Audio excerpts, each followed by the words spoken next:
Yep. This is where I've been. Yu-Gi-Oh! Is a Japanese manga that was created, written, and illustrated by the late great Kazuki Takahashi.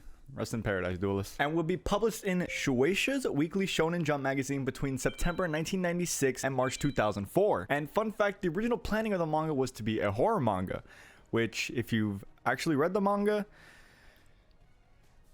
yeah, checks out. The manga itself actually didn't start with Duel Monsters. It was originally just about Yugi, the main protagonist, just going around and playing different types of games. And usually when he won, something horrible would happen. Until they got to Duel Monsters, which in the manga was known as Magic and Wizards, originally inspired by Magic the Gathering. People were so enthralled by this one game specifically that it led the manga to steer more towards Duel Monsters and would shape it into the game that we know and love today. And needless to say, the manga was a huge success. It spun off into multiple anime, the OCG, the TCG, merch, movies, anything you can name, cereal. I even had a Chaos Duel disc growing up, and man, did I love that thing. Oh my god, I got some good years out of that. But the Duel Monsters anime is what we're going to be focusing on today. Originally airing in TV Tokyo in Japan from April 2000 to September 2004, and coming to America television via 4Kids in September 2001 to June 2006. Wow, September was a really huge deal for America, huh? Running 224 episodes, which is what I will be watching today. Full disclosure, I'm going to be watching this subbed via Crunchyroll, as that's the easiest for me to access. Not a sponsor yet, so that's why you're going to be seeing the subtitles and stuff pop up. And like many others, I grew up with the 4Kids version, so it's going to be a nice new experience for me. And if this video does well, there is a lot more Yu-Gi-Oh series to cover. And I'm going to be doing a tier list at the end of the video of all the arcs that we go through in the series from best to worst, so stay tuned for that. And without wasting any more time, let's head on to the first episode.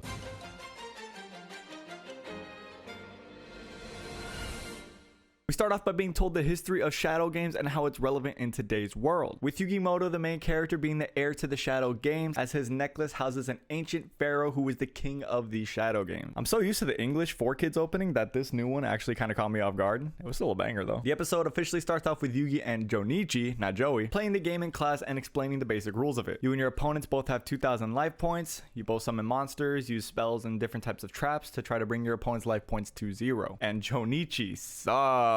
And also how Yugi's grandpa owns a card shop with a very, very rare card. And Kaiba in the back taking interest to said rare card. And unless I'm forgetting, we never see him in class ever again. The gang of Yugi, Jonichi, Honda, and Anzu head to the shop to take a look at the rare card. And then Yugi's grandpa shows them his most prized possession, the Blue Eyes White Dragon, with only 4 copies existing in the world. Kaiba then arrives at the shop after hearing about this rare card and then putting down Jonichi as a duelist while doing so. He sees the blue eyes and he learns that Yugi's grandpa's not selling that, even for a bunch of cards, which Kaiba offers him. Isn't that kind of weird? Wouldn't you want to like offer him more money than he's ever seen for this like extremely rare card, which there's only 4 in the world? You want to offer him a bunch of weird other cards? I mean, he says he's heir to the Kaiba Corporation, so I mean, he has the money. After Grandpa denies the trade, Kaiba offers him more money than he's ever seen. That's how you're supposed to do it. Hey, your super rare card, I'll trade you this bug I found. No? All right, $10,000. Grandpa doesn't want to part with the card, not because of value or power. It's just very sentimental to him because an old friend gave it to him. That's pretty wholesome, actually. After he explains to Kaiba that your heart lives in your cards, Kaiba gets mad and storms out of there. Kaiba's saying he'll do whatever he can to get a hold of that card, and that Kaiba has the other 3 that exist in the world. Some strange men show up to the card shops telling Gramps that Kaiba challenges him to a duel. After the gang visits the card shop, they get a call from Kaiba basically saying that, I have your grandpa,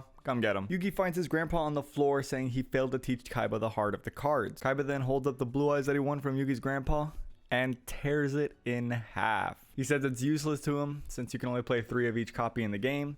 Then why did you want it? Gramps gives Yugi his deck and tells him to teach Kaiba the heart of the cards. The gang tell Yugi to teach him a lesson, and Anzu draws their symbol of friendship, which they turn into an actual card. That was pretty cool. Gramps gets taken to the hospital as Yugi and Kaiba prepare for their first of a many face-offs. Yugi transforms into the Pharaoh before he goes off to face Kaiba. It's actually insane how he would go from 2,000 to 4,000 to 8,000 life points over the course of like the whole Yu-Gi-Oh franchise. The duel starts and Kaiba summons Hitotsu-Mi Giant in attack mode that comes to life via his virtual dueling system. Yugi draws, then summons Winged Dragon, Guardian of the Fortress. Jonichi runs in and sees that the monsters are real, and just imagining that happen in real life would be so freaking cool. One day in this lifetime. I really hope that happens one day in this lifetime. Yugi's dragon blasts Kaiba's giant, then Kaiba's little brother Mokuba comes storming in. It's Kaiba's turn and he summons Sagi the Dark Clown and equips a spell card to triple Sagi's attack, making it able to destroy Yugi's dragon as Yugi draws the first piece of Exodia. He sets a card and the clown immediately wipes it off. Kaiba's getting pretty cocky at this point, but But Yugi thinks he'll win because he believes in his grandpa's cards. He draws Gaia the Fierce Knight, in which it's able to take down Kaiba's clown, and then Kaiba summons his almighty Blue Eyes White Dragon to destroy it. The life points are now Kaiba with 1300 to Yugi's 900. Kaiba draws his second Blue Eyes, but Yugi's able to stall with Swords of Revealing Light a little longer. At this point in the duel, Yugi has 3 pieces of Exodia, and he remembers a conversation that he had with his grandfather, telling him that all cards have a meaning like the pieces of a puzzle that he wears around his neck. There's a monster that if you assemble all his pieces, summons the mighty Exodia. But apparently, according to him, no one's been able to do it yet. Yugi draws his 4th piece of Exodia as Kaiba summons Judge Man to wipe another one of Yugi's face down. This is when Yugi summons his famous Dark Magician, as he's able to destroy Judge Man and knock Kaiba down to 1000 life points. Kaiba then draws his 3rd Blue Eyes White Dragon, and since Yugi's swords only have 1 more turn, it's not looking good for him. He summons it and attacks the Dark Magician, leaving Yugi at 400 life points. Kaiba tells Yugi to draw his last pathetic card. And since next turn, all 3 Blue Eyes will finish him off, Yugi believes in the heart of the cards,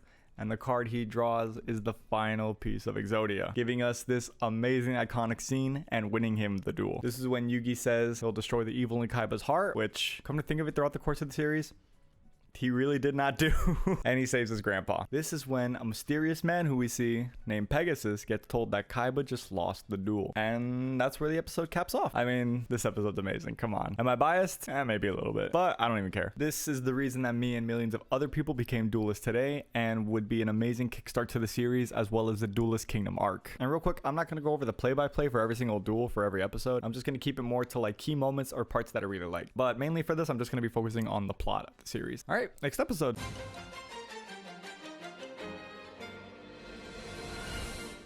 The episode starts with them in class again while Jonichi duels Anzu. She uses Breath of Light to destroy Jonichi's Rock Ogre, which makes him lose the duel. Yugi then tells Jonichi that he loses because he uses nothing but monsters in his deck and doesn't have any spells. They don't mention traps yet, except for Bakura. At the card shop, Jonichi asks Yugi's grandpa to teach him to be better in Duel Monsters so he can win a 3 million yen tournament that is coming up. He only ends up making it to the quarterfinals though, as he watches Insector Haga and Dinosaur Ryuzaki face off in the finals. And while they watch, Yugi gets a mysterious package. Haga wins the finals and gets a trophy from the creator of Duel Monsters himself, Pegasus, which is who we just saw in the last episode. And we discover that Pegasus was actually the one who sent Yugi this mysterious package containing a glove and a VHS tape. The tape says that he'll test Yugi's skills since he defeated Kaiba with a 15-minute time limit. And everyone's like, test your skills? You're gonna duel a VHS tape? Pegasus then brings Yugi into what is called a shadow game as he turns into the Pharaoh and the duel begins. Pegasus predicting the first card Yugi draws and using the first trap card of the anime, Dragon Capture Jar. I love that part. Pegasus then reveals to Yugi that if he loses, he has to participate in Pegasus's next event. Yugi quickly figures out the trick to Pegasus's Millennium Eye, as Pegasus keeps predicting what Yugi's gonna draw, summoning Dark Magician directly from his deck without even looking at it, which would have been terrible if it was literally any other card. I love this voice actor so much. Shigeo Shiraishi did an amazing job as Pegasus. It's kind of weird. He has literally no other roles other than Pegasus, but I believe that's just because he's more of like a guest star. He's labeled as a radio announcer under behind the voice actors, so maybe that's his main job, and they hear him over the Japanese radio and they were like, oh wow, he'd be really cool as the villain for our anime. Pegasus tries to stall while Yugi prefers to go for the kill, but time runs out and Yugi loses the duel. But before Pegasus leaves, he takes Yugi's grandpa's soul with him. Another solid episode, honestly. The rules are still a little bit funky, but it's the very beginning of the series, so I don't hold it for that. And the story and the characters are honestly keeping me hooked regardless. Pretty good so far still.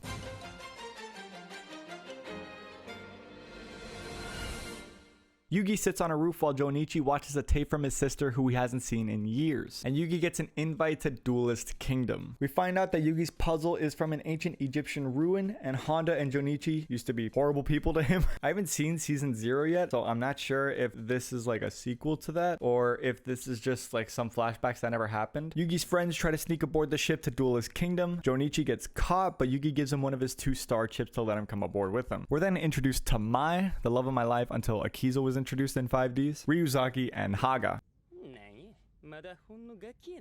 You look the exact same age. Also Bakura, which is like the first time we get a mention of him by name, even though we've seen him in the other 2 episodes just standing around. Yugi also gives Jonichi his iconic Time Wizard, which is a normal monster here, which feels like a cursed image. Haga asks to see Yugi's pieces of Exodia, and being scared to lose them in Duelist Kingdom, he throws them off the side of the ship. There's a lot of talking about how the Exodia pieces are legendary and precious, but we literally saw a kid with a piece of Exodia earlier, so I'm not sure sure if he's talking like sentimentally or just power wise, because like this kid literally has a piece of Exodia like right there just trading it on the ship. Jonichi dives in to try to save the pieces, but he's only able to grab 2 of them before they're saved by Anzu and Honda. Also, Ryuzaki loses his private room to Mai, which was pretty funny. And we learn more about the lore of Jonichi's sister that she'll soon go blind, and Jonichi needs the prize money from the winning tournament to pay for her procedure as they approach Duelist Kingdom. A little bit of a slower episode, but I don't mind it. We're just setting up for what we'll eventually see when they hit the island.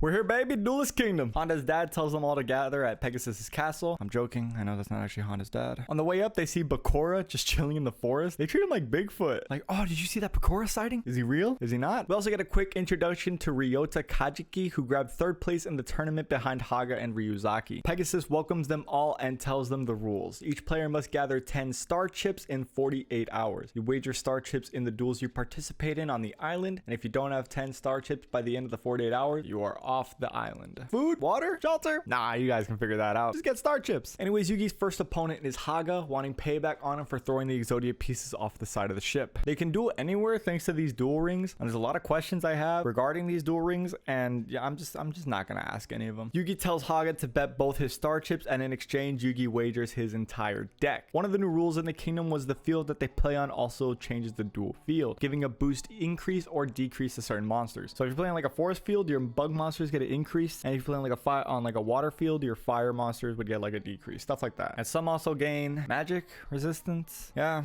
All right, let's just get this out of the way. The reason they seem to be making up rules as they go along is because they kind of do. By this point in the anime, there wasn't really official rules yet for the game. So the writers had no idea what the rules were and just said, screw it, attack the moon. I'm getting ahead of myself, but honestly, it is a little bit distracting when you're watching. Anyways, getting off track, Yugi activates Mirror Force and wipes Haga's whole field, which is pretty cool, and even calls him a fluke champion. And that's where it ends off. I feel like as a kid or even someone not familiar with the rules of the game, they wouldn't mind the weird ruling issues because they're like, oh, okay, it's just a fun little card game. But as someone who knows the difference between a when effect and a if effect, it's a little bit distracting, I'm not gonna lie. Still a fun watch.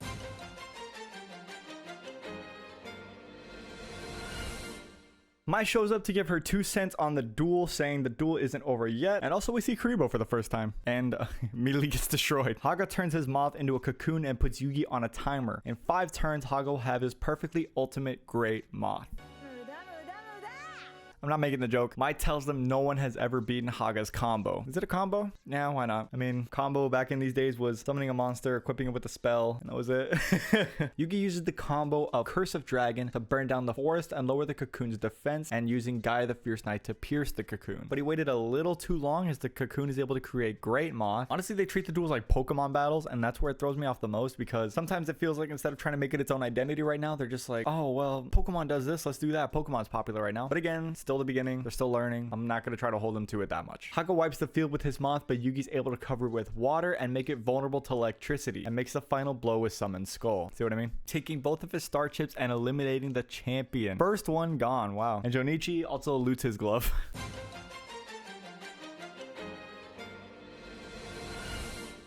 We start off this episode with more Jonichi and sister lore, promising to show her the beach again. Yeah, that's it. What they never even do throughout the series, I'm just now remembering like the episode. They never even go to the beach together, not that I remember. Unless it was just so boring and so annoying that I erased it from my memory. As the group runs into Mai again, as she just won a duel and challenges Jonichi, who accepts. And Mai has the quirk of dueling with her cards face down, but she still knows what they are. What advantage does that give? Mind games? Yeah, mind games. Sure, why not? Jonichi's warriors can't hit her harpies as they're up in the air and they don't have wings. And Jonichi then figures out Mai's trick was spraying her cards with different perfumes to recognize their scents and know which ones are. He then uses the combo of Time Wizard to age his baby dragon into Thousand Dragon, also aging Mai's harpies, and wins the duel with a lot of help from Yugi. Like a lot.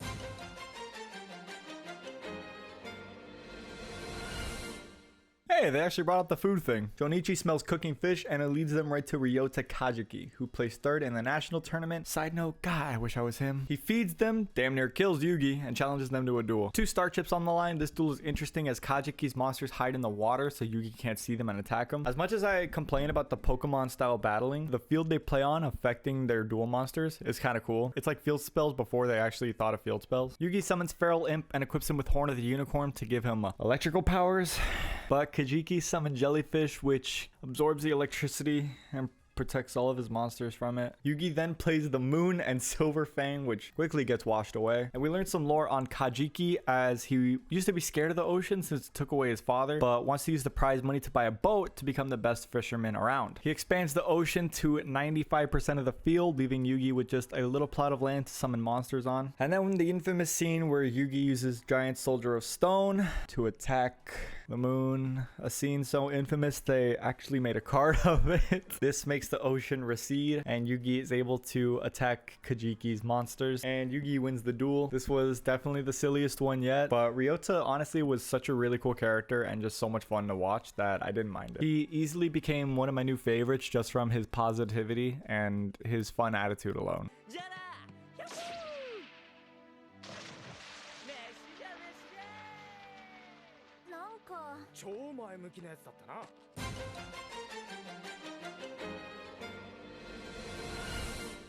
Mokuba escapes Pegasus's castle. I guess Pegasus just kidnapped Mokuba at one point, but Pegasus doesn't really seem too bothered by it. The gang find a kid kicking and screaming as he's being kicked off the island since he lost all of his star chips, but it turns out they were actually stolen along with his deck. So they go to look for the thief, who then challenges Yugi to a duel. Mokuba wants revenge on Yugi for causing so much stress to Kaiba, who just straight up just left Mokuba in charge while he was gone. And we find out that after Yugi defeated Kaiba, Kaiba Corp plummeted, with the shareholders transferring all their shares to Pegasus if Pegasus can defeat Yugi in a duel, and Mokuba being kidnapped because he knows where all the company's important documents are. They don't say what, they just say important documents. Mokuba then just says, "F this," just yoinks some of Yugi's star chips and runs away. Yugi uses Talk No Jutsu to convince Mokuba to let him handle Pegasus and give the star chips back, but they were too late as the guard slaps the star chips into the ocean, knocking Yugi back down to just 3. Kaiba's developing a new duel disc, and right before he's captured, this is the infamous finger gun scene, by the way, he jumps out the window and leaves his deck behind. The guard then reveals Yugi's new opponent, Kaiba. Kind of a so-so episode. A lot more exposition than normal, and if you're watching along and you're wondering why Kaiba sounds so familiar, it's because his Japanese voice actor Kenjiro Suda also voices Overhaul from My Hero Academia, Ishiki Otsutsuki and Jigen from Boruto, Atomic Samurai from One Punch Man, Vinsmoke Yoji from One Piece, Silver Fullbuster from Fairy Tail, Kento Nanami from Jujutsu Kaisen, and Kishibe from Chainsaw Man. Oh my god, this guy's a legend.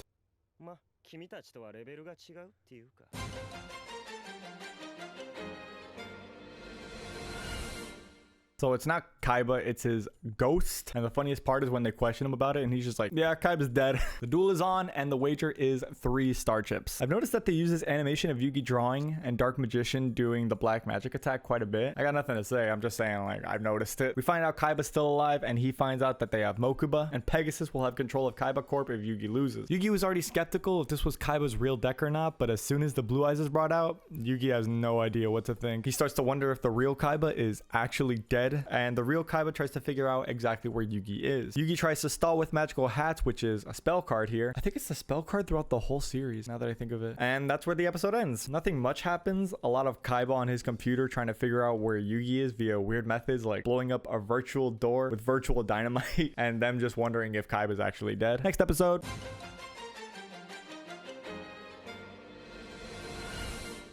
Yugi's able to destroy the first Blue Eyes with Spellbinding Circle he hid under one of the hats. The second Blue Eyes gets injected with a virus that was put into it by Kaiba, who hacked into the system, before he has to flee as everyone figures out that, yeah, he's alive. And that the opponent is a faker, and the third gets brought back by Yugi, and its attack points raised by Mystical Elf, which is another card that they turned into years later. It doesn't have the same effect though. It has like a completely different effect. And Mokuba still gets kidnapped. I don't know. This episode is just kind of a drag for me. It definitely didn't need to be 2 parts. I really like the part of Pegasus invading Kaiba's computer with rabbits and the fake Kaiba turning into Pegasus for a second, but that was about it.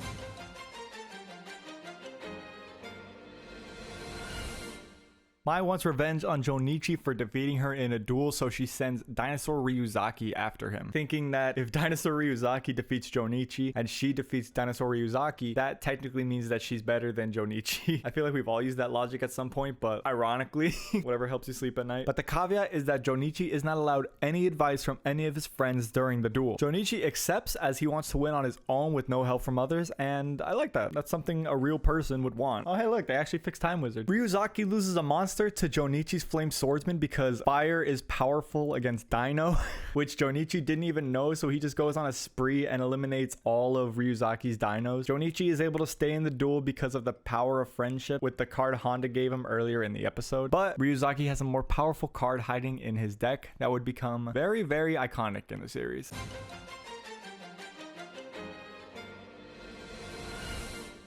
Ryuzaki summons his boss monster, the Red Eyes Black Dragon. If you've never actually sat down and watched the show, but you know about it, it might kind of surprise you that Red Eyes was never Jonichi's boss monster from the start. It's looking grim, but Jonichi still has his time wizard set. Ryuzaki realizing this, he says the winner has to give the loser a rare card, wanting time wizard as that was Jonichi's key to beating Mai, and he offers his Red Eyes. Jonichi accepts this and he begins to gamble the entire duel on time wizard's time roulette. It lands and Red Eyes is aged into a fossil. They did this bit where flashes of cavemen would go by and it looked terrible, but Jonichi wins the duel and takes Ryuzaki's Red Eyes and Star Chips, giving him 4 in total. Now the gang gets stalked by someone in the bushes and also followed by Mai, who offers to feed them and help them out. She's just nice to them now. However, after they're done eating, she gets taken while she goes out on her own. The gang also run into Bakura again, who comes out the bushes and finally says something. Only took 12 episodes. They start talking about their favorite cards, Jonichi's being Flame Swordsman, Honda being Cyber Commander for whatever reason, Anzu's is Magician of Faith, and Yugi's is of course Dark Magician. Bakura then challenges Yugi to a casual duel and tells him to put their cards in Yugi's deck. He reveals his Millennium Ring and proceeds to put everyone's souls into the deck and turns it into a shadow game. As he reaches for Yugi's Millennium Puzzle, the Pharaoh comes out and accepts the challenge. I like this episode. We see Jonichi get his Red Eyes, we see Mai become more integrated as part of the group, and we see Bakura actually be a character.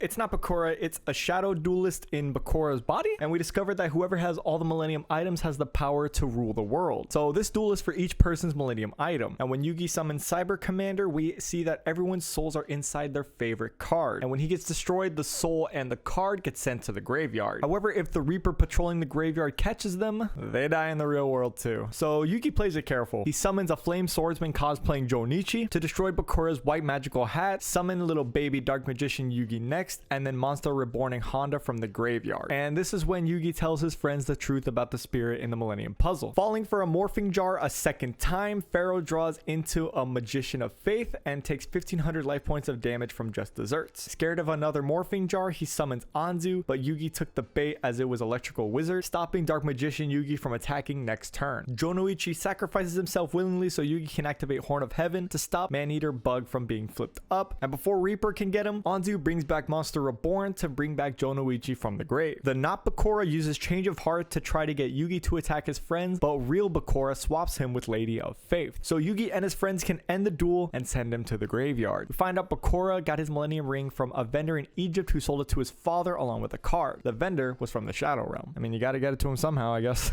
The gang here scream and then chase after it to end off the episode. It wasn't a terrible one. It was a nice change of pace from the Star Chips and the tournament to have a fun shadow game and learn a little bit more about Bakura.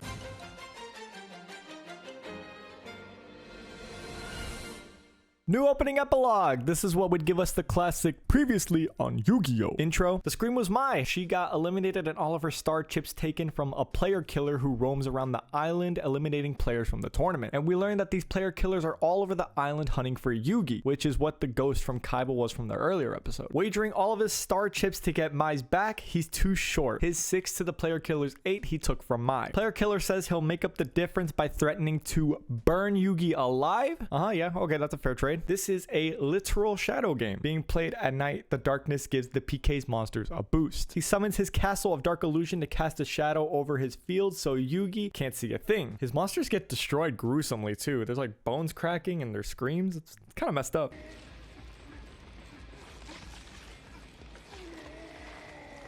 Yugi reveals his counter, which is Swords of Revealing Light, so he sets it on the field and the player killer falls for the bait as he tries to destroy it with Reaper of the cards. But it was really Spellbinding Circle to negate the Reaper's effect. So now Yugi can safely set his Swords of Revealing Light and also setting one more card. And that's where this one ends off. We get introduced to the player killers and their goal, which is to destroy Yugi. And yeah, next episode.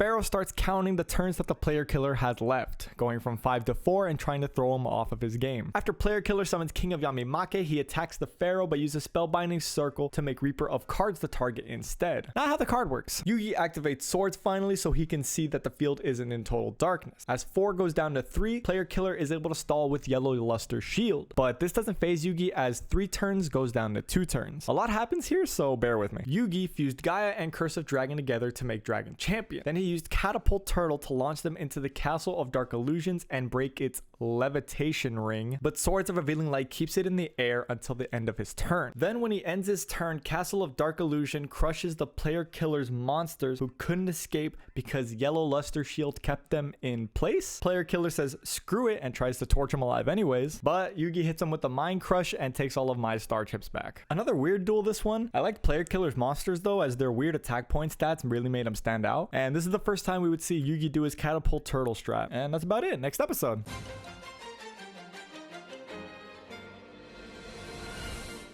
Pegasus is alerted by the Big Five. I didn't mention it before, but the guys that Pegasus is trying to get Kaiba core from, their name is the Big Five, that Kaiba is on his way to the island and Pegasus eagerly awaits him. We find out Bakura's Gator can track Millennium items, and Kaiba finally returns to duel Pegasus. Him and Jonoichi talk some trash for a bit, but Kaiba decides to duel him to test out his new duel disc, the first of many iterations of the duel disc. I wanted one of these so bad as a kid just for the reason that it's fun, even though it is probably the most impractical way to duel of the whole franchise, including 5Ds. Yeah, I'll say it. Card games on motorcycles. I thought it was cool. Kaiba spanks Jonoichi until Jonoichi summons Red Eyes. Commons responds by summoning Blue Eyes. Who do you think won? We get flashback of Kaiba witnessing Pegasus embarrass Bandit Keith in a tournament in America by having a child duel for him and giving him instructions on how to beat Bandit Keith and them being correct. I am not making the joke.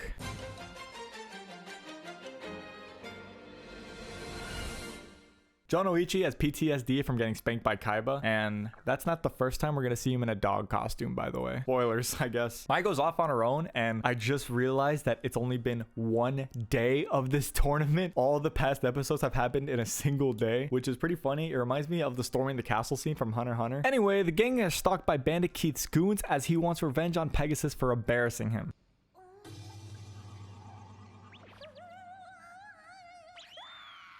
I freaking love Kotsuzuka. It's pretty interesting how they call them ghost cards instead of zombie cards here. When Jonoichi goes to take a piss break, he's captured and forced to duel Kotsuzuka, and they rag on him a little bit, and I kind of feel bad for him. He's like such a little kid. The graveyard field looks really sick though. They bet all their star chips, Jonoichi has 4, and the gang go looking for him. During the duel, Bandit Keith tries to give Kotsuzuka advice on which cards to play, even when they conflict with the strategy he should play. So, i.e. Kotsuzuka wants to play a ghost monster to get an attack boost from the graveyard field, but Bandit Keith tells him to play a warrior card that Bandit Keith put in his deck. I love that Jonoichi calls them the peanut gallery. It's a nice little detail that he stole from Mai when he got help from his friends during the duel. We find out Keith's strategy was to let all of Kotsuzuka's monsters die and then use Call of the Haunted to bring them back, which is a spell card here that looks so freaking weird. I don't like how that looks. This is a cursed image, which brings all the monsters back, not just one, and it revives them as zombie monsters. This gives them an attack boost, and also they cannot be destroyed. And they come back as zombies, but they're still called ghost cards.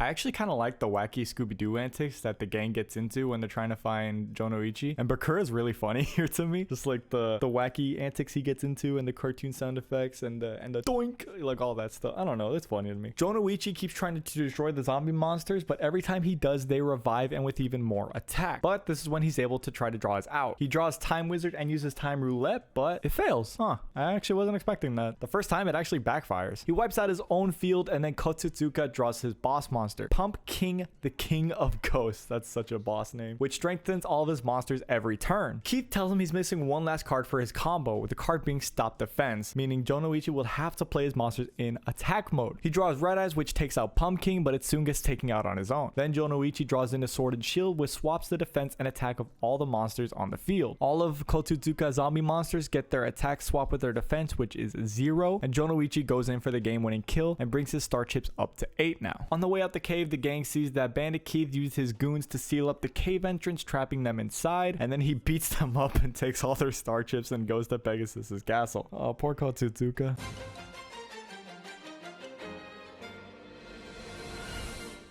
This was the first three-parter episode. It starts off with the gang going spelunking, trying to make their way out of the cave and running into some more player killers. The fan favorite Paradox Brothers, or as they're known here, the Labyrinth Brothers. Imagine if they brought them back nowadays with the new Labyrinth cards. That'd be pretty cool, actually. I wouldn't mind that. Who doesn't love these guys? Meanwhile, Mokuba ain't doing too hot. The gang can't escape unless they win the first tag team duel of the series and then pick the right door to escape. They put up 6 star chips, so if they win, Yugi and Jonoichi will both have 10 and have enough to get into Pegasus's castle. The Labyrinth Bros play Labyrinth Wall to turn it into a Labyrinth Duel, which is also from the manga. They even had a little cutout that you could do to make your own Labyrinth Duel and play with your friends and rules and everything like that. It was cute. I like that. It's weird how this monster kind of plays like a field spell. They discuss the rules, which are if one player reaches 0, the whole team loses, but that's not the main goal. To help them out a little, the Labyrinth Bros give them a hint. One will always lie and the other will always tell them the truth. The main goal of the Labyrinth Duel is to get their monsters to the end of the labyrinth. This duel doesn't really work like a normal duel, but to be fair, like, not many of them do. Jonoichi and Yugi also each only get one question to ask the brothers. Jonoichi is reminded of a story that is similar to this situation and asks them to point to the door they're guarding, which they do, but Yugi is still kind of suspicious. One of the Labyrinth brothers fuses Shadow Ghoul to the wall so he can transport anywhere into the labyrinth, which is again another card that they would make years down the line. Labyrinth Tank was also a monster I loved as a kid. I thought it was the coolest monster ever. It was mainly just because, like, whoa, tank with spikes? Yugi soon uses Jonoichi's face down kunai with chain to capture Wall Shadow and destroy it as it goes for his Celtic Guardian, already showing how good of a team they are as Pegasus watches on.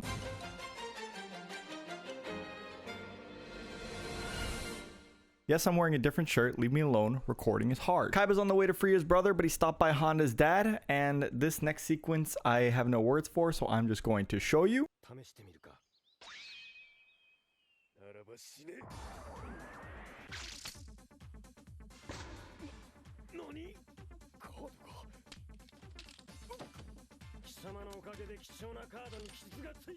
Anyways, after that, Kaiba has him lead him to Mokuba, and we check back on the duel, and look at how tiny the monsters are, dude. Look at them. Jonoichi and Yugi are able to group their monsters together, but then they get separated by the Labyrinth brothers. Yugi uses a combination of Dark Magician and Mystic Box to save Jonoichi's Flame Swordsman and also destroy Labyrinth Tank and Jurai Gumo, and Kaiba's able to make it to the castle. The brothers are able to set Sanga and Suijin while summoning Dungeon Worm to attack the monsters from underneath. However, Yugi's able to save their monsters by hiding them with magical hats. One of the brothers summons Monster Tamer to give Dungeon Worm more attack and also control him. Why not? Jonoichi is able to equip Flame Swordsman with Salamadra to burn Dungeon Worm out from underneath. However, the brothers are able to draw their final piece. They summon Kazejin and fuse all 3 together to summon Gate Guardian to guard the gates. What do you think? So now Jonoichi and Yugi are blocked from exiting either door. We cut back to Kaiba, who's asking where Mokuba is, but it was a setup. He's trapped in the basement of the castle now as Pegasus goes down to meet Kaiba boy himself. The episode ends with Gate Guardian shooting a massive blast at Flame Swordsman.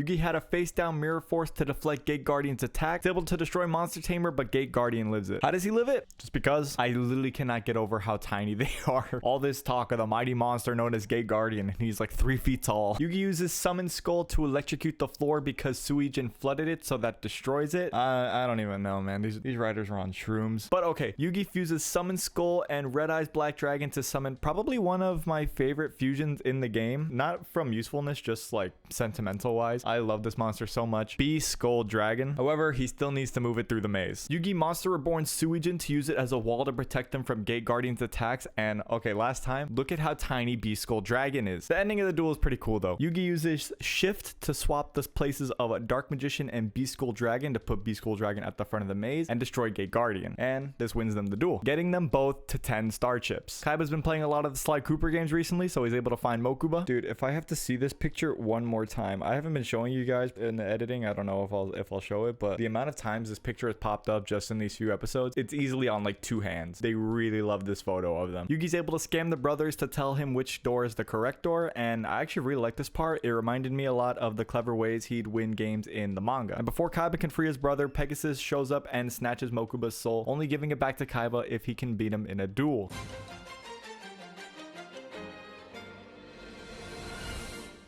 Another 3-parter back-to-back. Kaiba must defeat Yugi in a duel to even attempt to face Pegasus for Mokuba's soul back. Pegasus telling Kaiba that they are destined to duel. He gives him a handful of star chips and he tells him to go wager them against Yugi. The gang make it out of the cave and up to Pegasus's castle, and for some reason we get a long flashback of Anzu having an after-school job, which they don't allow. Is that a real thing? Can anyone who's lived in Japan actually tell me? Like, are you actually like forbidden to have an after-school job? We then see this creep filming her and he threatens to tattletale on her unless she does whatever he says, but then she's eventually saved by Yugi. He sends the dude to the Shadow Realm, and it's another reference to the manga that I really like. Anyways, Kaiba's waiting for them at the entrance and he has this hilarious line for Joe Noichi after seeing that he collected 10 star chips. Kaiba says he'll upgrade Joe Noichi from a loser to a nobody. Kaiba challenges Yugi to a duel, which Yugi accepts, but before the duel we see Bandit Keith entering the castle, seeing them about to duel and deciding he's gonna watch it from the sidelines. Kaiba's duel disc system has a new upgrade in which you can see the cards in your hand in front of you, and this looks so sick. He did it because he knows about Pegasus's mind reading ability, so he did it to try to block himself from being read. Anyways, they go back and forth a little bit. Ancient Lamp is a trap instead of a monster here, and we end the episode off with Yugi having Dark Magician on the field and Kaiba having a Blue Eyes in his hand. Learning that Kaiba's goal is to not just summon Blue Eyes, but to fuse all 3 of his Blue Eyes together to create the ultimate Blue Eyes White Dragon.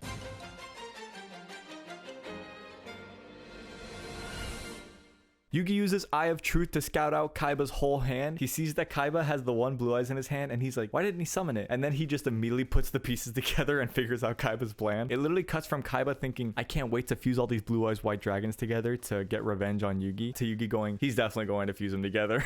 Yugi doesn't have an out to this at the moment, so he just has to bear with him, as Kaiba uses the combination of Soggy the Dark Clown and Crush Card Virus to eliminate basically all the monsters in Yugi's deck from being summoned if they're 1500 attack or more. It's one of Kaiba's most memorable combos, and spoiler alert, it definitely is not the last time you will be seeing this.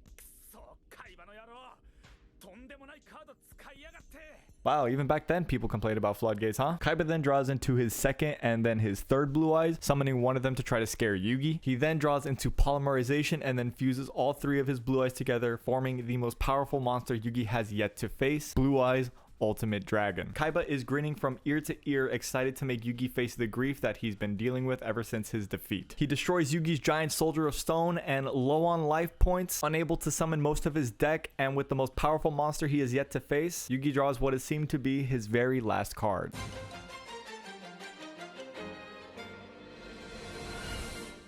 Yugi's able to draw into Karibo and then use Multiply to create endless copies of Karibo, creating a ginormous wall of defense. He then uses Spell Shattering Arrow to fuse his Mammoth Graveyard to Kaiba's Blue Eyes Ultimate Dragon. That's not at all what that does. And since Blue Eyes Ultimate Dragon is a light attribute monster and Mammoth is a dark, it causes Blue Eyes Ultimate Dragon to decay and lose attack points every turn. That's also not what that does. We were honestly so close to having a duel with no BS, and I genuinely do hate being the actually that's not what that card does guy, but it does bother me. As much as I try to ignore it and just watch it and enjoy the duels for what they are, it bothers me. Anyways, Kaiba starts to quickly panic at the thought of losing Mokuba if he doesn't win this duel. Yugi attacks with Celtic Guardian, but he needs to attack all 3 heads of Blue Eyes to be able to fully destroy the monster. Kaiba then tells Yugi, if you win this duel, I will jump off this building. You know what? Power move. Kaiba also tells Yugi that if the roles were reversed, he would 100% hurdle Yugi into the depths with no hesitation. Dubbed Kaiba is even more unhinged than sub Kaiba. He is easily the funniest character out of the series without even being a comedy relief character. And anyone who's late for registration will be disqualified. Mokuba, make sure Wheeler's late. I love Kaiba. He's top 3. He is top 3 characters for me. Okay, back to the duel. Kaiba's able to Monster Reborn one of the heads of Blue Eyes to bring it back, so now it has 3000 attack again. Yugi sends Celtic Guardian to destroy another Zombify head of Blue Eyes Ultimate Dragon, but Anzu's able to stop him, and Kaiba's able to destroy Celtic Guardian and win the duel. Kaiba goes off to face Pegasus, however, little to his knowledge, it's going to be a shadow game. Honestly, anytime these two duel, it's always going to be amazing. Even with the Spell Shattering Arrow shenanigans towards the end, this was still an amazing duel. Every single time Kaiba faces Yugi, it's always one to remember. Great duel, good episode.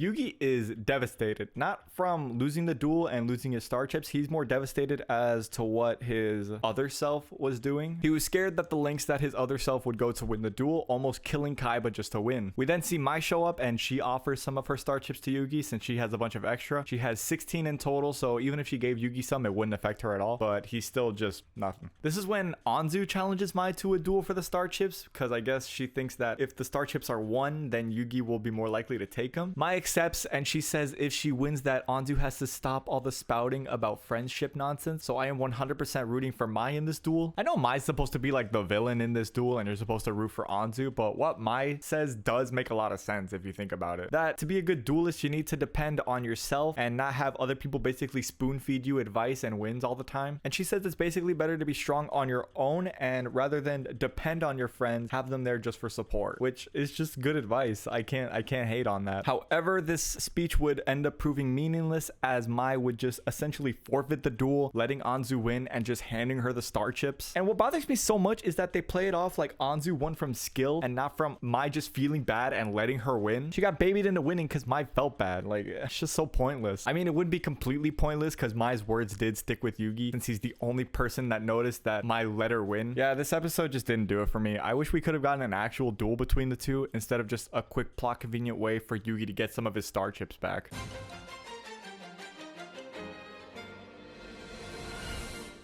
The gang make it into the castle and meet up with Bandit Keith, but there's no time for grudges though because the match with Pegasus and Kaiba is soon to begin. This duel was one of my favorites as a kid. Pretty much every duel with Pegasus was one of my favorites as a kid, and I'm gonna tell you why in just a bit. I love when Kaiba just goes like Pegasus and then it pans over to the crowd and they look like this. There's an interesting dynamic here as the group kind of have to root against Kaiba because if Kaiba wins, then Yugi won't get a chance to face Pegasus for his grandpa's soul back. But Yugi obviously doesn't want Kaiba to lose though. Kaiba tells Pegasus that he doesn't want to duel in the duel ring. He wants to use his new and improved duel disc system, and Pegasus agrees as long as someone can duel for him. This is when he brings out Mokuba, and not wanting to duel his own brother, Kaiba gives in and agrees to duel using the duel ring system. Pegasus uses a trap card to steal Kaiba's blue eyes by correctly guessing what the card is before it's summoned. He can also see that Kaiba's trying to set up the Sagi the Dark Clown and Crush card combo, so he quickly puts a stop to that. He then summons his Dark Rabbit and destroys Kaiba's clown, with the real power of Pegasus's deck having yet to be shown.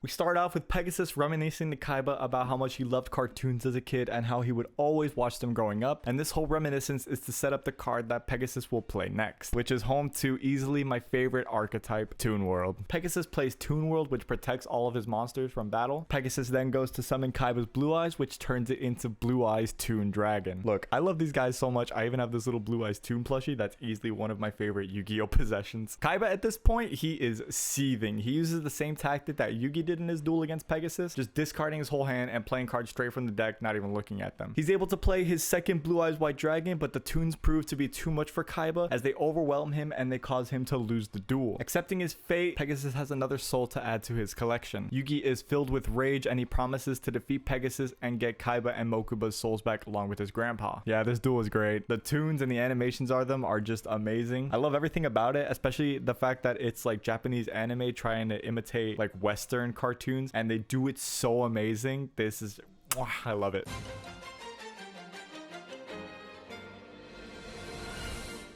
Not the first or last time you're going to see this guy's face, so keep him in the back of your mind. The quarterfinalists get paired up for their final matches before Pegasus, but they're told that before their duels, they need to show one of the two cards they were given with their invitation to Duelist Kingdom. One of the cards is to face Pegasus, and the other one is for the prize money. Neither Bandit Keith or Jonoichi have these cards. However, Yugi is a good friend to Jonoichi and gives him the prize money card since he wants to face Pegasus to get his grandpa's soul back. While everyone rests up, Honda, Anzu, and Bakura all try to find a way to see how Pegasus is able to see what cards his opponent is playing, since they're suspicious he's cheating. When Yugi is lured outside by his grandpa's voice, the three come across the same portrait of the woman they saw when they were eating as they get caught by Pegasus. He then proceeds to show them the Shadow World and the Shadow Games. Yugi is then lured to see the souls of his grandpa, Mokuba, and Kaiba burning on crosses, who then tell him to watch out for Pegasus. Yeah, I'm pretty sure he knew that already. While Pegasus reads the mind of the three and explains to them his Millennium Eye, he cannot read Bakura's mind. This is when the spirit of the Millennium Ring comes out once again, claiming that he found the Millennium Eye. This is when everyone wakes back up in their beds and they can't tell if they were dreaming or not. And we cut to Bandit Keith stealing Jonoichi's prize card. I love that in between all of this lore and storytelling of the Shadow Games, we just get petty theft.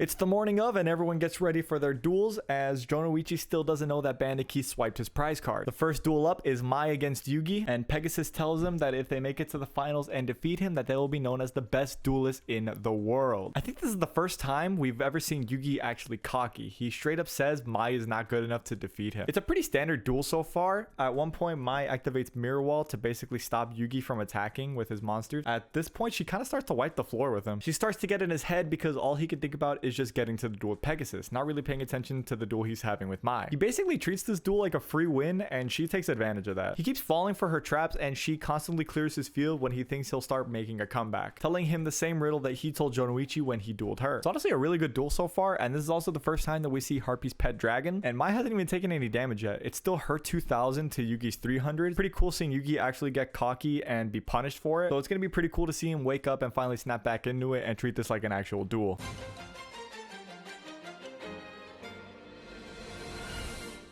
Mai has 2 Shadow of Eyes and 2 Harpy Ladies on her side of the field, but not actually on her field. I just wanted to point that out. Mai has a Mirror Wall to prevent Yugi from attacking, and also Shadow of Eyes to prevent him from setting any monsters in defense. But after a quick speech about friendship and all that, she is actually the one who snaps Yugi out of it. The answer to the riddle being Yugi's other self. No longer being afraid of losing, Yugi pulls out Heart of the Cards and is able to draw Brain Control and snatch Mai's Harpy's pet dragon. He then summons Catapult Turtle to be able to tribute Harpy's pet dragon and launch it into the Mirror Wall to destroy it. Mai at this point still has the advantage against Yugi, but Yugi's able to stall out long enough to draw into Blackluster Ritual. This is the first ritual summon of the anime, and what a ritual summon it is, because Yugi summons Blackluster Soldier. Oh my god, I love this monster so much. I honestly forgot how cool this monster was until I went back to watch the anime, and this causes Mai to just flat out surrender the duel and give up. Giving Yugi the win, he goes on to face the winner of Jonoichi and Bandit Keith.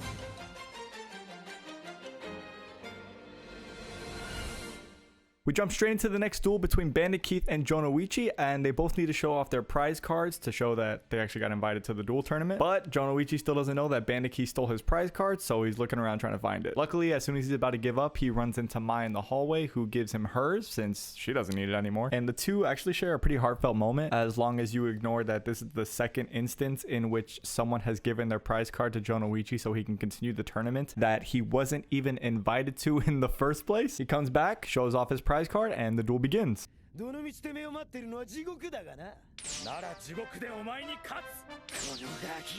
line was really badass. So Keith is using a machine deck, and that's a problem since magic does not affect machines according to them. 2 problems with this. 1, it felt like we were really close to be able to leave all this magic doesn't affect this, rock can't hit this, attack the moon that stuff behind. And 2, Yugi used Dark Magician, a spellcasting wizard magic user, to defeat Labyrinth Tank, a machine, in this same arc. Like, okay, fine, I get it. You didn't have the rules at this point. You were just spitballing. Make up our own rules. I get it. But can you at least make them consistent? All the shit I'm giving this duel so far, it's actually not that bad. It's a pretty good duel so far. I really like the pacing of it. And Jonoichi and Keith are doing really good back and forth.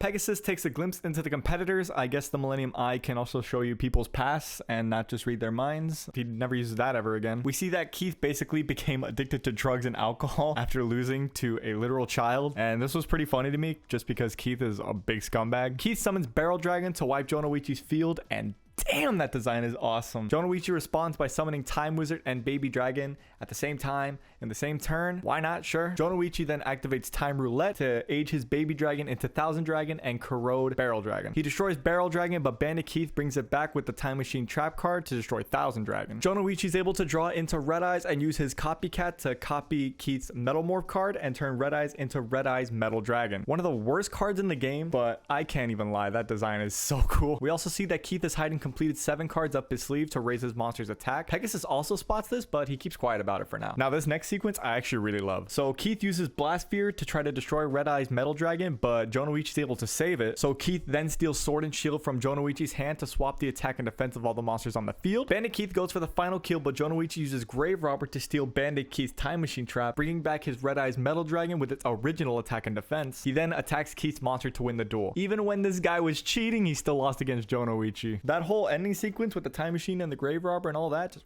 I loved it. For all the crap I gave this duel, it was definitely one of the best ones so far. This is when Bandit Keith is like, fuck it, I'm bringing everyone down with me. And he tries to expose Jonoichi for not having his original prize card, but Pegasus calls him out for cheating as well, and he has a no tolerance policy against cheating and escorts him off the island. He's able to break free of the guards and hold Pegasus up at gunpoint for the money, but this is when Pegasus activates a trapdoor like it's a goddamn cartoon. But I feel like if it was anyone else other than Pegasus, it would be dumb. Considering Pegasus' love for cartoons, I feel like this kind of makes sense and is in character for him. And the trapdoor shoots him into the ocean. This whole sequence was a lot different in the manga. Let's just say Bandit Keith doesn't make it off the island. And the two finalists are now Jonoichi and Yugi.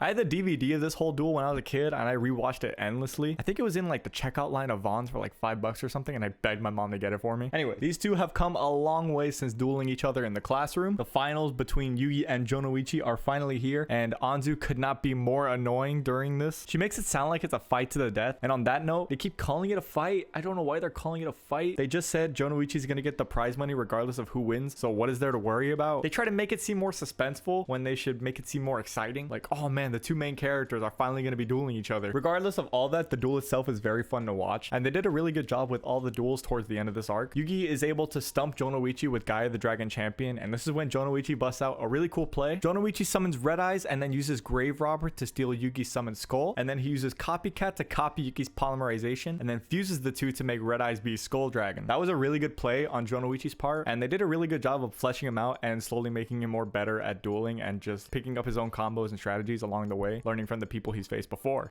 Beautiful, wonderful, terrific. Can you imagine episode 1 Jonoichi trying to do that combo? He's able to get rid of Gaia the Dragon Champion, but the duel is just beginning.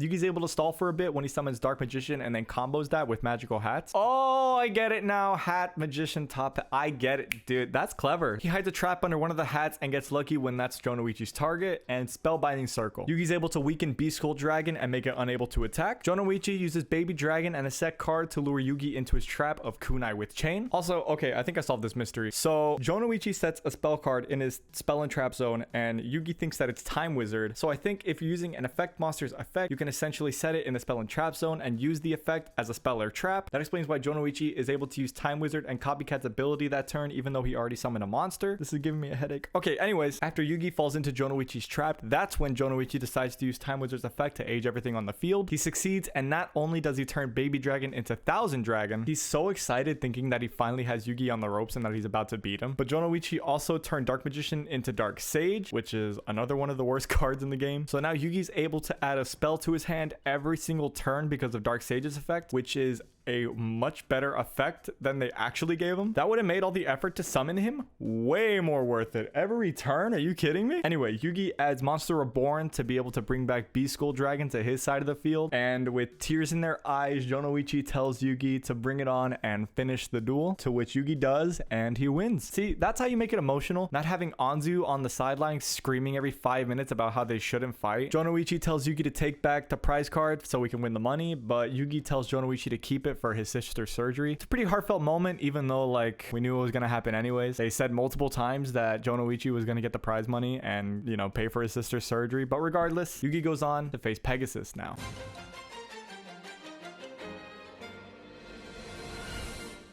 The duel we've been waiting for all arc is finally about to begin. Yugi versus Pegasus, and if Yugi wins, he wants the souls of Kaiba, Mokuba, and his grandfather finally free. They have really given us back-to-back-to-back bangers of duels ever since they entered the castle. Jonoichi and Anzu go to try to get a better view of the duel, while Honda and Bakura don't think that Pegasus is going to stay true to his word, so they go off to try to find Mokuba and Kaiba to free them. But Bakura definitely has other intentions. It's also told to us that if Yugi beats Pegasus, he will get 60% of his company, Industrial Illusions, effectively making him the president of the company. But if Pegasus wins, Yugi will be another soul for his collection, and Kaiba Corp will be all his. The duel begins, and Yugi quickly catches on that Pegasus is already using the Millennium Eye to read his mind and get the advantage. Meanwhile, Honda refreshes up on his Dark Souls knowledge and is able to get Mokuba out of the cell, but the guards are alerted about this, as well as Bakura. With Yugi going into the duel knowing that Pegasus can read his mind and see every card in his hand and every card he draws, he wonders how he can duel from here.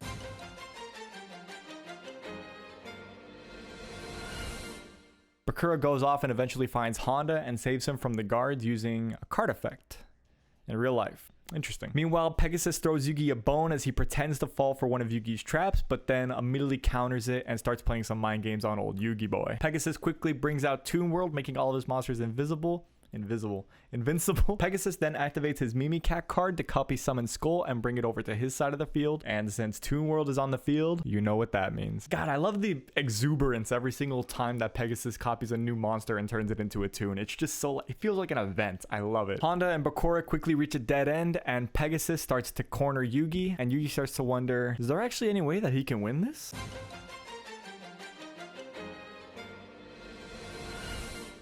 Yugi goes for All Reliable, summoning Dark Magician and using the magical hats combo, but Pegasus can read his mind so he knows which hat Dark Magician is under. But when he attacks, he hits the wrong one. That's because Yugi switched from the Pharaoh to normal Yugi, and they called this tactic mind shuffling. Yugi will play a card and then quickly swap to the other Yugi, so Pegasus is unable to read their mind and know what card was just played. And meanwhile, Bakura is able to fight off the guards by using his ability to bring his playing cards to life. The two Yugis then do an amazing combo of getting Pegasus to destroy the magical hats to try to destroy Dark Magician. And since toons can only be destroyed by other toons, they then mind shuffle to activate Spell Shattering Arrow and destroy Pegasus's Toon World. This then turns all of Pegasus's monsters back into normal non-toon monsters, to which Yugi activates Mirror Force to wipe Pegasus's field of all of his monsters. Pegasus starts to get frustrated and done playing around, he turns their duel into a shadow game. Bakura then starts to threaten Honda to hand over Mokuba if he doesn't want to face the power of the shadows.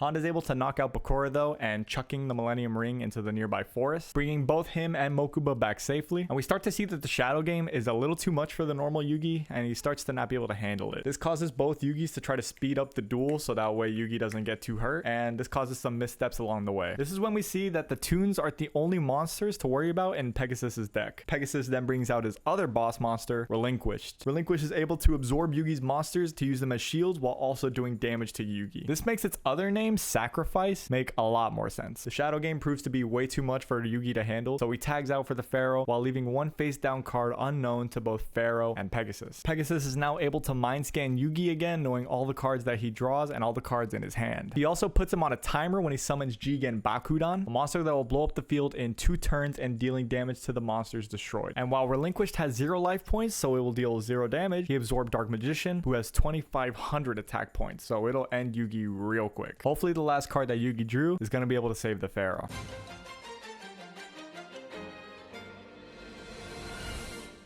They use the power of friendship to stop Pegasus from reading Yugi's mind. There, I said it. It's out of the way. Let's move on. Yugi uses Mystic Box to swap Dark Magician with Jigen Bakudan. So Dark Magician is back to Yugi's side of the field, while Jigen is now absorbed by Relinquished.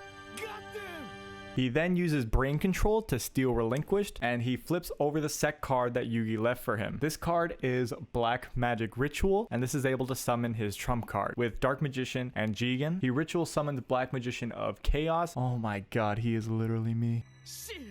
Okay, out of everything that has happened in the anime, that caught me off guard the most. When Pegasus gets Relinquished back from Brain Control, he fuses it with Thousand Eyes Idol to create his trump card, Thousand Eyes Restrict. Restrict has a curse that when he opens his eyes, it freezes all monsters. He freezes Black Magician, and when he goes to absorb it, Yugi activates Multiply to multiply his Karibos infinitely. Restrict then attempts to absorb this infinite number of Karibos. This covers all of his eyes, and the Karibos basically kamikaze it. This shuts all of Restrict's eyes. Yugi then attacks with Black Magician, and he is now the official king of games. After the duel, the gang see that Pegasus quickly got out of there, and Bakura wakes up, but he doesn't remember a single thing that happened with him and Honda. When they go to find Pegasus, they leave Mokuba with Bakura, and we see that he still has the ring. Pegasus versus Yugi, this is definitely my favorite duel so far, and probably one of my favorites in the whole series, honestly. They really do a good job of making it feel like the final boss, and that it's the biggest and most important duel of the whole series yet.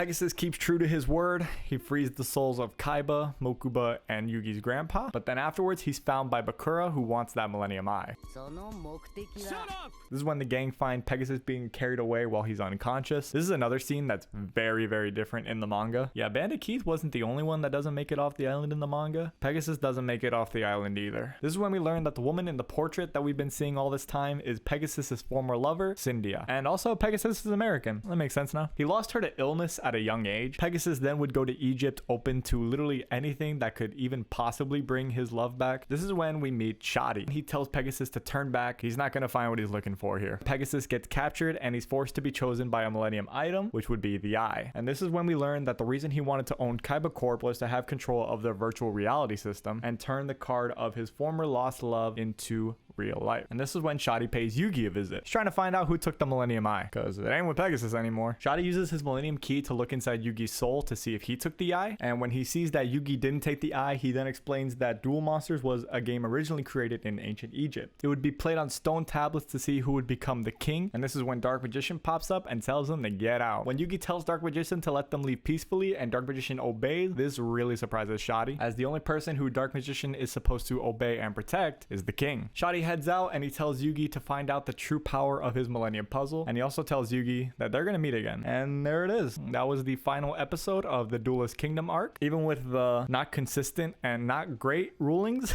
it was still a fun watch. I definitely wouldn't mind watching it again.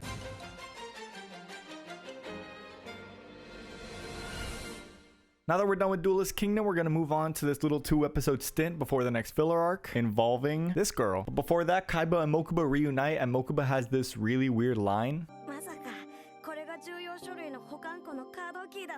Who talks like that? We see that Bakura does actually have Pegasus's eye, and Yugi's able to reunite with his grandpa. And on the way back to the shop, they run into this girl, Rebecca. She is America's 12-year-old champion who's here for Grandpa's Blue Eyes White Dragon card. Nope. Still not making the joke. Since she says that Blue Eyes White Dragon is originally from America, she says that Grandpa must have stolen it, so she challenges him to a duel for it. If she wins, she gets Blue Eyes back, but since Grandpa literally got out the hospital 5 minutes ago, Yugi takes his place instead. They get to dueling, and as soon as she plays her first card, Grandpa becomes suspicious of her and her true intentions.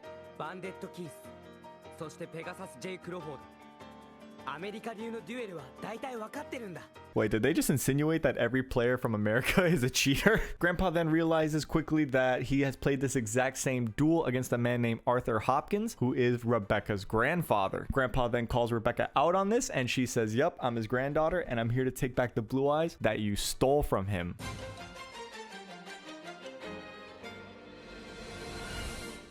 Grandpa says he met Arthur when he went to Egypt to go find some rare cards, and they would begin to bond over their shared interests and explore the tombs of ancient duels. This is when we would hear the first mention of the god cards. The tomb would begin to collapse around Arthur and Grandpa, and to pass the time, they would begin to duel. And the winner of this duel would get the remaining water that they both had, since it was only enough to keep one person alive. It's funny because they play it off so lightheartedly, like they're dueling over the last piece of pizza or something, but it's like, oh, how about whoever wins gets the last of our water? And then it's like, ha, wouldn't have it any other way, dear old friend. So yeah, it's basically whoever loses this duel dies, but the duel would go on to become basically the exact same duel that Yugi and Rebecca are currently having. Rebecca tells Grandpa to shut up and stop lying to her, so the duel continues. We then see how the duel between Grandpa and Arthur ended, as both Grandpa and Yugi both surrendered their duels. Rebecca wants the blue eyes from Grandpa since she won the duel, so he takes out the taped up blue eyes that he just always has on him for some reason. When during all this, Arthur just shows up and just tells Rebecca, yeah, Yugi could have won, he just didn't want to. But since, you know, Arthur and Grandpa are both still alive, we find out that Grandpa surrendered the duel and gave the remaining water to Arthur, but right after he did that, a rescue team would come in to save both of them. After the classic friendship speech from Yugi to Rebecca, he gives the Ties of Friendship card he won from Pegasus to her. What was even the point?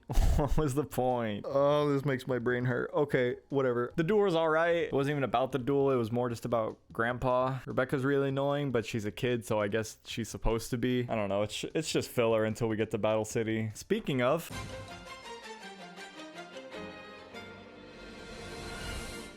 onto the virtual world arc, and this arc definitely holds a little special place in my little heart. I had this whole arc on VHS as a kid, and man, did I rewatch it so much. It's like, Oh my god, so much. There was like an ad for, I believe it was Duelist of the Roses before the actual arc started. Okay, whatever. Anyways, Kaiba returns to Kaiba Corp and he is pissed at the Big Five for, you know, trying to liquidate his company from under him. They managed to trap him in a virtual game where if he wins, he can escape, but if he loses, he must stay in the game. This is like SAO, but good. Mokuba manages to escape and convince Yugi and the gang to save Kaiba. Yugi, Jonoichi, and Mokuba go in after him to save Kaiba, while Anzu and Honda stay back to guard them. Yeah, though I would definitely trust those two with my life. So off they go on their adventure for Kaiba in this Duel Monsters RPG world, essentially. They find a desert town and they can't proceed past the desert until they get a certain card that lets them cross the desert, and the only way to get this card is to defeat the champion, who is Mai.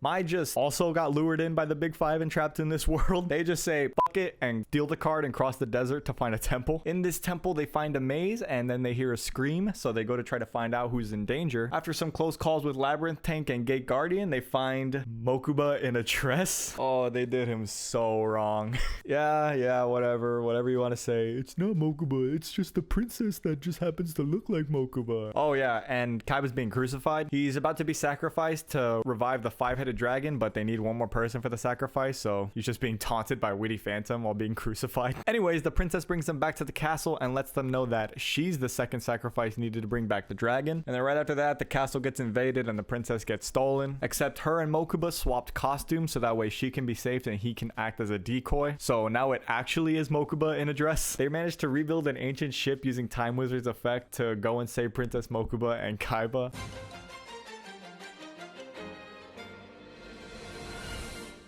The gang flies off to the castle. Mokuba's still in a dress and Kaiba doesn't question it, but he manages to save Kaiba and they escape. Meanwhile, Yugi, Jonoichi, and Mai fight off the monsters on the way to the castle, and the fairy that's been helping them out since the beginning, giving them little hints and all that, gets game ended, and this sends Yugi into a rage, and the fight is already over, so he just stands there like at the end of the ship just menacingly. They find Mokuba and Kaiba just in time for the five-headed dragon to appear. I guess they didn't need the second sacrifice, so why even make that a point? If it sounds like I'm having a mental breakdown over what's going on in these past episodes, that's literally how it's being paced. Like this duel between everyone and the five-headed dragon, I could have sworn was like a whole episode when I was a kid, but it takes place over the course of like 5 minutes or less. Within 2 minutes of the duel, the dragon kills Mokuba, Mai, and Jonoichi, and Yugi doesn't shed a single tear. He got more pissed off when the fairy died. This is your best friend. Yugi and Kaiba fused in a Dragon Master Knight, one of the coolest monsters in the game probably. Same with five-headed dragon. I really liked them a lot when I was a kid. But they managed to win and get back to the castle. Kaiba still does not question why the princess looks exactly like his younger brother. And we discover that the princess was Mystical Elf all along, and she brings back everyone that died,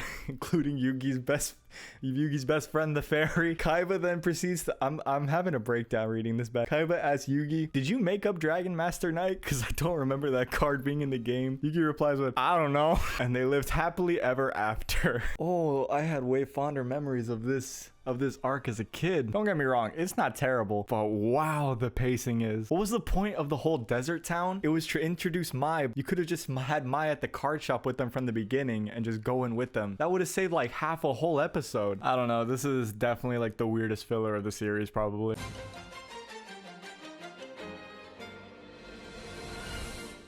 Yet another set of episodes I watched relentlessly as a kid, mainly because I wanted to be Duke Devlin in probably every single way. And I just really like dice. I know that's weird. I don't even play like D&D or anything. Dice are just cool. Like the trick where Duke Devlin takes the cup and stacks the dice together. I didn't even know that was possible until a few years ago. And the Dungeon Dice Monsters concept when I was a kid, I fell in love with it. Anyways, to the episode, there is a new game shop in town and Gramps is not having it. Upset that they're attracting all the attention of his customers with the new game they have called Dungeon Dice Monsters, with its creator Ryuji Otogi wanting to take the title of King of Games away from Yugi. They see he transferred to their class and he quickly makes a fool out of Jonoichi, who was kind of asking for it. Jonoichi then challenges him to a duel because Jonoichi wants his fangirls. Otogi accepts, but one problem, he doesn't have a deck. So they actually do a draft. They grab a bunch of random packs and they make a deck with the cards that they pull from those random packs. Yeah, because it's totally 100% not luck when you carefully construct your deck. All the starters I never drew and all the garnets I did draw instead. The out that I do have in my deck, but I just never drew the whole game. Sorry, loser, skill issue. If Jonoichi loses, he has to be Otogi's servant boy for a week. Jonoichi gets close, but he basically gets OTK'd by Otogi after getting way too cocky. And see, told you we'd see the dog costume again.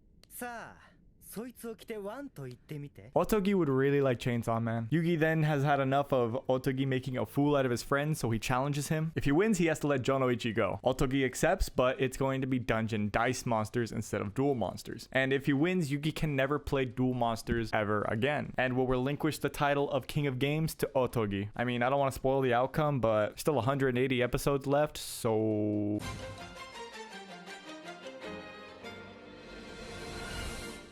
Dungeon Dice Monsters is another game that originally appeared in the manga, and the rules and stipulations are pretty complicated, so I would recommend just go watching these episodes for yourself. I would take more time explaining the rules and the plays than I would just telling you what happens in the episode. Plus, it's a nice little short episode break from actual Duel Monsters, so you don't really need to know anything about Duel Monsters to enjoy these episodes. It's pretty similar to the Labyrinth duel that we had with the Labyrinth brothers, except with dice. Later on, we find out that the reason that Otogi hates Yugi so much is because he had a deal with Pegasus to finalize DDM going global. The deal was set to finalize after the Duelist Kingdom tournament, but after the Duelist Kingdom tournament, Otogi never heard anything from Pegasus. But Otogi is convinced that Yugi cheated to defeat Pegasus, since there is no way that Pegasus, the creator of the game, could lose to someone like Yugi.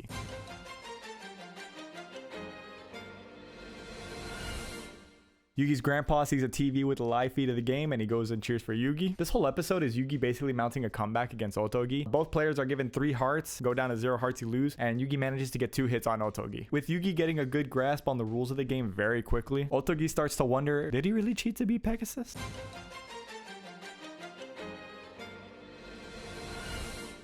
New opening alert. It's pretty weird though, because this opening is clearly meant for Battle City and they decide to use it now. Battle City is literally the next episode. You couldn't wait one more. Otogi gets 1 more hit on Yugi, so they're both down to 1. Yugi's able to summon Dark Magician, because have you been paying attention up until now? When Dark Magician does this little like thing with his finger, you know it's over. Yugi wins, and Otogi believes that he didn't cheat to beat Pegasus, and even becoming their friend afterwards. Otogi even still gets the deal with Pegasus's company to make Dungeon Dice Monsters a real thing. DDM was a nice little Yu-Gi-Oh arc and a nice break from Duel Monsters. I highly suggest you go check it out. It's a very fun concept that I enjoyed very much growing up, and even still today. They even tried to make this a real thing, but unfortunately it didn't sell too hot, so they decided to cancel it pretty quick, and I genuinely hope that they bring it back one day, because I feel like it would be a big hit now.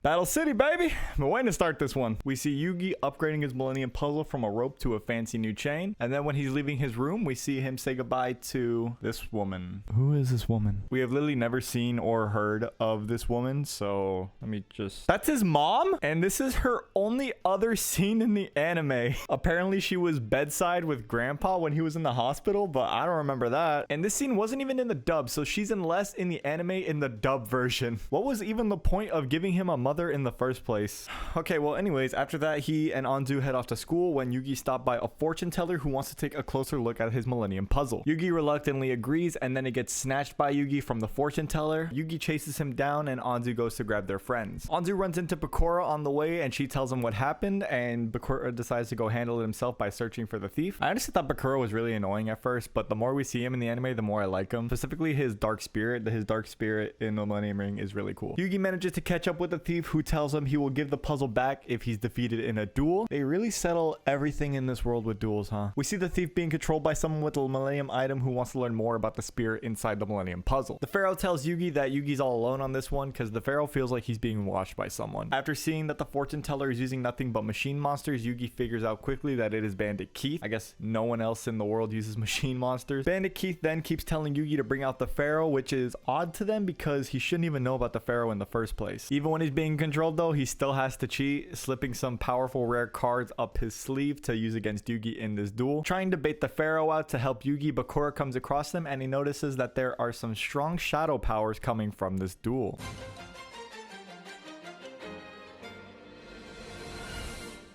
Keith is beating Yugi at every step, having access to more powerful and rare cards and managing to always bring them to his hand. Bakura shows up and see that Bandit Keith is being controlled and quickly is able to put a stop to it. Keith starts being tormented as he knows he's about to be taken over again to try to see the spirit of the Millennium Puzzle, so he just runs over and smashes it into pieces.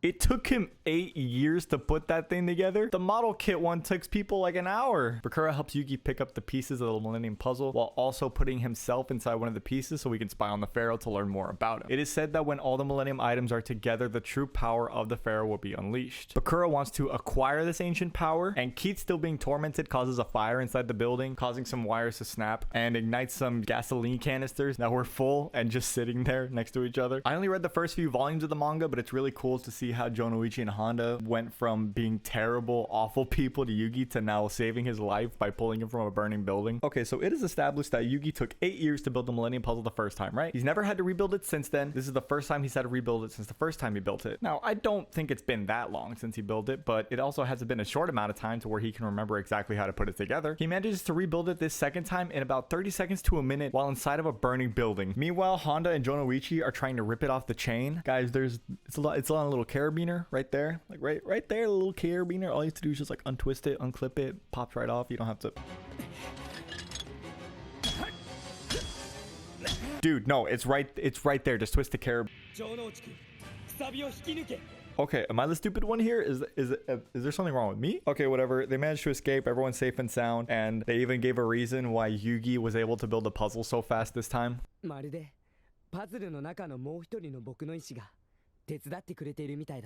Never said it was a good one.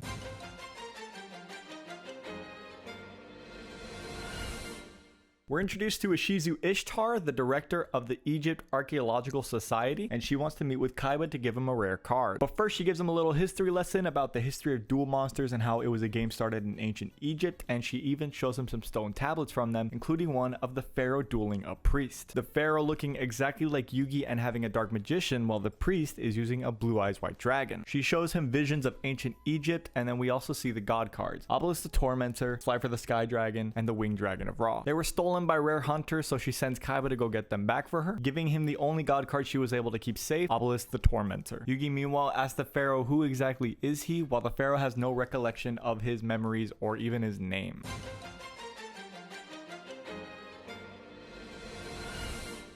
Yugi sets the Pharaoh up on a day with Anzu. That's it. That's the episode. She beats this guy in a dance battle. His name is Step Johnny. He gets embarrassed, so he chases him down, threatens to duel Yugi, but quits the duel after finding out who Yugi is. Then they go to the ancient Egyptian exhibit to learn more about the Pharaoh, and that was the whole episode.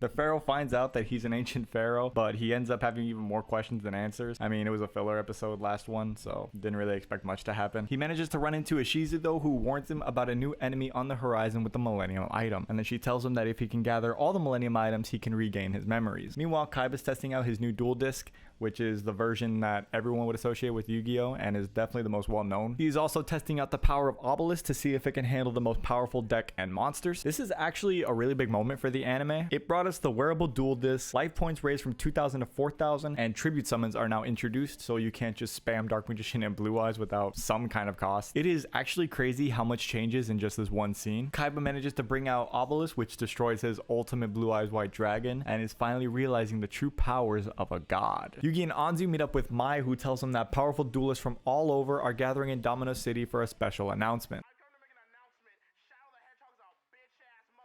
The announcement is from Kaiba himself, who is announcing his Battle City tournament. Kaiba states the anti-rule, which is a rule that if you lose to your opponent, you must give them your most rare card. This draws the attention of all the rare hunters, as well as probably my favorite character in the whole series, Merrick.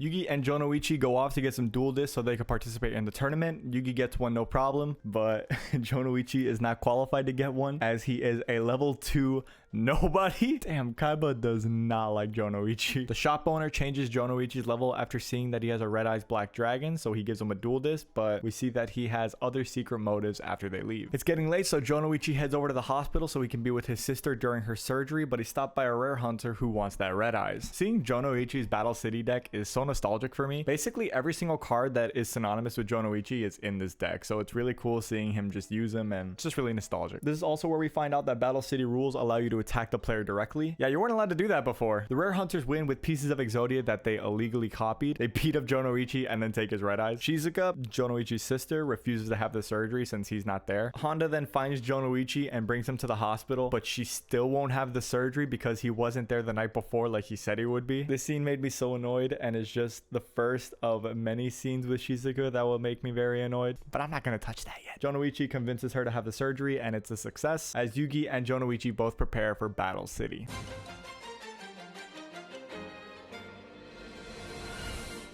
Battle City begins! All the duelists gather as Kaiba explains the rules. Each player is given a puzzle card, and if you get 6, you have to stack them to reveal the location of the finals. What if you get the same puzzle card, unless everyone has a different puzzle card, but then you would still need the right combination of puzzle. Whatever. You need 6 to win. The finals are in a hidden location that is only revealed if you collect all 6 puzzle cards. Only 8 duelists will make it to the finals, and each duel you have to put up a puzzle card and your rarest card. The first duel we see is Jonoichi challenging the rare hunter who stole his red eyes, but the rare hunter doesn't want to duel Jonoichi because he already has your rarest card. What more do you have to offer him? So Yugi ends up taking Jonoichi's place. Yugi tries to figure out the rare hunter strategy while Kaiba and Jonoichi just watch on. And if you're wondering why Jonoichi doesn't just tell Yugi that he has a bunch of illegal Exodia pieces that he made in his deck, it's because Yugi doesn't want Jonoichi to tell him, because that would be cheating. Yep, I guess if you tell your friend that the opponent they're dueling is cheating, that counts as cheating to Yugi. Yugi's able to figure out the rare hunter strategy, but the rare hunter needs one more piece to complete Exodia. So did Yugi find out too late?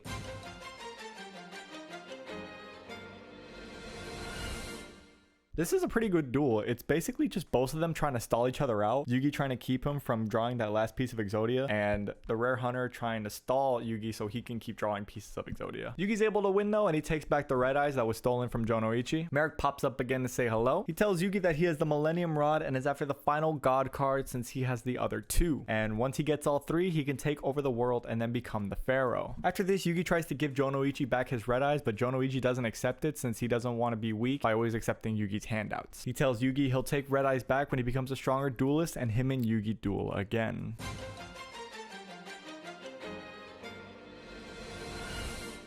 Jonoichi runs into Esperoba as he's defeating Ryuzaki, and Ryuzaki tells Jonoichi not to duel him because Esperoba has ESP and can read his opponent's minds. Jonoichi accepts the duel anyways, and what do you know, he starts reading Jonoichi's cards. Honda then goes to check up on Shizuka, who gives her the play-by-play of Jonoichi's duel against Esperoba, and Yugi hears word about this psychic duelist, so he goes to check it out thinking it might be a rare hunter. Watching from the rooftops, he can see that it definitely isn't a rare hunter, and Esperoba can definitely not read his opponent's cards. I love his brothers, they're really cute. Jonoichi's able to figure out though that Esperoba is just full of it since he mistakenly makes a call mistaking his skull dice for a graceful dice. Commissioner Mokuba then comes in to try to stop the duel, but the brothers convince him otherwise, saying that there will be no more cheating and it'll be a fair duel from now on. Esperoba manages to tribute one of Jonoichi's monsters to summon his Jinzo, but Jonoichi had a plan for this. As he goes to activate one of his trap cards, he finds out that Jinzo's special effect is that it negates all trap cards.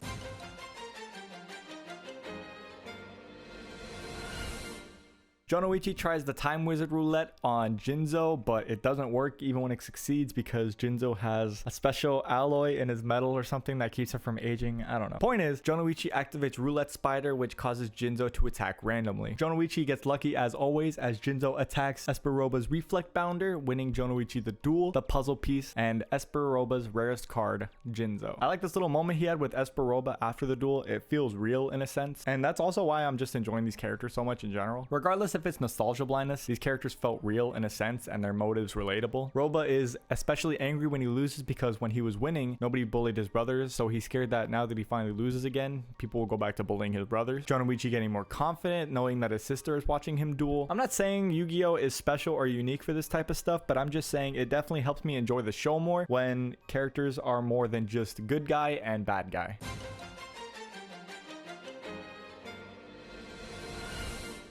Merrick gets informed that Kaiba has the third god card they need, him already being aware of this since Kaiba was the one who started the tournament. Like, why else would you make a rule that you have to give your opponent your rarest card, you know? We get a flashback of him trying to steal the Winged Dragon of Ra when he was stopped by Ishizu, his sister. Yep, Merrick and Ishizu are related. He still manages to snag it though, as we see him telling the rare hunters to get Pandora ready. We see Yugi getting lured into a tent by a creepy clown. It is obvious that horror movies do not exist in this world, because if they did, Yugi would run the other direction. He gets transported to a basement via magic, and he is off the grid from Kaiba Corp. This is where we meet Pandora. God, I love him. He tells Yugi that Yugi is not the only one who wields the Dark Magician. Before they duel, they cut each other's decks, and we find out that Pandora stripped the sides of his Dark Magician card, so when the deck gets cut, it is always in his starting hand. The duel begins, and they are locked into place when saw blades come out, and they come closer to their ankles as each life point gets lost. And the only way to unlock yourself is to open a box with a key at your feet that will open when your opponent's life points reach 0. Let me just check just to make sure. Oh, okay. I thought I put the wrong disc in. Yugi was aware of some type of weird trick to make his starting hand good, so Yugi activates card destruction to make them basically reset their hands. He manages to brain controls Pandora's monster and tribute it to summon Dark Magician and quickly goes for the direct attack. But Pandora tells him that the duel is just beginning.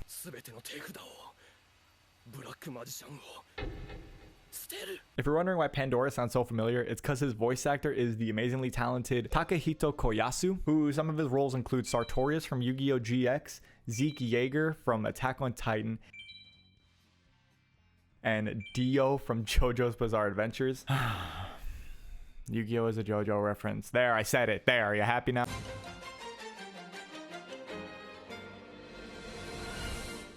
Pandora brings his own Dark Magician back from the grave, and him and Yugi have this really cool sequence where they set a bunch of cards face down and then just keep activating them one after the other. We learn that Pandora works for Merrick because he used to be a skilled illusionist, but after a trick went awry, he lost his career as well as his beloved Catherine. This is when he was discovered by Merrick, and Merrick tells him that if he's able to finish off Yugi, he will bring back his beloved Catherine, showing her on the other side of some curtains as she watches the duel between the two. When Pandora is about to deal the final blow with his Ectoplasmer card, he sacrifices his Dark Magician to try to end Yugi, but Yugi's own Dark Magician sacrifices himself to save him. So the duel continues on.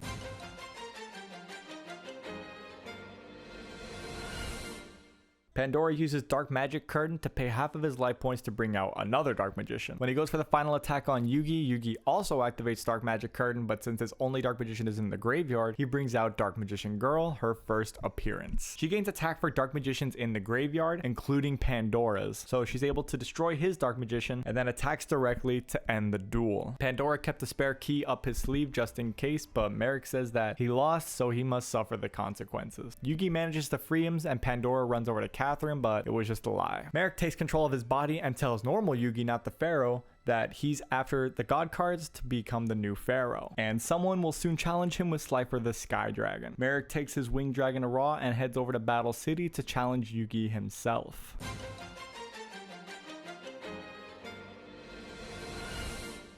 A young fan comes up to Jonoichi and asks him for his autograph and even asks him if he can try on his duel disc. When Jonoichi lets the young fan try on his duel disc, he runs off with it, and when they eventually catch up to him, he says he just wanted revenge on a man who stole his rare cards. The person who stole his rare cards was Insector Haga, but then we see that Insector Haga actually hired the kid to take Jonoichi's deck and mess with it. Haga wants revenge on Yugi for embarrassing him at Duelist Kingdom, so he figures if he defeats Jonoichi, he can get to Yugi. Insector Haga takes advantage and stalls Jonoichi out so he can try to summon his perfectly ultimate Great Moth, and he does this by using the Parasite that he snuck into Jonoichi's deck. This turns all of Jonoichi's cards into insects that cannot be tributed, as well as using a spell card that prevents Jonoichi from attacking. Haga is able to stall long enough to summon his perfectly ultimate Great Moth, and there's like a side plot where there's like a kid in the hospital with Shizuka who hides in her room and she doesn't rat him out. His only role is taking over Honda's role as just giving her a play-by-play for Jonoichi's duel. That's literally it.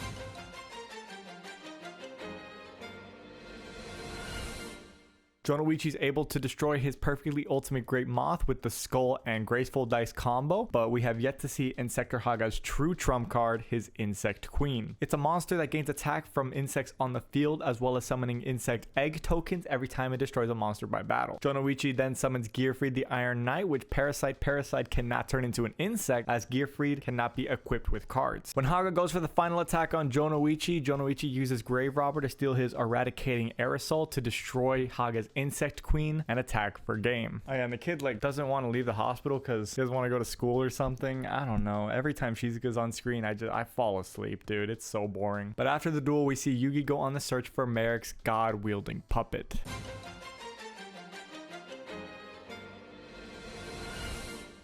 Jonoichi takes Haga's Insect Queen as they're being stalked by a rare hunter. Merrick, while on the way to the city, takes control of his puppet to track down Yugi so he can end him himself. And Bakura finds himself in a museum trying to track down the Millennium items, seeing that something relating to the Pharaoh is going to happen soon and he's going to be there for it. Merrick's puppet and Yugi begin to duel as he uses a combo of Revival Jam and Jam Breeding Machine to constantly have resources to bring out Slifer, keeping Yugi from doing anything about it and telling him God will arrive on the next turn. That was badass.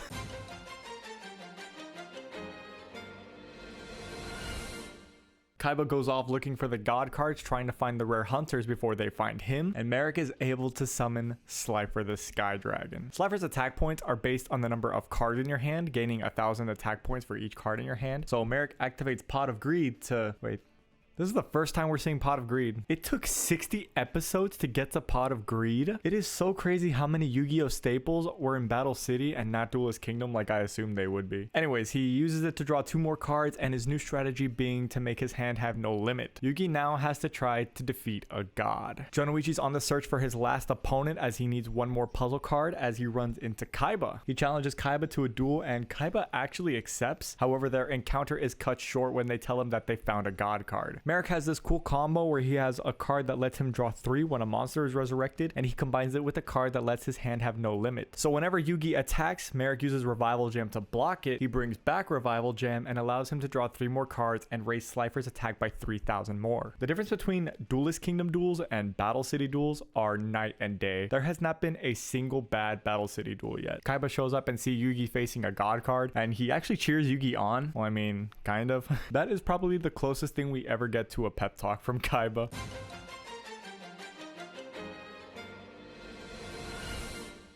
Yugi thinks of a strategy to defeat Merrick, which is causing an infinite loop. He brain controls Merrick's Revival Jam, which Merrick attacks. The Revival Jam takes the attack, destroys it, and it comes back to Yugi's field, which causes Slifer's effect to activate it, which lowers its attack by 2,000 and destroys it. And since it gets destroyed, it comes back to Yugi's field once again, causing Slifer's effect to activate once again on Revival Jam. This happens again and again and again and again, causing Merrick to keep drawing because Revival Jam keeps getting resurrected, causing him to deck himself out. Okay, moving on. Yugi takes the puzzle card and Slifer the Sky Dragon, and Merrick controls the puppet one more time to tell Yugi that he's going to get that god card back. Spying on his friends through a rare hunter that he's controlling, he tells Yugi that it would be a shame if something were to happen to them. Yugi goes off to try to find his friends to make sure they're okay, and Merrick arrives in Battle City to collect his god cards.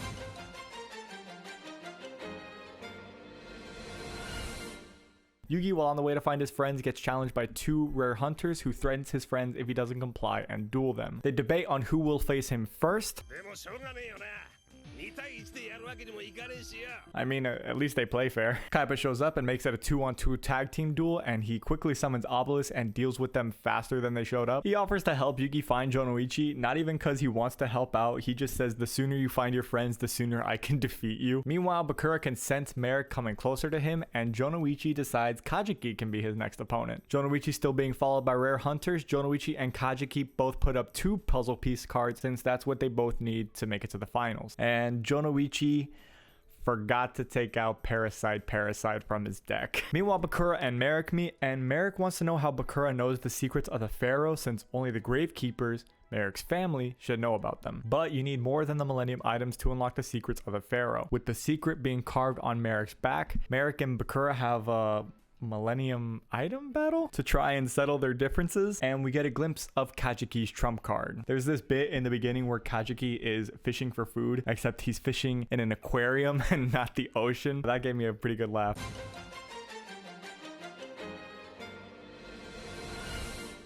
I like this duel a lot. Kazuki has a special connection with his legendary fisherman card. He tells himself that he would rather lose with that card than win without using it because it reminds him of his father. Jonoichi wins, and Kazuki gives him his 2 puzzle cards as well as his 2 rarest cards, Legendary Fisherman and Fortress Whale.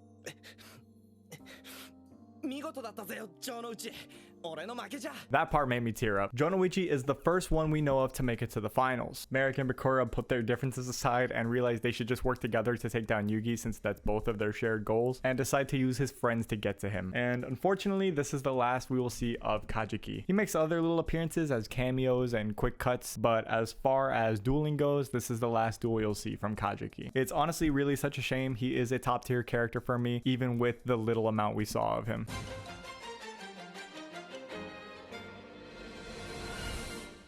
Honda goes to pick up Shizuka so she can watch Jonoichi duel in the finals, and Bakura and Merrick both fake this little scheme where Merrick pretends he found Bakura hurt so he can meet Anzu and Jonoichi. Going under the alias Namu, some rare hunters come up and just start laying the smacketh down on them. Capturing them and also Mokuba, we see the face of Merrick's main henchman. They straight up dangle Mokuba from a helicopter, and the goons from earlier tell Yugi and Kaiba if they don't want their loved ones hurt to face them in a duel on top of a skyscraper. Every time Kaiba helps out Yugi, he has to make it known to Yugi, like, just remember, I still hate you. They duel on top of a sheet of glass that will break under the feet of whichever team's life points reaches 0 first. Do police just like not exist in this universe? A proper judicial system? Anything? Their decks are specifically made for tag team dueling, helping the other one out, and Kaiba thinks he can just take them both on by himself with no help at all from Yugi. This is gonna be an interesting one.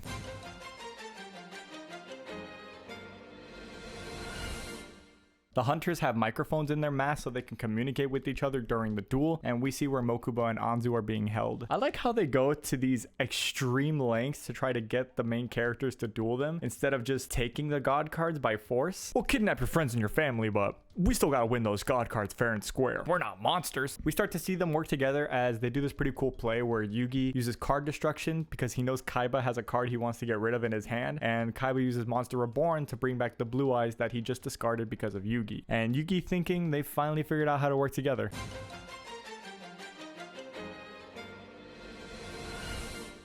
Nope. Kaiba says that he manipulated Yugi to activate card destruction, and he still doesn't believe in teamwork. I like that he says that. He doesn't believe in teamwork, like it's like an ancient myth or something like that. Meanwhile, Jonoichi gets mind controlled by Merrick, and Anzu is able to help Mokuba escape. After Yugi saves Kaiba from plummeting to his death, Kaiba wonders that, you know what, maybe teamwork is a real thing. They start to notice that the mass teamwork is starting to fall apart, so they try to capitalize on it and pretty much bait them into hating each other. They manage to summon their trump card though and get right back on track and decide who they're gonna attack. Yugi having one last strategy to try to defeat them, but he can't do it if they decide to attack him. So who's it gonna be?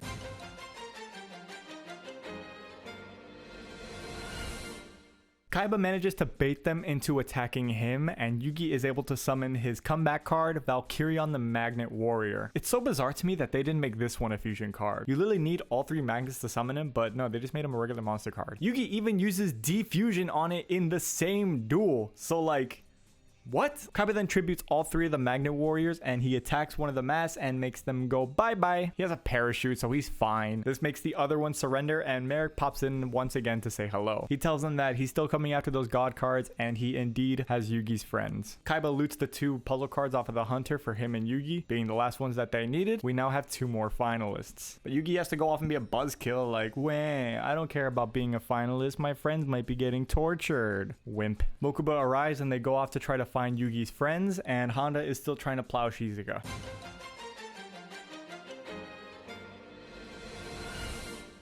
Recap episode. Keep going. Recap episode. Don't stop here. Keep going.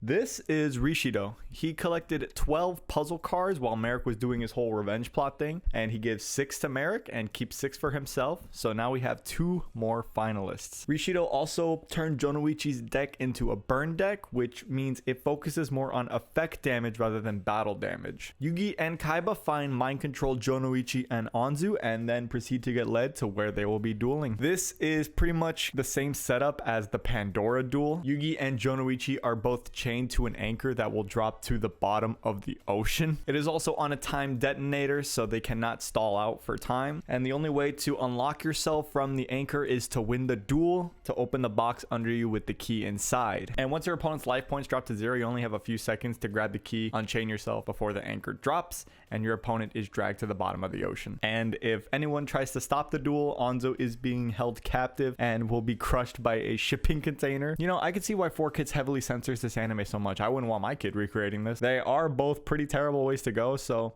which do you think is worse? Leave your comments down below. Yugi is told he has to duel without his newfound Slifer card, but he does put red eyes in his deck thinking that he can save Jonoichi if he sees it. The amount of hate Merrick has for the Pharaoh is actually insane. Every other sentence he spouts, it has to do with killing the Pharaoh, and he won't even be satisfied unless he kills him himself. That's dedication. I'd hire that man. And the episode ends with Honda and Shizuka getting chased by some rare hunters.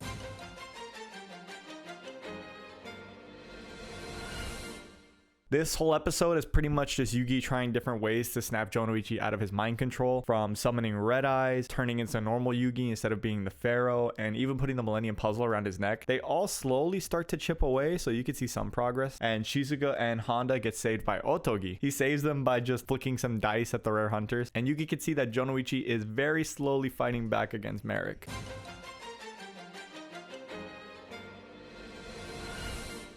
We see more of Jonoichi fighting back against Merrick when he refuses to throw away the Millennium Puzzle and also refuses to end the duel. While Otogi, Shizuka, and Honda bump into Mai, who then takes them to Jonoichi. When they arrive, Shizuka wants to take off her bandages so she can finally see her brother, but Anzu screams for her not to because she doesn't want her to see her brother like this. With the 40-minute time limit of the duel slowly coming to an end, Yugi starts to wonder what can be that final step to take to finally snap Jonoichi out of it.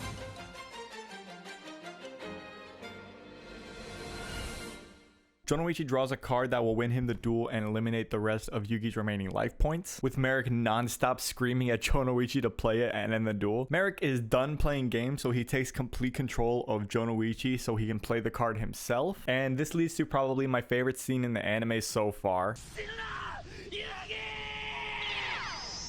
That scream was...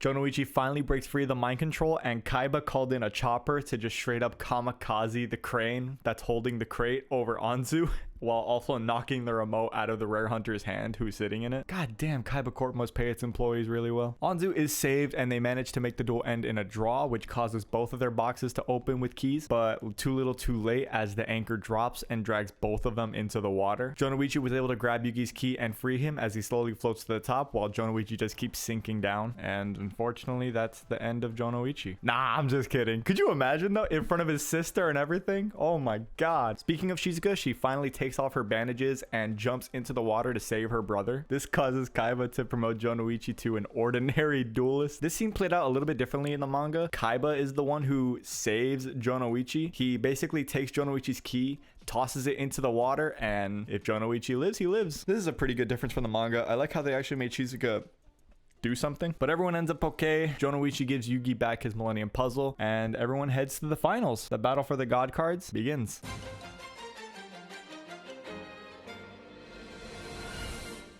Bakura wakes up in the hospital with Yugi's grandpa watching over him, but he puts him down for a little nap so he can go try to get in the finals with the rest of them. God, Grams cannot catch a break, huh? He steals a duel disc and a puzzle card and heads over to the cemetery to find Kotsutsuka and the gang. Of course, they get challenged. It is Kotsutsuka's ghost deck versus Bakura's occult deck, whatever that means. This is the first time we're seeing Bakura duel, and Duelist Kingdom against Yugi does not count. Kotsutsuka has 5 puzzle cards, so Bakura challenges him for all of them. They accept, so whoever wins this duel is the next finalist. Bakura then proceeds to make it a shadow game and pretty much just toys with them until eventually becoming our next finalist and sending them to the shadow realm. They are not seen or heard from again after this, and Bakura is on his way to the finals.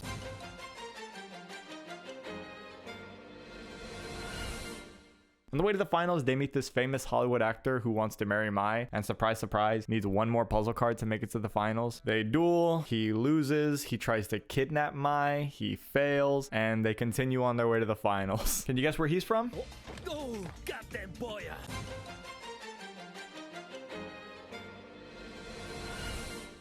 New intro, it's a banger. Everyone starts arriving at the finals. Kaiba, Mai, Yugi, Jonoichi, and all their friends. Merrick still going under the name Namu, however Jonoichi's starting to get a little bit suspicious. Rishido pretending to be Merrick, and Bakura. It's revealed that the actual final will take place in the sky on a Kaiba Corp blimp, and before they leave, the 8th finalist arrives, Ishizu, Merrick's sister. Everyone starts to prepare for the finals when Merrick starts to think about how he has Anzu and Bakura under his control whenever he needs it, imbuing his mind control into Bakura when he first met the group. And I just want to point out, Rishido's voice is just, oh, I love it so much. It fits, it's so perfect. They could not have cast a more perfect person for this role.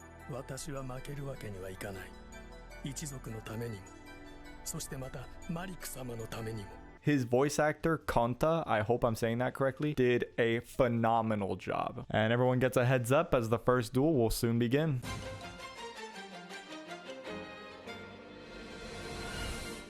The first pairings are Yugi versus Bakura, and Yugi starts to get a little bit nervous because he knows that he's not going to actually be doing Bakura. He's going to be dueling the spirit in the Millennium Ring. Out of all the things to turn into an actual card, they chose Kaiba's Blue Eyes Bingo Machine. The duel begins and Yugi falls for all of Bakura's tricks, making them think that he's a bad duelist, attacking all of his monsters and allowing Bakura to set up for his occult combo. Which is what, you ask? Let's find out.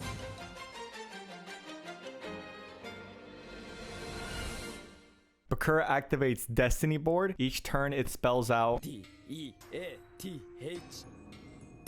and if it does, Yugi loses. This is kind of like a different Exodia, but it puts Yugi on a timer, so he needs to pick up the pace. Bakura also activates a spell that lets Yugi attack only once per turn, and Bakura's field spell also lets him possess one of Yugi's monsters, but Yugi doesn't know which one it is. And if Yugi attacks with the monster that's possessed, he will attack himself. Yugi's able to make a little bit of a comeback when he sacrifices his Kuribo and monster reborning Bakura's Dark Necrofear, and on Bakura's seemingly last turn before Yugi wins, he draws a card that he said just won him the duel.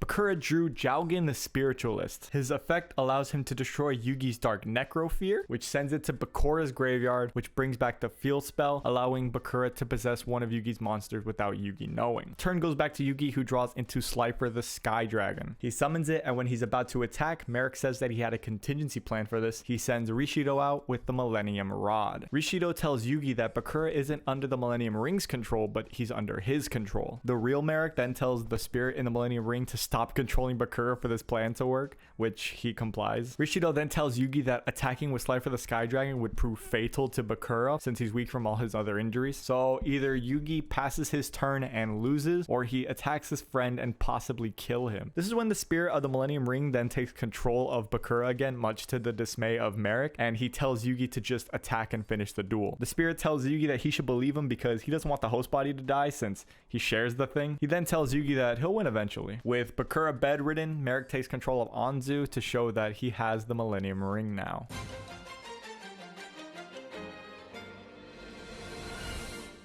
Honda and Osogi go up to the top of the ship to have a little talk, and Honda basically tells Otogi to back off of Shizuka. Yeah, they've been like fighting for her love ever since Otogi came back. It's nothing. It's literally nothing. When Honda accidentally knocks both of them off the ledge, they're both saved by Shadi. He was here to tell Yugi that all 7 of the Millennium items as well as all 3 God cards are on this blimp. Everything the Pharaoh needs to unlock his memories, while also telling him the story of how Pegasus created the God cards. Everyone who interacted with the God cards when they were unworthy would mysteriously die in some way or another, and this would cause Pegasus to seal them away. Shadi then visits Ishizu, who's been locked in her room for this whole tournament so far. She says that she sees a horrible future for her brother Merrick, and she's entered this tournament to try to stop it from happening. Shadi then paying one more visit to Bakura before disappearing off into the void, with round 2 soon getting ready to start.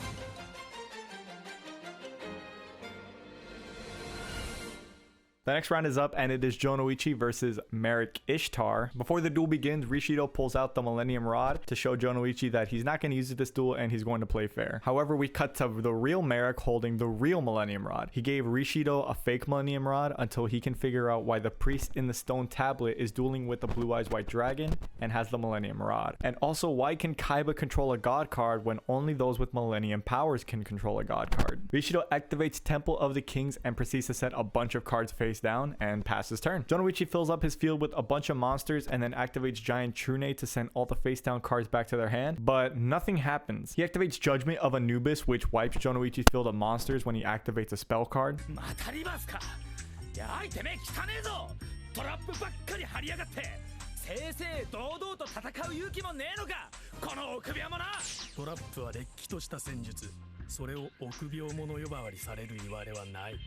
That's just modern Yu-Gi-Oh! The duel goes on and Jonoichi starts to get the upper hand. Once Rishido tells him that trap cards can be monster cards though, he proceeds to activate and summon 3 Embodiment of Apophis, and he quickly overwhelms Jonoichi since he just went from 0 to 3 monsters on his field.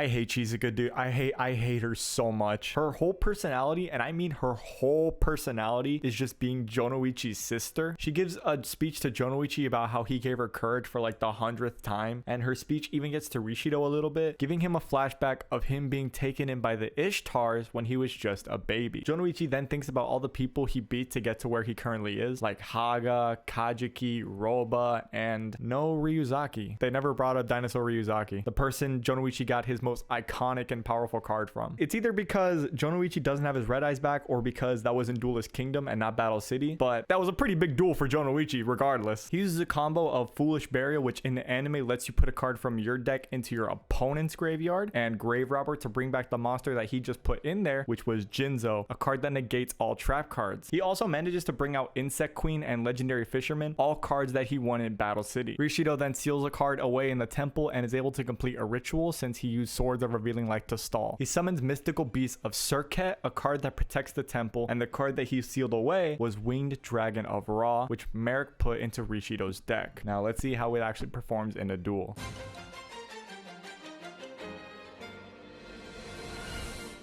Unfortunately, the Ra in Rishido's deck is just a copy, with the real copy still being in Merrick's deck. After devouring Jonoichi's monsters with Surket one by one, we see Rishido have another flashback, showing Rishido has some serious daddy issues, with their father preferring Merrick to keep on the Gravekeeper's lineage through the Gravekeeper's ritual, and with his mother shortly dying after giving birth to Merrick. Merrick is terrified of the ritual and he doesn't want to do it, so Rishido offers to be the one to do it instead, and this angers their father so much that he forces Merrick to do the ritual and get the carvings on his back. Rishido, feeling bad for Merrick, then proceeds to pledge his loyalty to Merrick and his family by getting the face tattoos. Before Rishido finishes off Jonoichi, Jonoichi then says to Rishido that he doesn't actually believe that he's Merrick. Dueling and acting nothing like the man that brainwashed him, he starts to confirm Yugi's suspicions. Merrick tells Rishido that the only way to draw their suspicion away from him is to summon the Winged Dragon of Ra and finish off Jonoichi with that, so Merrick can continue his plan. Rishido is scared of the wrath that he will face by using a god card while not being worthy,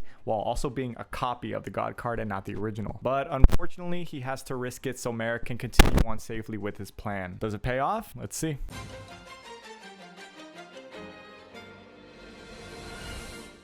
Merrick tells Rishido that if he wants to officially become a Gravekeeper and want the honor of officially being his father's son, he needs to summon Ra. So he sacrifices Circuit and half of his life points to attempt to summon the Winged Dragon of Ra. Notice how I said attempt. This angers the gods since he is using a copy of it in his deck, so both him as well as Jonoichi face God's wrath. They both get struck by God's wrath, and Kaiba decides to turn this into a last man standing match. The first one to stand up within 5 minutes wins the duel, while Merrick struggles to keep his other personality at bay. The ritual caused Merrick to house a dark spirit that desires nothing but hatred and destruction. Rishido's loyalty kept his spirit dwelled, and Jonoichi is able to stand up after having a dream sequence that I really liked actually.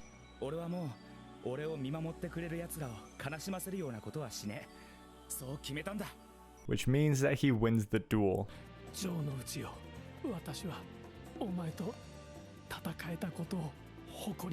They find out the real Merrick's identity, which is when his dark spirit finally comes out. And we are introduced to Yami Merrick, probably my favorite character. And he tells Yugi, the real battle has only begun.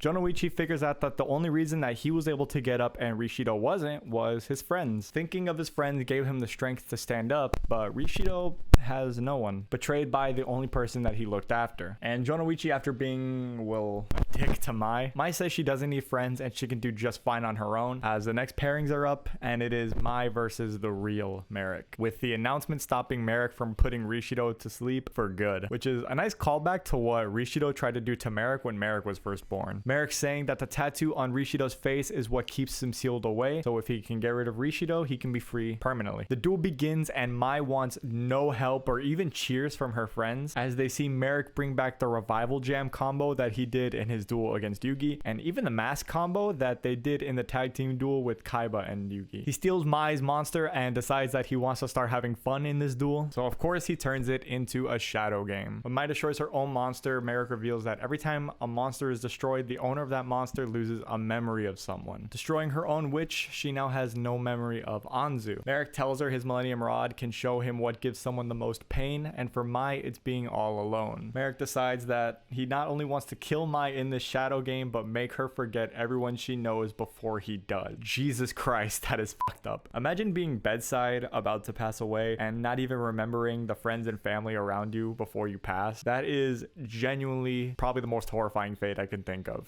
それがこの闇のゲームだ。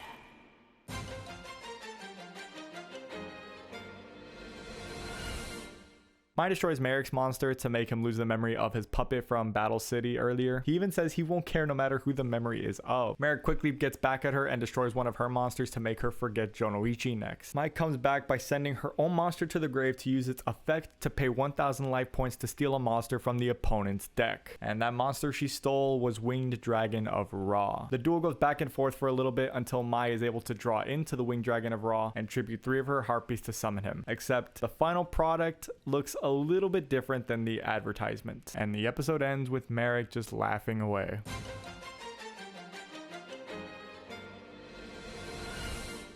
Ra came with some ancient heretic texts that only some certain chosen ones can read, and surprise surprise, Merrick's family are the chosen ones. So even though Mai summoned him, Merrick uses the ancient chant to actually control him. Before Merrick blasts Mai away to the Shadow Realm, we get this moment where Jonoichi comes up to try to save her from the blast, and he's even able to make her remember him. And we also get this really touching moment where she says that she joined Battle City just because she wanted to see Jonoichi again, and that was pretty sweet. Before the blast hits them, then Yugi decides to come up to save both of them from the blast. He's knocked out and Mai still lives. Merrick tells Mai that it probably would have been better if she just took the blast because she still lost the duel, so she still gets sent to the Shadow Realm. As he traps her mind in an hourglass, she watches her friends basically have a beach episode without her, and slowly as the hourglass fills up, she will forget everyone she's ever known, and when the hourglass does fill up, her mind and body will die. Jesus Christ. Kaiba could not care less. He tells them to clear out the loser so he can have his turn already. Oh my God.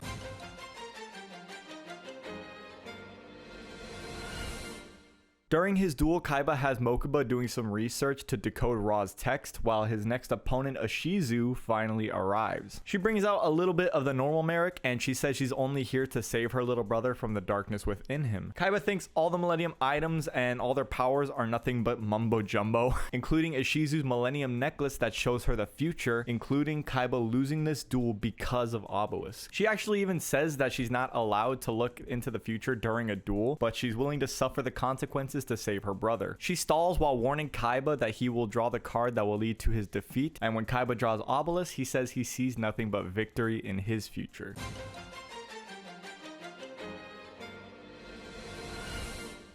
After Kaiba used Crush Card Virus and Virus Cannon to basically send a majority of Ashizu's deck to the graveyard, Ashizu uses Exchange of Spirit, which swaps each player's deck with their graveyard. Kaiba essentially only threw her good cards in the graveyard, and he only has 7 in his graveyard, so this is going to be a little bit of a challenge. Kaiba uses Soul Exchange to tribute some of Ashizu's monsters to summon his Obelisk the Tormentor, but Ashizu activates a trap card that destroys a monster if it's summoned using her monsters as a tribute, even if it's a god. Before Kaiba attacks, he's stopped by the Millennium Rod. Not Merrick, the Millennium Rod. It shows Kaiba a vision of the ancient priest who made the tablet and is also using blue eyes. Kaiba takes it as a sign, using Silent Doom to summon a monster. He defies destiny and tributes whatever monster he had, and his Obelisk the Tormentor to summon Blue Eyes White Dragon. He literally loves this dragon more than God itself. Honestly, that was cold as hell. I'm not even gonna. He wins the duel defying destiny, and this causes Merrick and Ashizu to think, who is Seto Kaiba really?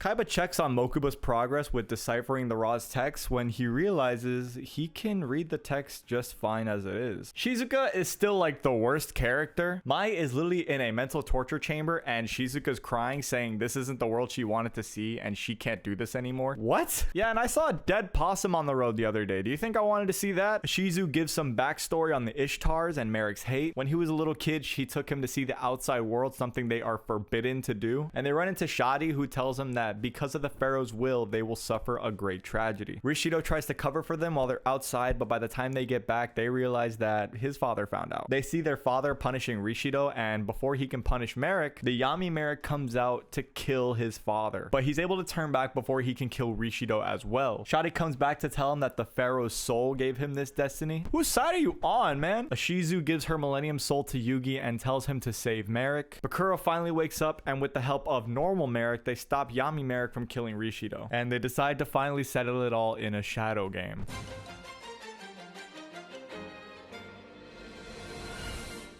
Before the duel starts, normal Merrick tells Yami Merrick that he heard the story Ashizu tell while he was in Anzu's body, and he says he will atone for his sins by killing the spirit that killed his father. In this shadow game, losing life points causes you to lose pieces of your body and your soul, so the first one to reach 0 becomes 1 with the shadows. If Bakura wins, Merrick says that he will give him the Millennium Rod as well as the secrets carved onto his back. Meanwhile, Yugi and the Pharaoh have a talk about unlocking the Pharaoh's memories. Back to the duel, Bakura does a combo to set up 3 tributes for the Ring Dragon of Ra, bring it over to Yami Merrick's hand, and then steal it from his hand, planning to beat Merrick's evil spirit with his own god card.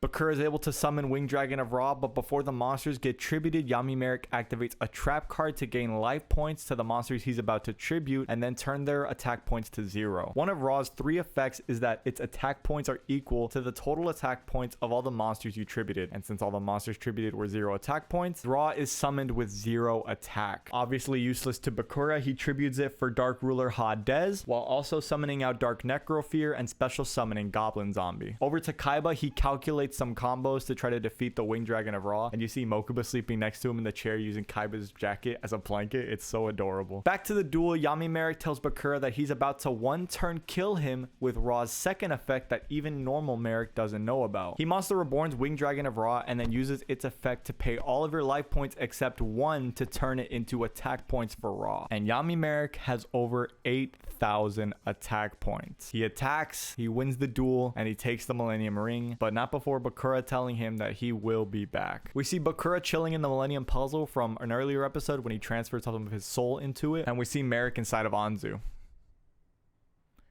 Merrick's spirit inside Anzu from when he controlled her earlier. I like this a lot because it was some nice foreshadowing in the beginning of the anime and not some like Hashirama Cells level of BSing the characters to keep him into the story. The blimp arrives at the final location, Alcatraz Island, which Kaiba's father Gozaburo, they say created, but I'm gonna say colonized for high-tech military weapons. After the passing of his father, Kaiba placed a duel tower on it, and this is where the finals are going to take place. Battle City is going to be put on a somewhat brief hold as we enter Noah's virtual world arc, another filler arc, and a pretty long one at that. And that was Battle City Part 1. Easily the best and most iconic arc of the entire anime, and for good reason. I don't think there was a single bad duel in the entire arc. So let's head on to some filler.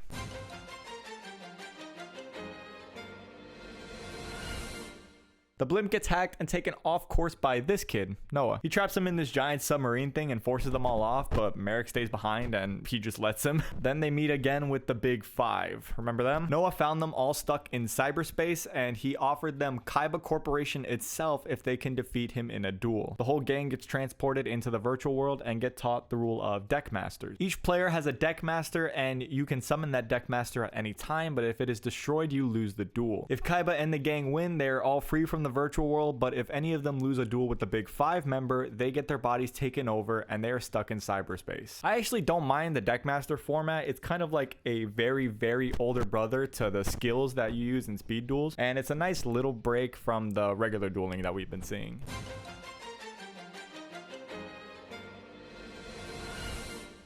Everyone gets transported to different areas as Noah watches on. And first up is Yugi facing the first member of the Big Five, whose deck master is Deep Sea Warrior. Wait a minute. You can't fool me, that's just prayers from Bakugan. Yugi makes his deck and chooses his deck master, and since the Big Five don't have bodies, they are going to be their own deck master, basically possessing the monsters that they choose. And who do you think Yugi chooses? Kuribo gets like offended when Yugi was like, I didn't want you. But then he's like, oh, okay, fine, I'll give you some spotlight. And they begin to duel while Kaiba and Mokuba find what they think is the exit, but it just brings them to the facility that they grew up in. Yeah, this episode was just kind of a lot of seeing where everyone is in different parts of the virtual world. So next episode.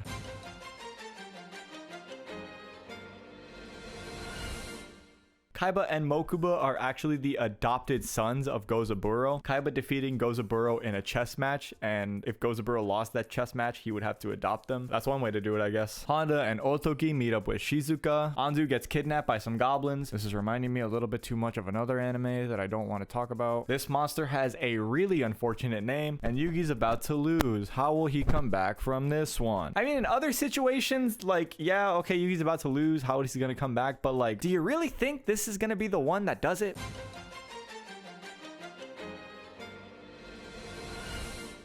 Nothing honestly happened this episode. Anzu gets saved by a penguin, and the reason why I didn't talk about the duel very much is because it's a 5-minute duel that got spaced out between 2 episodes because it keeps cutting to every other character for 1 to 2 minutes. Karibo's ability was to protect Yugi from a direct attack, and Yugi turned Karibo into Rainbow Karibo and uses the arc to attack directly with Gaia and win the duel. And after Yugi wins, he just leaves the area.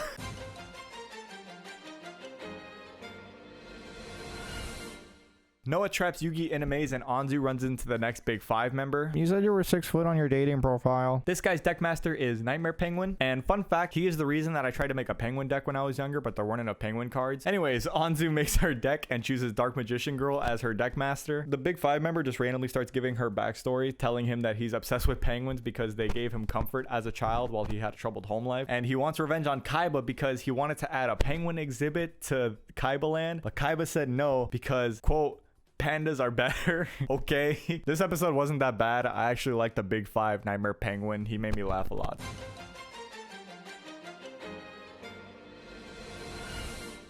Kaiba and Mokuba finally come face to face with Noah. They ask him why he's showing them all these random memories from their childhood, and Noah's like, I'm not telling you yet, and then just disappears. There's this really wholesome scene where Mokuba draws Kaiba this proxy blue eyes white dragon with like some crayons because they didn't have the real one yet. Yugi figures out a way to get her out of the maze, and the big 5 member starts being really creepy to Anzu. I don't really like that. I don't want to see the 55-year-old penguin man say that he's gonna make good use out of the 16-year-old Anzu's body and then lick his beak after. I don't want to see that. I'd rather just see him make funny faces, but that's just me, I guess. Oh, but the age of consent in Japan is 16. Yeah, hi. Him right there. That's the one. Anyways, Anzu wins the duel and reunites with Yugi.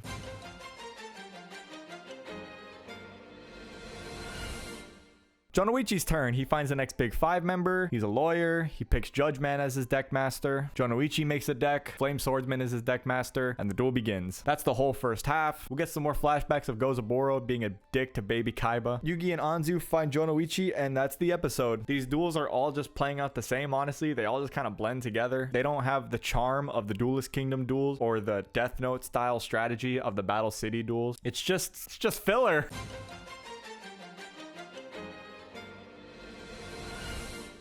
Do you guys know Mokuba's voiced by Naruto? I did not know that. He's voiced by Junko Takeuchi, who does the voice of Naruto, Red from Pokemon Origins, and Gon from the OG Hunter x Hunter. That is fucking sick. Anyways, the duel goes on some more, and Noah tries to stop it because of Judge Man's constant cheating, rigging Jonoichi's luck-based cards to make them have the worst outcome possible. Jonoichi doesn't care. He says let the duel go on. Jonoichi wins from a gamble card by playing some mind games to make Judge Man pick the wrong card. He wins, and they go off to find his sister. Can we just leave her, please?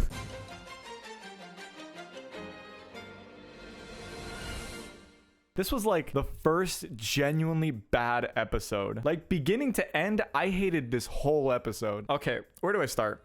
Well, they took the worst character who doesn't know a thing about Duel Monsters and they made her duel. How do you think it turned out? The whole episode is them just like teaching her how to play. We're over 100 episodes in. And not only that, it's a 3-on-1 duel. The big 5 member versus Otogi, Honda, and Shizuka. Honda's never dueled either. So we have 2 people who never played the game and are shit. And then we have Otogi. And I like Otogi. He's the only saving grace of this episode. But if I put a jelly bean in a pile of shit, it's still a pile of shit. We have Honda protecting Shizuka all game, and he gets mad when Otogi doesn't protect her. We have Shizuka the whole fucking duel just going, oh, Oni-chan, Oni-chan, and misplaying the whole game. Honda sacrifices himself to save her. I'm supposed to be sad or something. Yeah, Honda lost, dunked in lava. I don't care, dude. Am I alone in this? Like, genuinely, I'm not pessimistic, but like, I've never heard, talking with anyone who's ever watched the anime, no one brings up how bad of a character she is. Like, how genuinely insufferable she is. We're like 5 episodes in. I want this arc over already. Okay, side rant. Look, Shizuka exists existed as a way for Jonoichi to win Duelist Kingdom. She was a motivation for him to win Duelist Kingdom so he can win the money, pay for her surgery, become a better duelist from it, right? We can all agree on that. And yes, Jonoichi was bad and he got help a lot from Duelist Kingdom, but that led to him getting better, paying for her surgery, and later on in the arc, he didn't even want help from people. He wanted to do it by himself. And now his motivation is to just get better, beat Yugi, and become a good duelist. Like that's called a character arc, right? And it's a good one. It's a good one. Shizuka isn't a duelist. She doesn't have a goal. She doesn't have any motivation, and she's not blind anymore. Do you see the problem here? Just send her home. That episode gave me a hernia. Okay, next episode.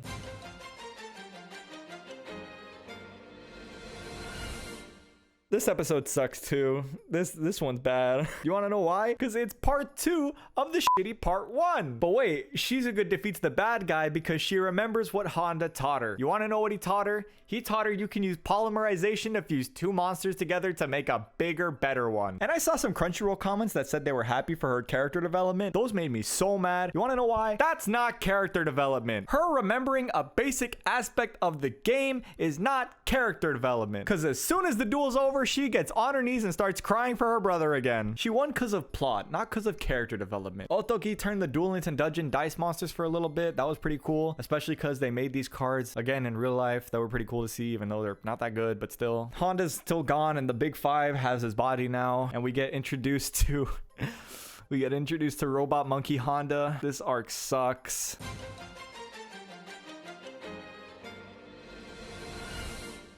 The Honda that's possessed by the Big Five member comes out and he attacks Kaiba. Kaiba's saved by the Robo Monkey Honda. And for some reason, everyone just thinks that's the real Honda. Even Otogi literally says that's not the real Honda, but they still act like it is. Do they remember the stipulations of losing these duels? Like, am I going crazy? Am I going crazy? Is this what schizophrenia feels like? The possessed Honda captures Mokuba and he rides off into the sunset. He drops Mokuba off with Noah. As Kaiba chases after him, he's stopped by the final Big Five member, who is Jinzo. They duel and it's actually not a bad duel so far. I don't mind it. Kaiba carries it, honestly. Any duel with Kaiba is gonna be not a bad one. This one's mad at Kaiba because Kaiba's good at making money. His dad gave him a loan and told him to make it back 100 times within a year. Kaiba does it. He turns Kaiba Corp from a military corporation into a virtual reality company. Next episode.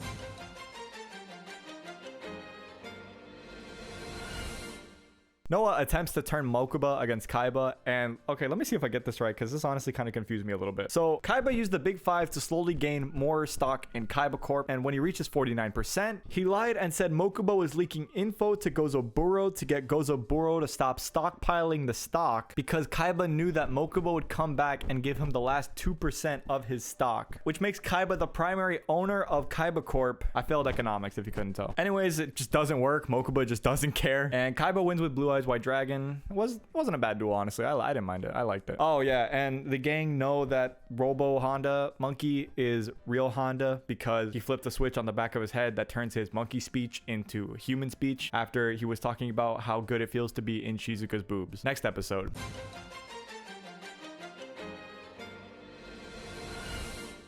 Noah's attempts of brainwashing Mokuba don't work, so he brings in a fake Kaiba literally immediately after asking him. The convo literally just goes, "Do you hate him yet?" And the fake Kaiba just strolls right in. The fake Kaiba then slaps Mokuba, calls him useless, and then just walks away. And then Noah's just like, "Do you hate him now?" He did it again, didn't he? This works, and he brainwashes Mokuba to hate Kaiba. Kaiba goes off to find Mokuba, and Yugi and Anzu follow suit while the rest stay behind. Then we randomly cut to Merrick on board the blimp still, who then gets off of it and wants to find everyone because he wants to be the one to kill them, okay? And then while the side characters are waiting, the Big Five losers then come back and say that they want their bodies still. Jonoichi literally even tells him like, "No, you guys lost. That was the whole point of us being here." And the Big Five literally just go, "You're right. We did lose. Now give us your body." So all those duels were just pointless. They catch up with them and two of them fight over who gets Shizuka's body. Fucking gross, man. Noah then tells Yugi, Kaiba, and Anzu that he is Gozaburo's biological son, and Gozaburo adopted Kaiba to make Noah try harder with his studies so he can give him from Kaiba Corp. The prophet Noah then descends from the sky and just swoops away the big five, saying that he's tired of them. Aren't we all? But Kaiba doesn't want to buy Noah's story because his whole timeline is off, because they find a photo of Noah and Gozaburo that's years and years and years old, and he looks the exact same. So they're still asking, who's Noah? God, this arc is literally nothing. This arc is nothing. What was the point of every duel if they're just gonna come back and be like, no, give us your bodies? What was the point of the fake out if they just solve it right away? It's so much nothing.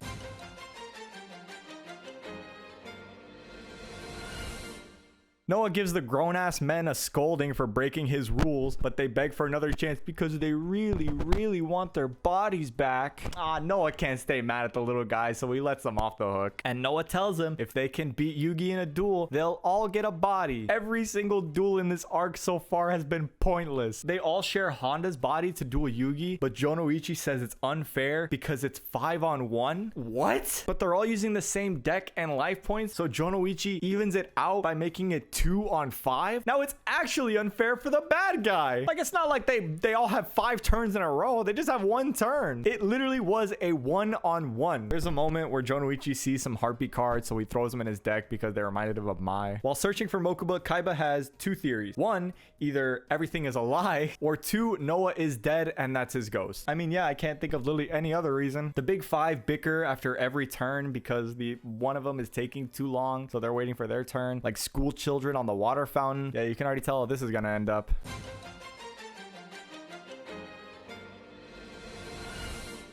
Kaiba finds out that Noah is dead because they find a video of his funeral, and Yugi basically carries Jonoichi through the whole duel. That was basically the whole episode.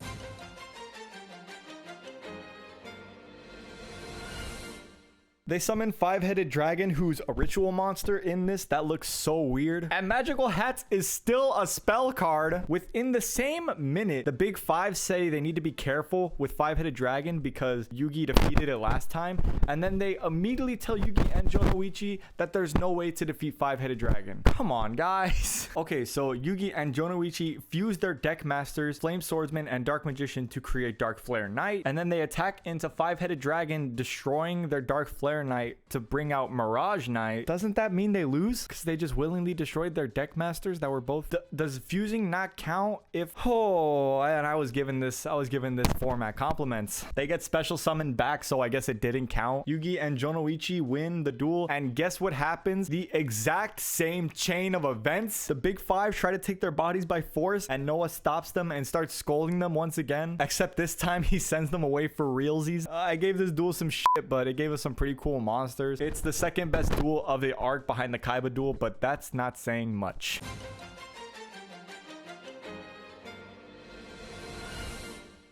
Yeah, it's been a while since I last recorded. Okay, so Kaiba and Noah finally meet and duel for realsies, and we come to find out this is Noah.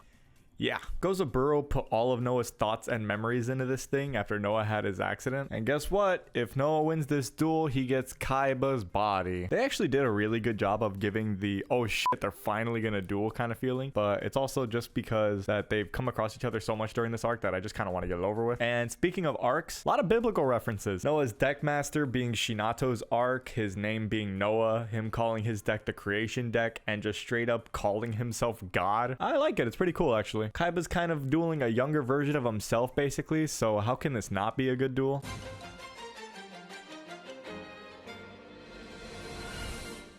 Noah's backstory is pretty tragic, but also really well done. Kaiba asked Noah if Gozaburo wanted you to be the heir to the Kaiba Corp so bad, why didn't he just give it to you? It's because Gozaburo didn't exactly trust Noah. After Noah's body died, Gozaburo put his thoughts and memories into this ball and essentially gave him his own virtual world and gave him a little virtual puppy also. Noah began to hate this world after noticing that little things would be off. People constantly repeating voice lines and the dog constantly barking. It just ate away at Noah's mind. So Noah would reprogram program his dog and then tell Gozaburo Noah's plan to eliminate 97% of the population. Keep in mind that Gozaburo already kind of had a plan like this, but Noah kind of fell off the wagon with it a little bit, with Gozaburo telling Noah that 97% is a little much, don't you think? So this is when Gozaburo would adopt Mokuba and Seto and then never visit Noah again. So it would make sense that being abandoned by his father and pretty much left to rot in this virtual world, and after sculpting it to what he wanted it to be, he would have this god complex. I mean, he's also just a kid. There was also this Dragon Ball Z thing during this duel where after every move was made, it would cut back to the side characters to explain what just happened. It's not the first time that this kind of stuff happened during a duel, but this is the first time I noticed it very heavily. Noah does this face so you know he's about to go actually batshit insane, because when Kaiba's about to attack for game and win, Noah brings out Mokuba and tells Kaiba if he wants to win so bad, go ahead, kill your brother.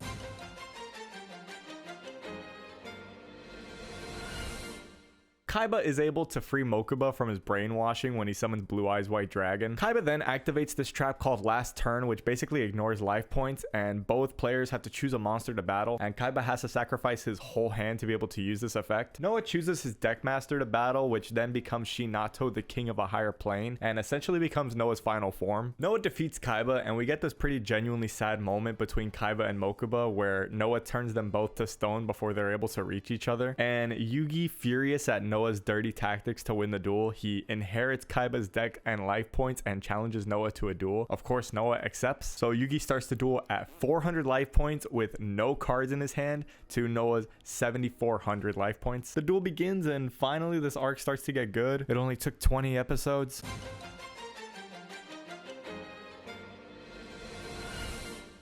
Noah and Yugi have a chance to modify their decks before the duel, so what was even the point of inheriting the Kaiba's deck in the first place? Yugi literally just turns it into his own deck and removes like all of Kaiba's cards except for like 4 of them, and Noah turns his deck into a spirit deck, which I actually liked a lot. I thought it was pretty cool. Yugi's able to catch Noah off guard and get him to separate from his creator form, and the duel goes on, and when Noah loses his cool, he just straight up turns Otogi into stone, and Yugi could not care any less. This psycho just starts laughing afterwards, and he calls Noah immature and pathetic. You just turned your friend to stone and you're treating it like you fell for his whoopee cushion prank. This duel's alright so far. I just don't get why you say that Yugi's going to inherit Kaiba's deck and then proceed to change the entire deck and make it 90% Yugi's deck and like 10% Kaiba's deck. Would have been pretty cool to see Yugi actually use Kaiba's deck and try to learn his combos, but whatever.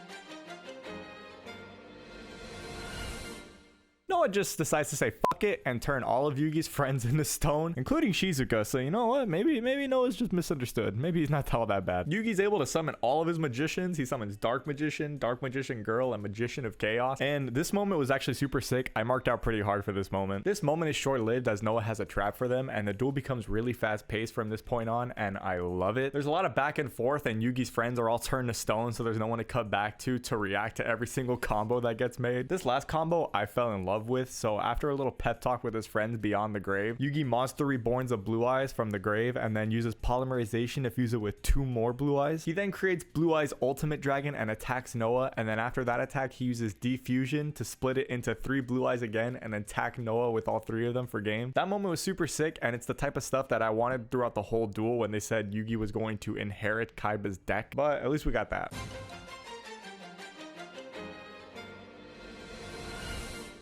Noah loses, so he tries to take Yugi's body by force, go figure. We see that everyone is just chilling out in test tubes in the real world, and then Gozaburo pops up for a visit, finally back from getting milk from the store, and everyone's like, aren't you dead? Gozaburo tells all of them that before his body died, he gave himself the Noah treatment and just transported his mind into the virtual world. He only wanted Noah to continue his plan for Kaiba Corp, but since Noah died, he adopted Seto to use as kind of a vessel for Noah. His new plan is to hack all the computers and control the world, and then pieces out when he tells them that they're not leaving the virtual world. Noah helps them get their bodies back while Yugi and Yami discuss if it's a trap or not, and after Yami tells Yugi his suspicions, Yugi just goes, no, I trust him, and Yami just goes, maybe you're right. And then it just immediately cuts to Noah trapping them. Noah gets them caught up in their memories while he sneaks off with Mokuba. This was like half a recap episode, but Noah is finally successful and he is able to take Mokuba's body. Noah has like a mental breakdown about being alone in the virtual world, and it makes sense. He has no friends. His father abandoned him, and the only people that he did know are leaving the virtual world, so it makes sense that he doesn't want them to leave and go back to being alone in the virtual world. Oh yeah, and we saw Merrick for like 5 seconds destroying some robots, and that was it. It was pretty much just the writers being like, hey, don't worry, we remember him.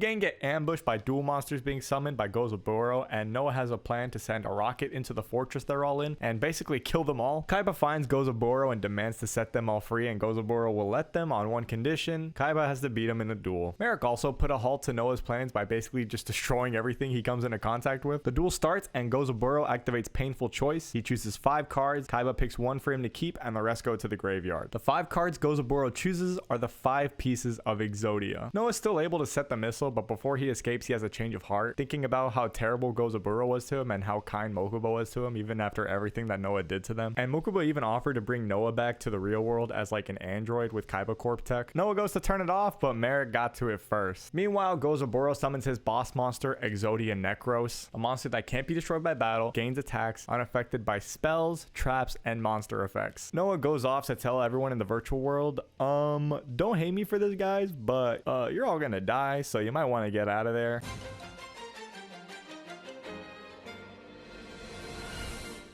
Even with the news that they are going to be bombed, Kaiba wants to finish his duel first. Noah helps everyone escape the virtual world, but Yugi wants to stay back because he wants to leave with Kaiba. Kaiba wins the duel by banishing all the pieces of Exodia from Gozoburo's graveyard and attacking with Blue Eyes to win the game. And every single time Kaiba screams out Burst Stream, Kenjiro Suda gives it his all, and I am all for it. It is so freaking good. Gozoburo loses, so what do you think he tries to do? He tries to take Kaiba's body by force, but Yugi was there to stop it. The missile launches and they manage to escape, with Noah giving Mokuba his body back and coming to terms with the fact that his body is gone. We get this really sad scene where Noah stays with the father that doesn't care about him because that's all he has left, and Gozoburo screaming out that he doesn't want to die as the missile hits them. This was a really powerful scene, and it is 100% without a doubt the best part of the entire arc, with Noah having some of the best character development in this series just in this filler arc. See, that's a character arc, now remembering the effect of polymerization, and we are done with Noah's virtual world arc, and we can move on back to the canon with the Alcatraz Island arc.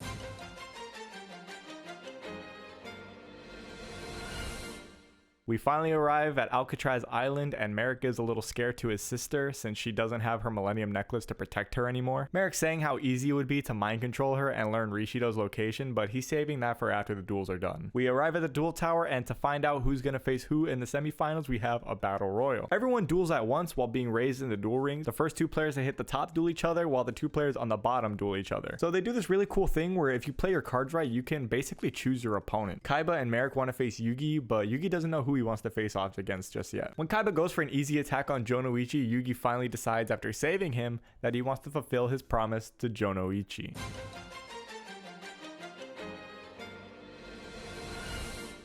Kaiba is infuriated that Yugi would help Jonoichi because Kaiba wants both god cards before he faces off against Merrick. So he baits Jonoichi by telling him that Yugi's only protecting him because he knows that Jonoichi can't make it to the finals. Basically just Kaiba playing mind games with Jonoichi, and then we get 7 straight minutes of flashbacks. And in one of them, they forgot to put the voices, and I refuse to believe, no matter what anyone says, that this was intentional. Look, it still has the sound effects and the music.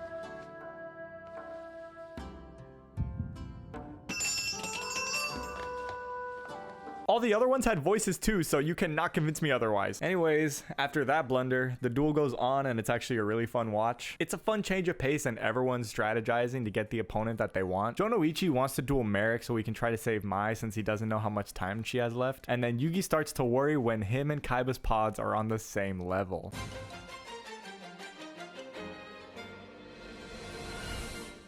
Jonoichi goes on about how he wants Yugi to not go easy on him and tells Yugi to attack him, saying he'll see Yugi in the finals and that he wants this to be an actual free-for-all. And after even more flashbacks, Yugi obliges. I really like how much they're building up this duel and how close they keep getting, but for one reason or another it has to wait. It is making me very excited to see it. Jonoichi then does this pretty big brain play where he baits that he's gonna attack Merrick but then attacks Kaiba instead. This causes Kaiba to activate Ring of Destruction to destroy Jonoichi's monster, but then Jonoichi activates Grave Robber to steal a card from Merrick's graveyard, which sends the damage over to him. He then puts Merrick at 0 life points, and after that, with his field empty, Kaiba finishes off Jonoichi. This duel was really fun to watch, even though the flashbacks during it were very annoying, but the duel itself was amazing. I really wish they did more like that. So now the semifinals are set. It is Jonoichi versus Merrick and Yugi versus Kaiba. This is gonna be good.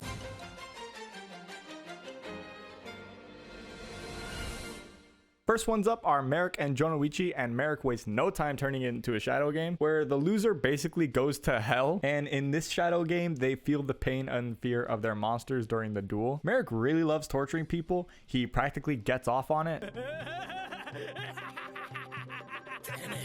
Yeah, no, he definitely gets off on it. And Jonoichi wastes no time misplaying when he chooses to not summon Jinzo and fall into all of Merrick's traps, with Merrick using his monster's effects to make Jonoichi discard a random card every turn, and Jinzo being the first one. Even when you're not watching the damn duel, you still have to pop up, huh?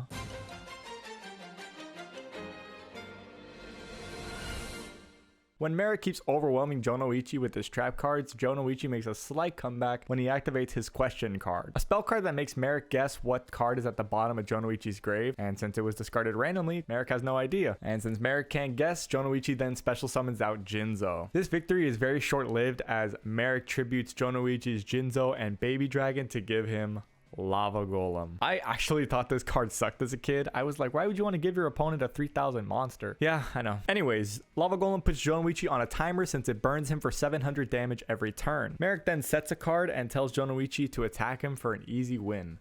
So let's see what he has up his sleeve.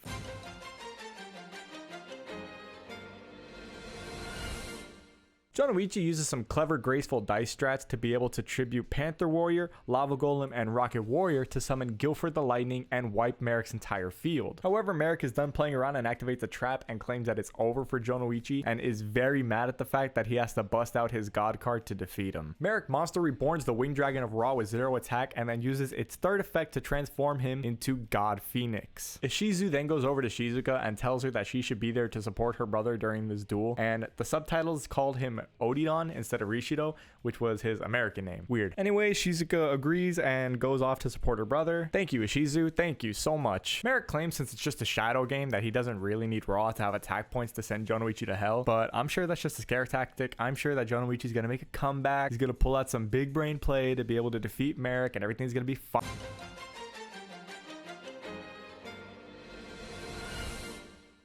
What the fuck? Well, I wonder what happens this episode. But yes, Merrick uses Ra's final effect to burn away Jonoichi. After the attack, we see Jonoichi still standing. And then we get this beautiful moment where Jonoichi thinks he's in the finals with Yugi, remembering back on how he defeated Merrick. He drew Giafried after surviving Ra's blast, summoning him and attacking for game. And we go back to the real world where Jonoichi draws into Giafried. He summons it. And before he can live out the fantasy, he collapses. And the music that plays during this, oh my god, it is amazing. I haven't talked about it, but the OST for this, it is so perfect for this anime. Merrick wins since Jonoichi is unable to continue the duel, and he's very mad that he had to go through that much effort to defeat Jonoichi. And then we cut to Kaiba saying that he now respects Jonoichi as a duelist. Kaiba tells Merrick that he revealed too much because now Kaiba knows how to defeat the Winged Dragon of Ra with just one card. And then he drops this little gem.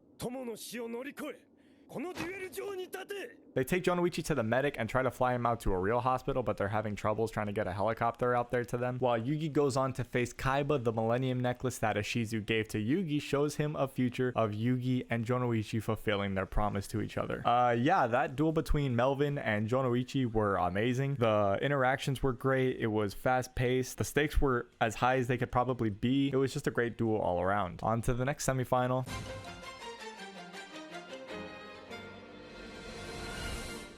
Yugi versus Kaiba round 3, and whoever wins gets a second god card. I am so hyped for this, so let's just jump straight into it. Kaiba thinks a normal arena with no audience is boring, so he uses his virtual reality to create a coliseum full of people chanting his name, cause of course he does. Merrick is bored, so he decides to watch this from afar, and meanwhile, while Jonoichi is being taken care of, he's dreaming of being in a Domino City tournament. Kaiba starts off with Obelisk in his hand, and then he uses Spell Sanctuary, which allows you to use spells on your opponent's turn. He lets Yugi build up some defense, and then he activates Soul Exchange, which allows you to use your opponent's monsters for a tribute summon. This sequence is so cool. So Kaiba is about to use 2 of Yugi's monsters and 1 of his own to tribute summon for Obelisk, but before he can do that, Yugi activates Change of Heart to take Kaiba's X-Head Cannon, and then Kaiba chains enemy controller to pay 1,000 life points to take back his own X-Head Cannon. And then when he's about to summon Obelisk, Yugi flips down his face down Light Force Sword, which banishes Obelisk from Kaiba's hand for 3 turns. That's just starting the duel. The duel just started. They really do not pull any punches when these two duel. It is just so amazing every time. Kaiba then summons Y Dragon Head and then contact fuses his two monsters to make XY Dragon Head canon. He destroys Yugi's Magna Warrior and is just waiting to draw a Z so he can make their final form. Kaiba then activates Lullaby of Obedience, which he calls out a level 8 or higher monster, and if Yugi has it in his deck, Kaiba gets to steal it from him. Kaiba of course calls out Slifer the Sky Dragon, and then Yugi activates Exchange, which allows you to take a card from your opponent's hand. So then Yugi steals Slifer right back from Kaiba, and Kaiba basically just essentially puts Slifer in Yugi's hand. This whole first part of the duel was just so amazing, and there's not much more I can say just because everything I do tell you is just going to be different ways of me glazing this duel. So let's just keep moving forward.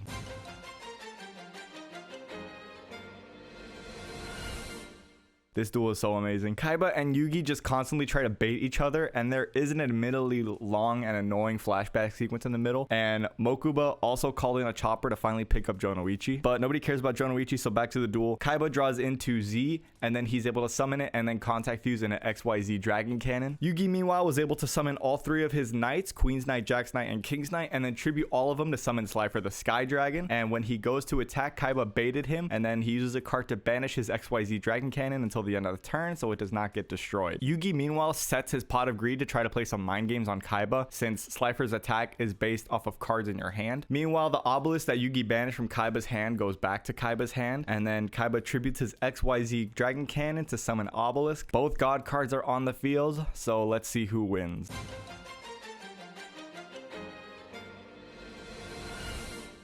There is so much that happens in this episode in terms of the duel, and it is just all great. There's a lot of back and forth, drawing cards, discarding cards, raising attack points, lowering attack points, ending battle phases before attacks, tributing monsters. It's a lot to go over, and I just highly recommend that you watch this whole duel for yourself. If you could only watch one duel throughout the entire series, this would have to be it. No questions asked. Well, at least for now. And if this episode couldn't get any better, they got a little cameo from my boy Kazuki, so that made me pretty happy to see. The episode ends with both gods at 4,000 attack points, and they attack into each other. The attack is so powerful that it causes every single TV broadcasting this duel to just explode. So let's see what happens now.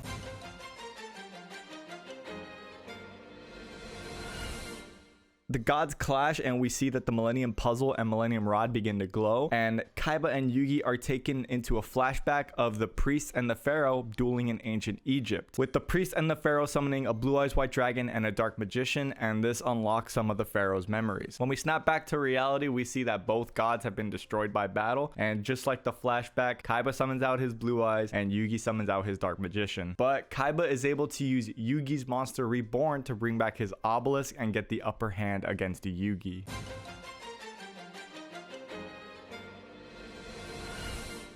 This is more of a Jonoichi episode. We follow flashbacks of him in his Domino City tournament that he participated in from the beginning of the series when he was top 8. And honestly, I thought it was pretty cool because we always heard him talking about this tournament to his friends, but we never actually got to see it. Honda getting impatient waiting for Jonoichi to wake up. He basically rips him off life support and makes him watch the Kaiba and Yugi duel. The obelisk goes back to the graveyard since Monster Reborn only lasted for one turn here, and he uses Flute of Summoning Dragon to bring out 2 more blue eyes. The Flute of Summoning Dragon also allows Yugi to bring out his red eyes. Yugi's able to negate one of the blue eyes, but another one destroying his gamma. And the third blue eyes, he negates the attack with Spellbinding Circle and then proceeds to destroy it with red eyes. And then we cut to Jonoichi, and the episode ends with him finally waking up. So lesson learned, guys, if you have a family member on life support or a loved one or anything, just rip them off. They will 100% wake up from sheer willpower.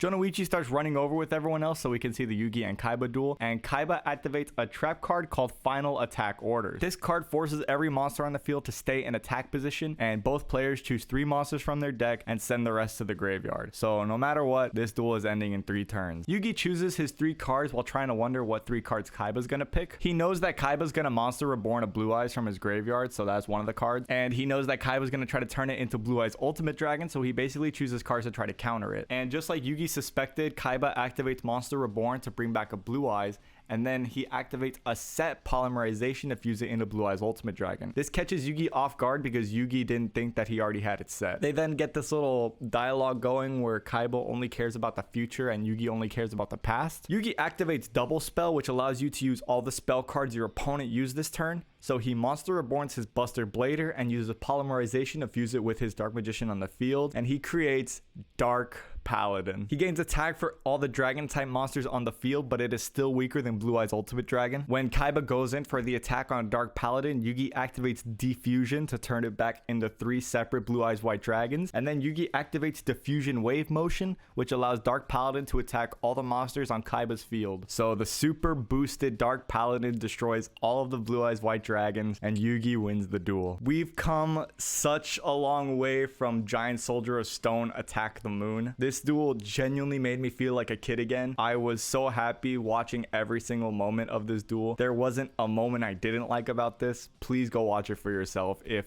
Duel Monsters even remotely interests you.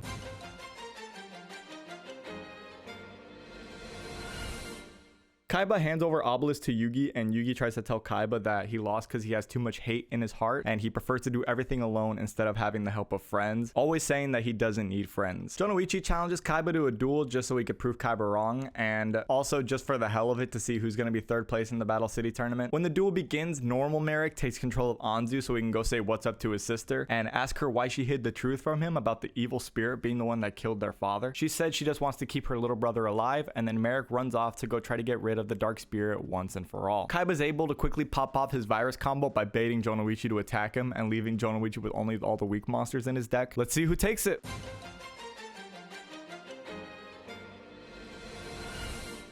As the duel goes on, Merrick wonders what Kaiba and Yugi saw during their duel. He gets frustrated and throws the Millennium Rod. And then Anzu, being possessed by Normal Merrick, shows up, and then we snap back to the duel. Kaiba uses enemy controller to take control of Jonoichi's monster, and then uses the spell card Cost Down to lower a monster in his hand's levels by 2, which allows him to tribute summon Blue Eyes White Dragon just for 1 monster. Yugi's Millennium Puzzle starts reacting to Merrick, so he goes off to try to find them, with Anzu and Merrick struggling to try to take the Millennium Rod from one another. Yami and Normal Merrick scuffle over the Millennium Rod until Yugi and Ishizu show up, with Merrick leaving, saying he'll get to Yugi soon enough. Jonoichi uses Grave Robber to steal Kaiba's enemy controller to destroy Blue Eyes, and then activates Monster Reborn to bring Blue Eyes back to his side of the field, and destroying one of Kaiba's monsters with his own Blue Eyes. Can you imagine how pissed off that made Kaiba? Kaiba brings out another Blue Eyes and then crashes it into Jonoichi's Blue Eyes, destroying both of them. He would 100% rather kill both Blue Eyes than let Jonoichi have one, but then just like Jonoichi, Kaiba uses Monster Reborn to bring back a Blue Eyes to his field.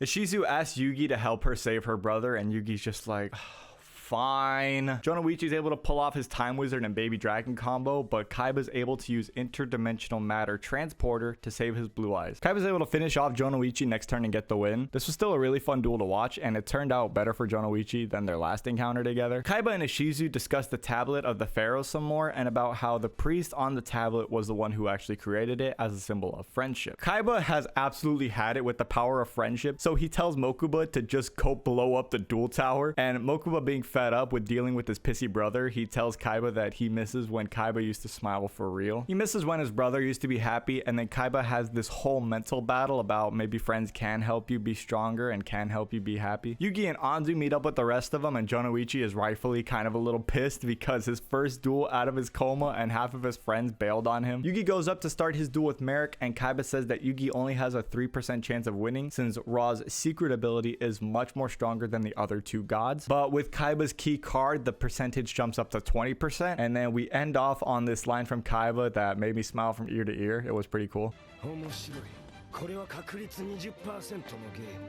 And before the duel starts, Kaiba calls out to Yugi and tosses him the card.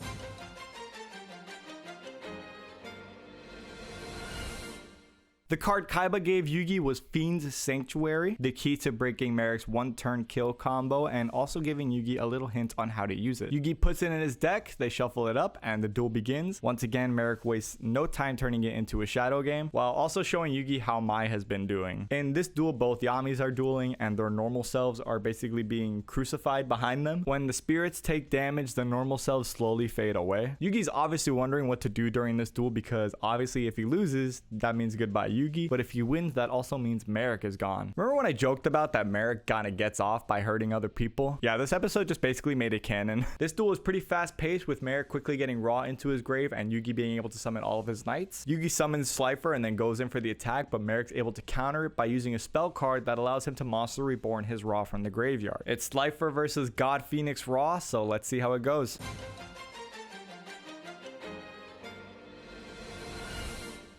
Yugi unfortunately loses Slifer and Raw goes away after Monster Reborn, but Merrick activates a card that allows him to take Monster Reborn from his grave and add it to his hand. Yugi's able to use Heart of the Cards to draw Fiend Sanctuary and assets it without even looking at it, and then Merrick is able to bring back his Raw and use the one-turn kill ability to use all of his life points except one as attack points for Raw and fuse with it. He goes in for the attack on Yugi, but Yugi activates Fiend Sanctuary. It summons a token to the field and it copies Merrick's life points, which is 1, and then Merrick takes the battle damage that Yugi would have taken. But before the attack can land on Merrick uses defusion that he took from Yugi earlier to unfuse himself from Raw. Merrick's able to recycle the Monster Reborn from his graveyard again, while Yugi's able to multiply the Fiend Sanctuary token and give him enough tributes for Obelisk the Tormentor. And the episode ends with Obelisk doing a direct attack on Merrick.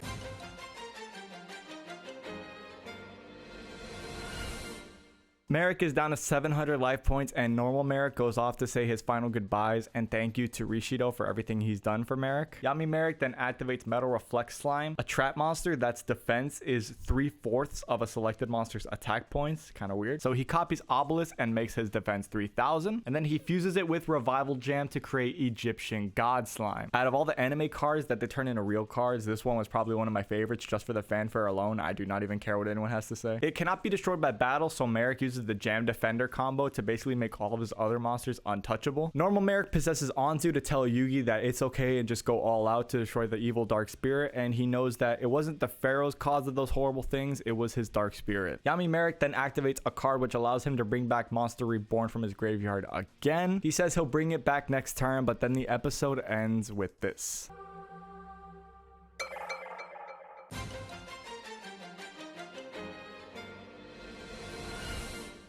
Merrick Monster Reborns God Phoenix and uses the effect to burn away Yugi's Obelisk. Yugi also Monster Reborns his Slifer to take the burn and leave his Obelisk in the field. I'm surprised Pot of Greed became the meme card, considering that it's not used as much as I thought it would be. Monster Reborn is used way more, but I guess it's just funny because Pot of Greed has the simplest effect possible and they have to announce it every time. But anyways, Merrick activates a spell that lets him conduct his battle phase again, and then he's able to bring out Raw again, but this time in its one-turn kill form. Tributing all of his monsters and life points, Yugi then activates Soul Taker to tribute Merrick's Egyptian God Slime and then give Merrick 1000 life points. This activates Obelisk's effect to give him infinite attack points, but even after, Merrick was able to negate the effect and attack of Obelisk, so he's still fine. Yugi activates Magical Dimension to tribute 2 of his monsters, saving them from Ra's attack, and then also of course bringing out Dark Magician. He then activates another spell to banish all the monsters in his hand, graveyard, and deck to wipe Merrick's entire field, and then this is when Rishido shows up to attempt to save Merrick.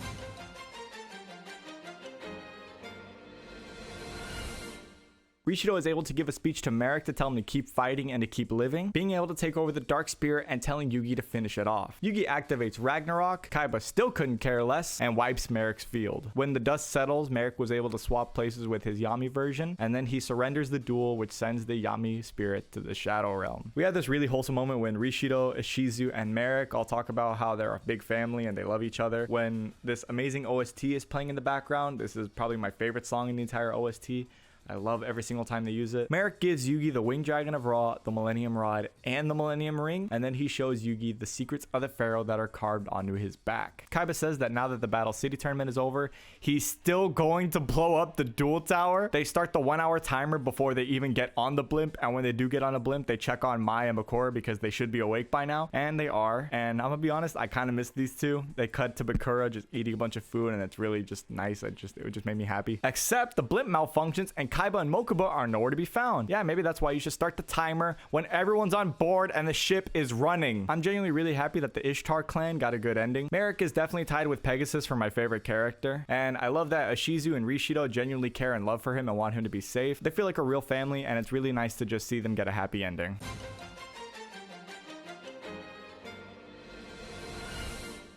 Is it weird that I love this episode? There is no dueling, not really any plot forwarding. It's mainly just like everyone saying their goodbyes, for now at least. They jump in the plane that came to pick up Jonoichi, and then they escape with that, which makes it kind of wonder why they did the whole, oh my god, how are we gonna get off the island type thing? But I guess that's just for people to tune in next week. Kaiba and Mokuba go to America to work on the World Kaiba Land project. Awful name. They leave in his Blue Eyes jet dragon. This is an unhealthy obsession. The Ishtars go back to Egypt, and Otogi also goes back to America to work on Dungeon Dice Monsters. Mai also goes off on her own for now. Everyone's goodbyes just left smiles on my face. I don't know. It was like a kind of a bittersweet moment to say goodbye to all these characters that I've been watching for a while. At least for now. But Battle City isn't over quite yet. Yugi still has Jonoichi's red eyes. Yugi walking to meet with Jonoichi while the flashbacks show them and their encounters together, while my favorite OST plays in the background. This got me so hyped. I cannot wait to watch these two finally duel to cap off one of the best arcs in the entire series. Let's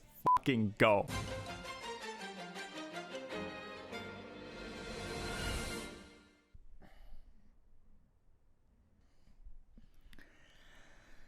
We went from an absolutely amazing episode to this. Okay, so Jonoichi lost his red eyes in episode 55 against a rare hunter. Yugi would win that red eyes back from the rare hunter in episode 57. These two have been talking about dueling each other ever since then, even getting a few glimpses here and there when Merrick possessed Jonoichi and they both dueled each other then. And when we finally see these two about to face off to end the arc, the duel happens off screen. We're not told the winner. We're not told how the duel ended, any of that. I genuinely, wholeheartedly thought I missed an episode or something. I thought Crunchyroll just skipped over an episode or something. There's no way that this is how the arc ends. But no, they load up their duel discs, the episode ends, and the next episode is a recap episode. And not only a recap episode following Shizuka and Anzu. Not only does it end with a recap episode starring the worst character in the show instead of the duel we've been waiting for almost 100 episodes, the arc ends and we transition into the longest filler arc of the series. This is like if you spent years battling cancer and when you finally win, you leave the hospital and you die from falling down the stairs. But yes, this is the end of Battle City as we transition into the Doma arc, the Orichalcos arc, Waking the Dragons, whatever the fuck you want to call it, dude. I do not fucking care anymore.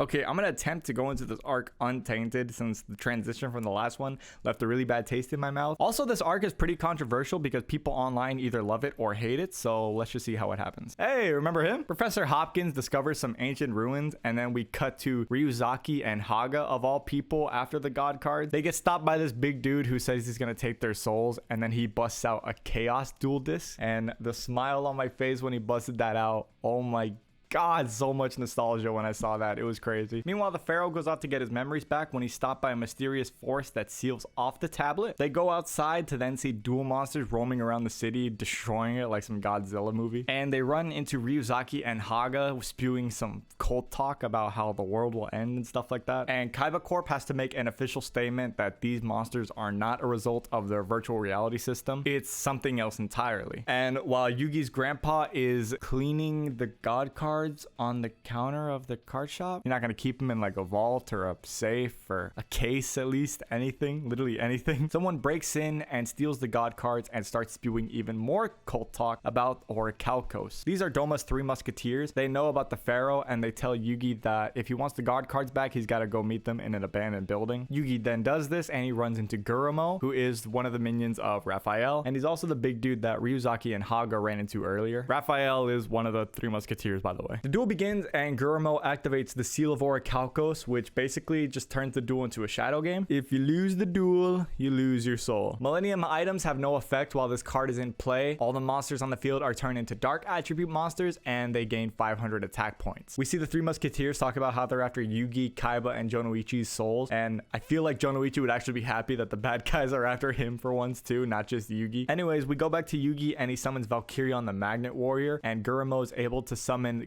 Obelisk the Tormentor using the Seal of Orichalcos with ease. It's not a terrible way to start off the arc. It's a little bit all over the place. We got evil cults stealing the god cards, duel monsters terrorizing the city. It's a little all over the place, but it's a pretty cool start. Let's just see where it goes from here. If you lose the duel, you lose your soul. If you lose the duel, you lose your soul.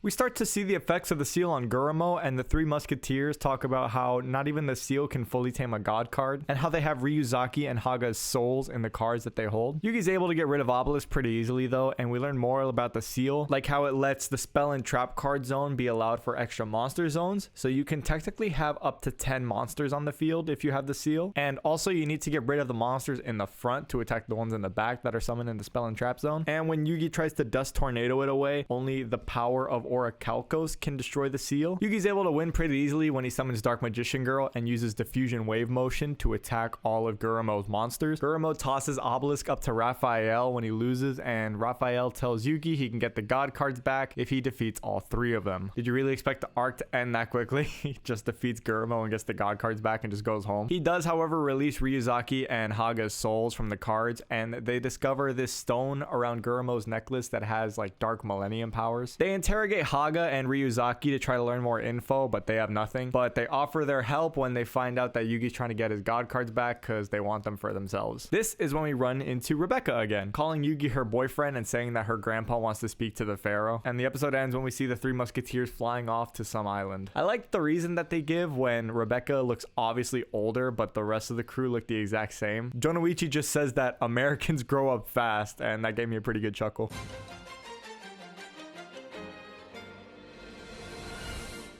Professor Hopkins basically tells Yugi that there was an ancient evil very similar to what's happening now that the Pharaoh stopped back then, and he needs to stop it again. They give the necklace to the professor so he can examine it, and they hear someone screaming for help. Meanwhile, the three musketeers give the god cards to their leader, who uses them to open a door between them and their god. Yugi and the Pharaoh go into the Millennium Puzzle to try to figure out who's screaming for help, and it's Dark Magician Girl. She basically tells them that the Duel Monster world and the real world are connected, and there's some ancient evil destroying the Duel Monsters world. She tells them about the three ancient dragons that protected their world but are currently out of commission, and only a real duelist can bring them back. So Yugi obviously brings one of them back, his name being Timaeus. Then in the real world, an evil being tries to take Yugi as a sacrifice, but he is then saved by Timaeus, and Dark Magician Girl tells him that the door that the evil used to basically creep into their world is closed for now, but he will eventually be back.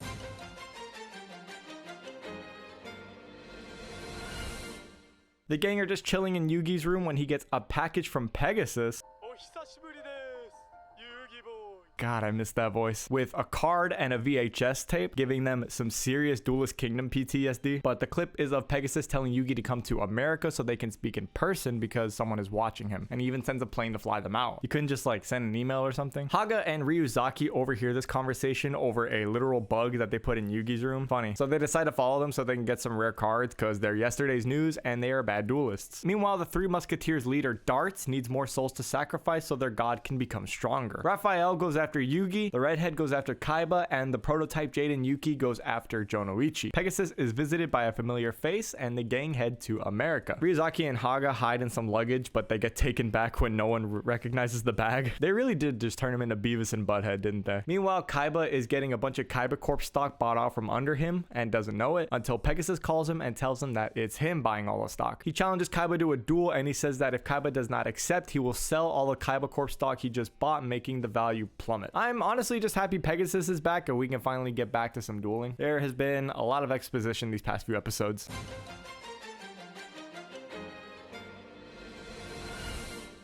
Kaiba arrives to Duelist Kingdom as Pegasus awaits him, and Kaiba asks if Industrial Illusions is behind all the chaos and trying to pin the blame on Kaiba Corp. I remember when Yugi beat Pegasus in the duel, and one of the stakes was that Yugi becomes pretty much the president of Industrial Illusions. Well, apparently no one in the show remembers it. Whatever. Anyways, Kaiba wants an answer, and Pegasus says he will give Kaiba an answer if he beats him in a duel, and this duel is actually great. The duel is super fast paced, and now that we have clear rules established, unlike the last time they dueled, it flows flows super smoothly. The animations for the Toon Monsters are amazing and they're just super fun to watch. And same with this duel, just a fun watch in total. Kaiba has answers for all of Pegasus's Toon Monsters, countering them with relative ease, which leads Kaiba to think that this isn't the real Pegasus. So the question is, who is it? Well, we discover that it's one of the three musketeers named Imelda who wants revenge on Kaiba and quickly gets to activating the seal of Orichalcos. The loser loses their soul. And I just realized Kaiba has pissed off a lot of people in his life. Step siblings, previous employees, his stepfather, Jonoichi. Imelda could be literally anyone at this point. There's no limit to who's Kaiba's pissed off.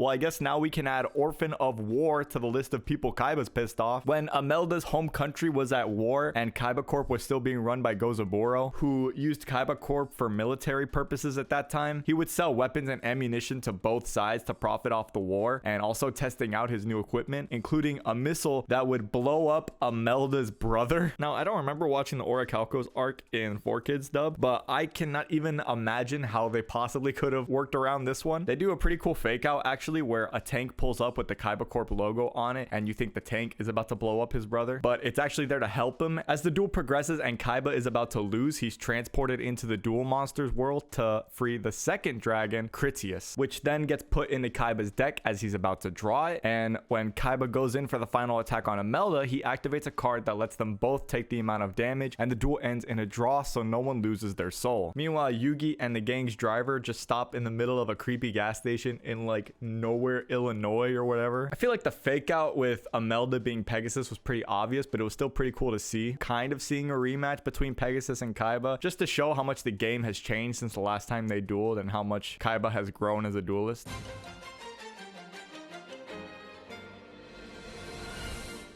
While the gang are waiting, they're ambushed by a bunch of Sons of Anarchy fans, but then they're saved by Mai, who wastes no time getting out of there as fast as she showed up. Oh yeah, and Haga and Ryuzaki are roaming around probably the safest street in LA. As they're about to get mugged, they're saved by Otogi. He is really good at doing that, isn't he? Otogi's been trying to get in touch with Pegasus, but no luck. The whole point of this episode was pretty much just showing how everyone got to Industrial Illusions. Yugi's group make it there first, and they're greeted by Mai, who's working with the three musketeers and actually reveals that she's the one who took Pegasus's soul. What a shocker. She then starts up a duel with Jonoichi and then activates the seal of Orichalcos. Loser loses their soul.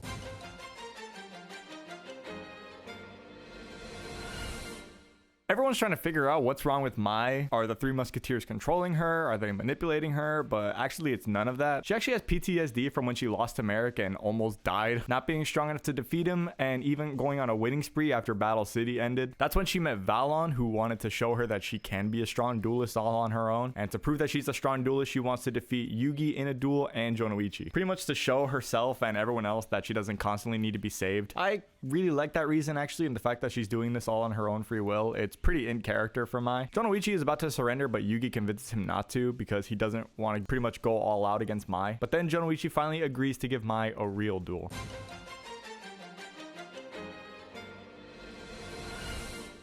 I don't know how I just noticed this, but I literally just noticed this episode that the cards, they have text now and they're not just the artwork. First time noticing. I'm having some weird Mandela effect. But anyways, Jonoichi's goal for this is to end the duel in a draw so no one has to lose their soul. And we also see how Mai joined the cult that is Doma. Otogi and his little brothers show up finally and they try to find a way inside. Jonoichi keeps getting lucky, but his luck is starting to run out. And this is when he's called into the Duel Monsters world to summon the third dragon, Hermos. I think I finally realized it because the cards that the three protagonists get, they don't have any names or effects on them. It's pretty cool to see Harpies and Toons getting more support in show and them becoming actual archetypes that the characters use instead of just being a few splashed in cards in the deck. And I like that.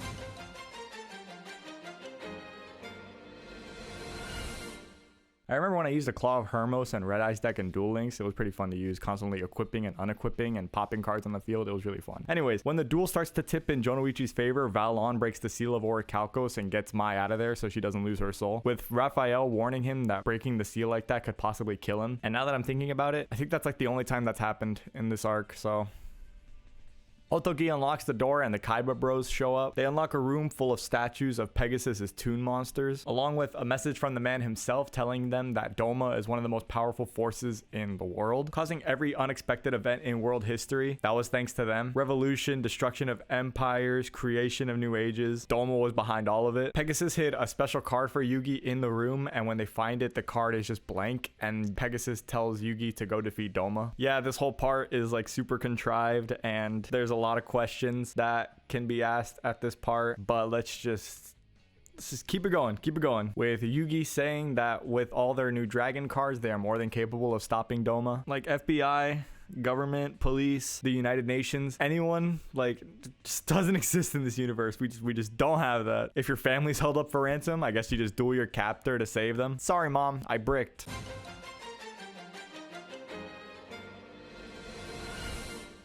Kaiba heads off to defeat Doma by himself, because of course he does, while the rest of the group go to Professor Hopkins to see if he has any more info on the ancient ruins that he discovered. And Mai's mad at her new boyfriend for interfering in the duel between her and her old boyfriend, so she takes his bike and runs off, with Raphael telling Valon that they need to get to the Pharaoh. Before the gang show up to Professor Hopkins, a helicopter shows up and takes him right before his house blows up. It's a good thing they got him out of there. He could have gotten really hurt. The gang finally arrive, and Rebecca is there to tell them what happened and tells them that they left a note. The note is Raphael telling Yugi to meet him for a duel and to come alone. どうするって、これはもう立派な犯罪だよ。警察に連絡しなきゃ。 Motherfucker, they do exist. Out of everything that's happened, now you suggest to call the police? Raphael lets Hopkins go since all the preparations are done, and the leader Darts just starts up calamities. Yugi heads over to duel Raphael when Professor Hopkins makes his return, and everyone except Anzu going after Yugi. やっぱ警察に知らせるべきだったんじゃねえか。 You should have done that for every single situation you've been in since the start of the series.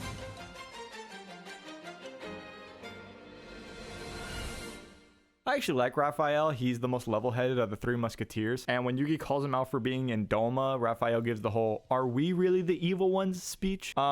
I don't know, bro. You tell me. We find out that Raphael and his whole family was on a luxury cruise ship when it got Titanicked, and Raphael being the only one to survive and stranded on a desert island for 3 years. I wonder what 5 video games Raphael chose. When he finally got back to civilization, all of his remaining relatives used up all the inheritance and tried to use Raphael for fame. This is when Darts finds him and tells him that he has the answer to him being the only survivor, and teaching him about destiny and about how you need to accept it no matter where it'll lead you to. Raphael really loves his cards because they were all that he had when he was on the desert island, and they protected him. He even tells Yugi that he's not going to use the Seal of Orichalcos in this duel because he believes that he can win without it, using just his guardian cards. Yeah, I could tell you firsthand, Raphael, you're gonna want to use the seal.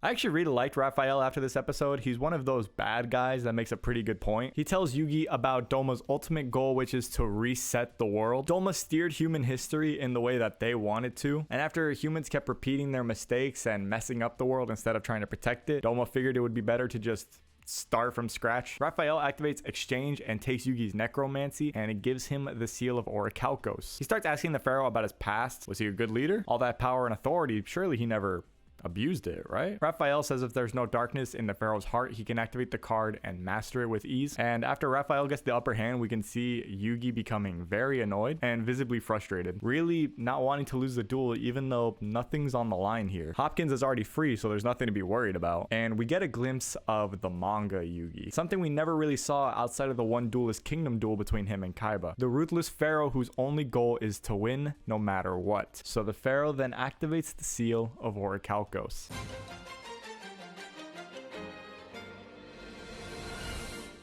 Yugi fell for Raphael's bait. Raphael wanted Yugi to use the Seal of Orichalcos so it would get rid of Timaeus, the only real threat to Raphael's deck, and Yugi has actually fallen off the wagon. He has gone completely insane. Again, it's the ruthless Pharaoh that we haven't really seen, caring about nothing and no one except winning and himself. The gang show up and they see the Seal of Orichalcos mark on Yugi's forehead. Raphael is able to turn Yugi's greed against him and use it to win, using Guardian Iatos to banish all the monsters in Yugi's graveyard that he willingly blindly sacrifice to try to win, gaining all their attack and actually defeating Yugi. He goes to take the Pharaoh's soul, but last second, Yugi takes that place instead. He also takes the piece of orichalcos that they took from Gurumo earlier in the arc, and the Pharaoh has like a proper meltdown over this. And yes, this is where the "it should have been me" meme came from. It was this scene right here. But yeah, this duel was great. Raphael was great. I liked his character and his motive a lot, and I can honestly see why this arc is pretty beloved amongst a lot of the fan base. I really like it so far.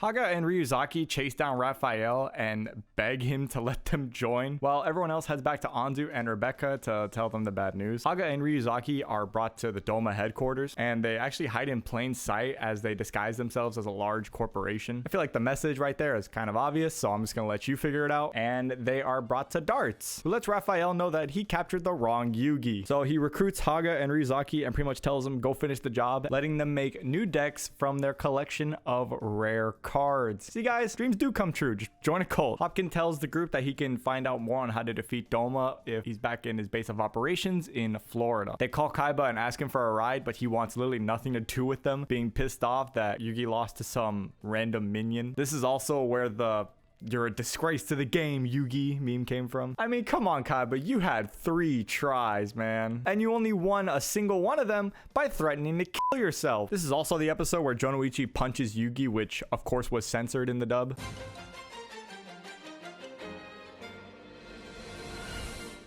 Anzu, Honda, Jonoichi, and Yugi all head to Florida, and they notice that while they're on the train, all the passengers are just slowly disappearing until it's just left with them on the train. That's when the cable cars disconnect and they separate, with Anzu and Yugi being in the front half, with Jonoichi and Honda being in the back half, and Ryuzaki and Haga make their appearances to duel Jonoichi and Yugi respectively. They want revenge from Duelist Kingdom still. God damn, they hold grudges. They both get challenged to a duel. They both accept. They both have the Seal of Orichalcos activated. Do I even have to say it at this point? I'm not even gonna say it. I'll let someone else say it. If you lose the duel, you lose your soul. This is like my favorite episode of Yu-Gi-Oh! Bridge. I still quote it to this very day. Darts and Raphael see this as a win either way, because no matter what happens, they're gonna have 2 more souls to sacrifice.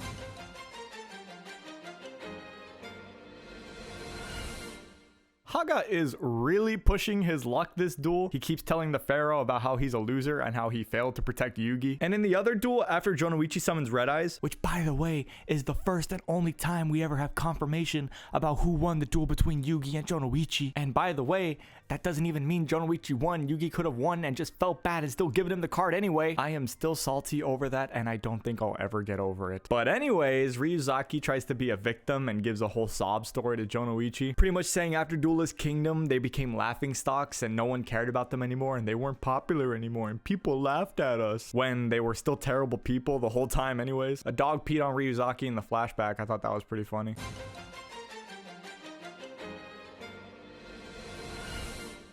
Jonoichi and Yugi are able to summon both their dragons. Jonoichi draws his Hermos and fuses it with his Red Eyes and equips it to Giofrid the Swordmaster and attacks Ryuzaki to win the duel, and saying he'll save Ryuzaki along with Yugi, Pegasus, and Mai. At the same time, Yugi activates Eye of Timaeus to try to fuse Timaeus with one of his monsters, and it fails. Timaeus has actually just abandoned Yugi, and Haga just rubs it in his face. He is actually insufferable this duel, not in the Shizuka way where I just want her off my screen, more in the way where I cannot wait for what's about to happen next. Remember when I said that he was really pushing his luck? He found the limit when he tells the Pharaoh that he has the card with Yugi's soul in it, and then proceeds to rip it in half. He's quick to say that it was a joke just to bait the Pharaoh into reacting, but the damage has definitely already been done, as Haga just brought out the manga Yugi. And this proceeds to lead to probably one of the best scenes in the entire show. After clearing Haga's whole field, Yugi activates Berserker Soul. No, sorry. As long as he keeps drawing monsters, he can keep attacking over and over and over again, which he does over and over and over again. Far after winning the duel, he just keeps it going, only stopping when Anzu forces him to. The freak out that the Pharaoh has after the duel is so amazing. He is straight up screaming at Haga's lifeless body to tell him where Yugi's soul is being kept. It's Oh my god, yeah, this arc is really good so far. This is when the train derails off the side of the mountain as they're being watched by some old dude looking over in the distance. It is so crazy how good this filler arc is so far, especially when you compare it to the last filler arc we had. It is like night and day.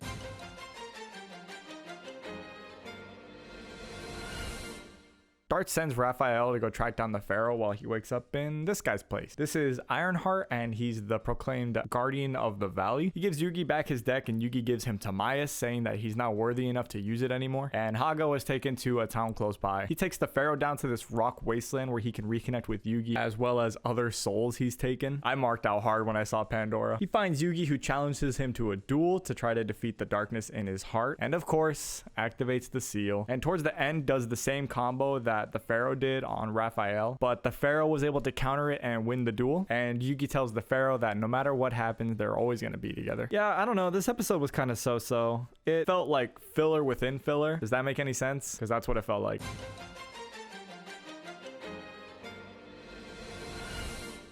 How does this feel like a filler arc within a filler arc? Raphael tracks down Yugi and then throws a piece of the Orichalcos on the floor so Darts can create a soldier to try to kill him with. And they win, but all the characters we just met in the last episode, they're all just dead now. Ironheart, Chris, and Sunny. Oh yeah, this is Chris and Sunny, by the way. But like, it doesn't matter now. This whole episode was just like how they fought and how it was like the same fight like thousands of years ago or whatever. And Yugi has Tamias back now. So yeah.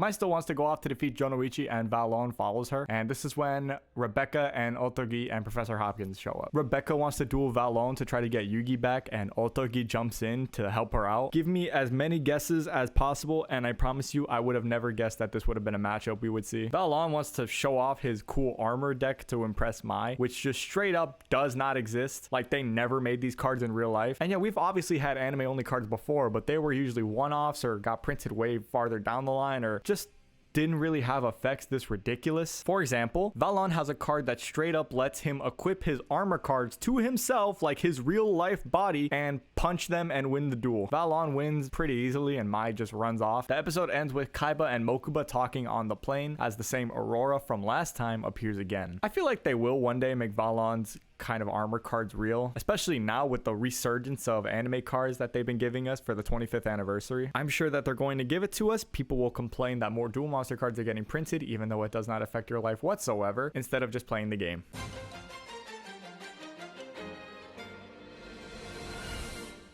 Imelda tells Kaiba that he's on the plane, and they begin to duel. Imelda activates the seal and shows Kaiba a glimpse into the world that he grew up in. He shows Kaiba these 3 kids and tells him that it was all real and that it happened all the time during this war. I know I'm asking this a lot, but like literally, how did they censor this episode? They censored a punch for being too violent. So how did they censor an entire episode revolved around children being casualties of war? Imelda then tells Kaiba the plan about resetting the world. There's going to keep being pointless wars, casualties, people that profit from it. This is a little bit too topical right now. So Imelda just wants to make a brand new world without any war whatsoever. And just like Raphael, he makes a lot of sense. They're not even bad guys. It's just the way that they're going about getting what they want. But to them, the ends justify the means. Even Mokuba was telling Kaiba that Imelda's not a bad guy. I really like the villains this arc. They're really interesting and in-depth.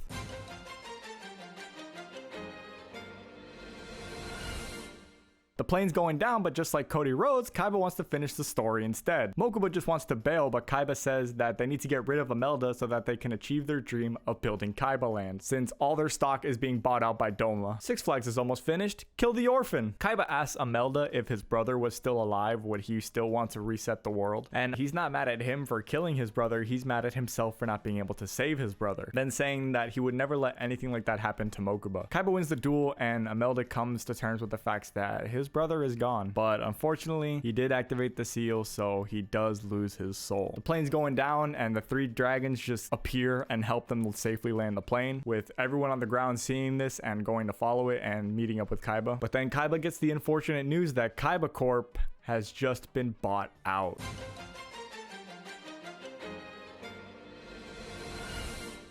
Darts and Raphael know that Yugi and the gang are coming for them, so they call upon their god again to rain Orichalco's pieces down all over the city and summon more Orichalco soldiers. Kaiba and Yugi go to try to take back Kaiba Corp. They find Doma's HQ, and Jonoichi runs off to try to go find Mai and Ryuzaki. This is when Yugi and Kaiba run into Darts, and Yugi remembers him from the flashbacks that he had. But when they go in for the first strike, it was just an illusion. And then this is when Valon goes off to try to go find Jonoichi. Yeah, I honestly don't have much to say about this episode. Mainly just excited about the duel between Jonoichi and Valon that's going to happen. This one was just a lot of them running around fighting duel monsters trying to find Darts. So next episode.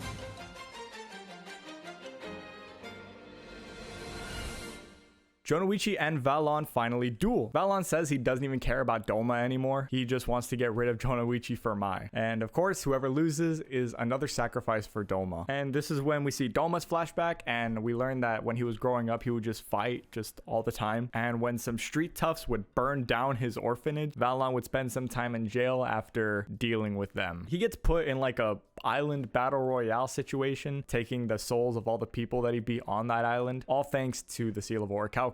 Getting greeted by Darts afterwards to become a member of Doma and become stronger. He doesn't have some like almighty burden that he wants to fix by resetting the world. He just kind of wants to keep fighting and keep winning. Jonoichi's kind of the same way, honestly, so this is going to be pretty entertaining to watch. So how will he fare against Jonoichi? Well, let's see.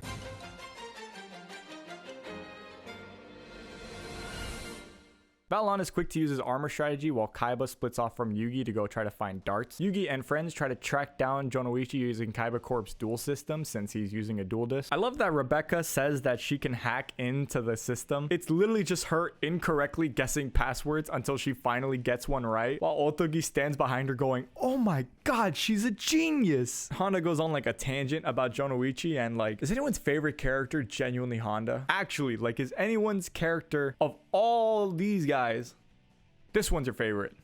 This one. Well, my favorite war was World War I. Yeah, it's an answer, not a good one, but Jonoichi starts to fall behind a little bit as he draws into Hermos to try to turn this duel around.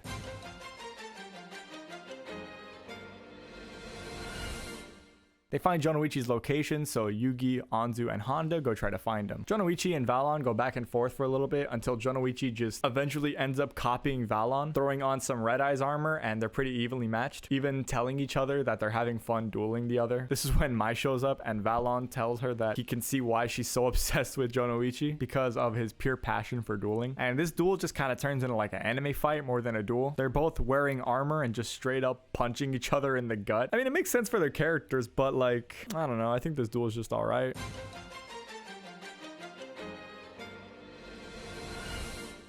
Jonoichi wins, which means Valon gets turned into a corpse, with his soul being used as another sacrifice for Doma. This is when Jonoichi challenges Mai to a duel because he understood Valon through dueling him, so he wants to try to understand Mai and her struggles through dueling her. But he's still pretty banged up from the last duel. He still gives it his all though, and Mai proceeds to activate the seal. But Jonoichi is still promising to bring her back to reality. I don't know, the Valon duel, it just wasn't for me. It felt like just an anime fight with extra steps. Like if you wanted to make a peanut butter and jelly sandwich, you had to do 50 push-ups first.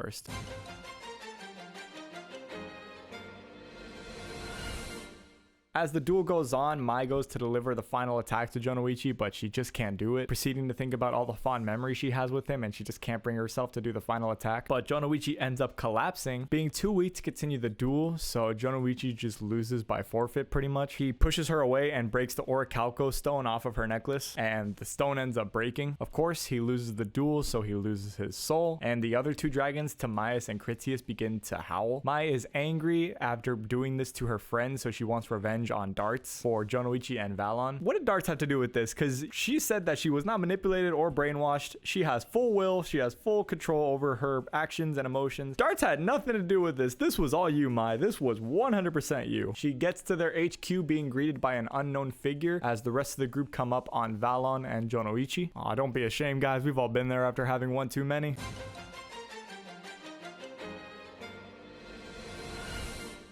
Yugi runs off to Doma HQ when he finds Mai unconscious, and then also running into Raphael, who is the one who did it. He gives Yugi Jonoichi's Hermos card, and then Yugi asks him if he feels nothing for the things he's done. To which Raphael just replies, "It's all destiny." While we see this mystical being flying around the sky stealing stars, this is when round 2 begins. And it's playing out kind of the same as last time, with Raphael refusing to let any of his cards hit the graveyard, until Raphael activates the seal, and then the rest of the gang show up just in time to see it.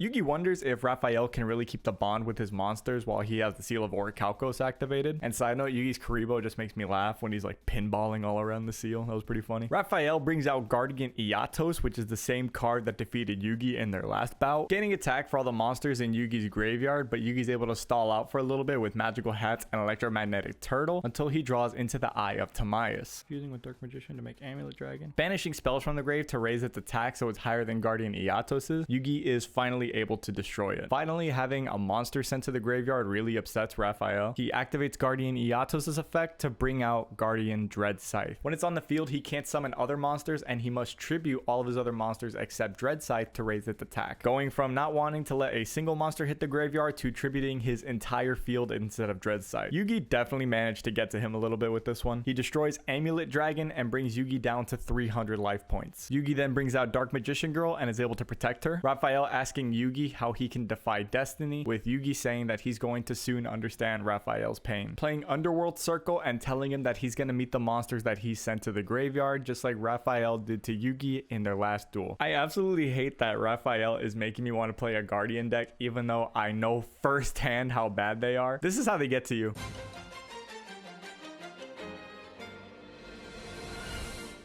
Yugioh and Raphael get sent to a graveyard where they come across Raphael's family's gravestones, and also seeing Darts recruit a younger Raphael after the incident. Darts then tells the young Raphael that he needs to accept destiny and accept that his family is gone, and then he can begin his journey. Then he proceeds to dig up their skeletons so he can see their corpses and realize that they're dead and finally accept it, according to Darts. Yeah, that definitely won't traumatize him at all. Darts recruits him, and then we see that Dread Scythe was created because of all the darkness in Raphael's heart. Back to the duel. Underworld Darkness banishes monsters from the deck and allows them to special summon from the grave once per turn, and then proceeds to wipe the field of all monsters. This destroys Dark Magician Girl, but not Dread Scythe. It can randomly send a card from Raphael's hand to the graveyard to stay on the field, and since he can't summon monsters with Dread Scythe on the field, that's his only monster, devoting himself to destiny, as Raphael calls it. Meanwhile, Yugi saying that he only devoted himself to darkness. Yugi keeps summoning monsters and Raphael destroys them until Yugi is able to reborn Raphael's Guardian Iatos from the graveyard, along with Jonoichi's Claw of Ermos card to fuse it with Queen's Knight, creating Goddess Bow and equipping it to Guardian Iatos. Yugi wanting Raphael to remember how much he cares for his monsters. Goddess Bow's effect negates a monster effect during battle and also allows the equipped monster to attack again, basically looping all the cards out of Raphael's hand because Iatos and Dread Scythe are the same attack. Destroying both monsters, Raphael then activates Soul Charge to bring all the monsters back from his graveyard at 500 life points per monster, bringing his life points to 0. He wanted to bring all of his monsters back even though it would cost him all of his life points. We then see all of his monsters and his family appear in this really touching moment. Raphael probably is the best filler arc character, at least in my opinion, and we see that the seal wasn't able to take Raphael's soul because he has no darkness left in his heart. However, it looks like Doma already has all the sacrifices they need.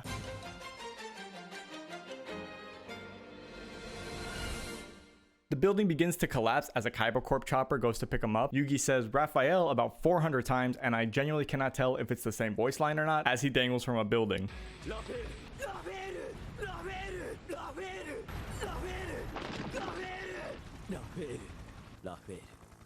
Before it collapses, Raphael then tosses them Darts' location. A swarm of locusts pass through. You know, I think I read somewhere that that's like a super bad omen, but it's blanking on me right now. They manage to find Darts, and Yugi and Kaiba decide that they finally want to finish it. Darts saying he'll release all the souls if they can do what? Beat him in a duel. And Raphael not only managed to somehow survive a collapsing building that he was on top of, but he also managed to save Mai and Valon while doing it. Well, now this arc is just getting ridiculous. Dude, turn 1, Kaiba busts out his blue eyes and Yugi busts out the Blackluster Soldier. That was sick. Darts uses the seal and Kaiba manages to bust out Blue Eye's Ultimate Dragon, and Yugi then proceeds to turn it into Dragon Master Knight. Just when they're about to OTK Darts, Darts shows them the city that he once ruled and proceeded to destroy, Atlantis, the city that Professor Hopkins has been studying the ancient ruins of. They've been hinting, or like more like basically telling us that Darts is like 10,000 years old, so we're finally about to get some Darts lore. It's pretty cool to see Kaiba and Yugi work so well together. Like, they've learned so much from their past experiences dueling with and against each other. I will say though, this arc is starting to wrap up at a really good time. The whole Orichalcos and Atlantis storyline is starting to get a bit stale, so it's a really good thing it's finally coming to a close.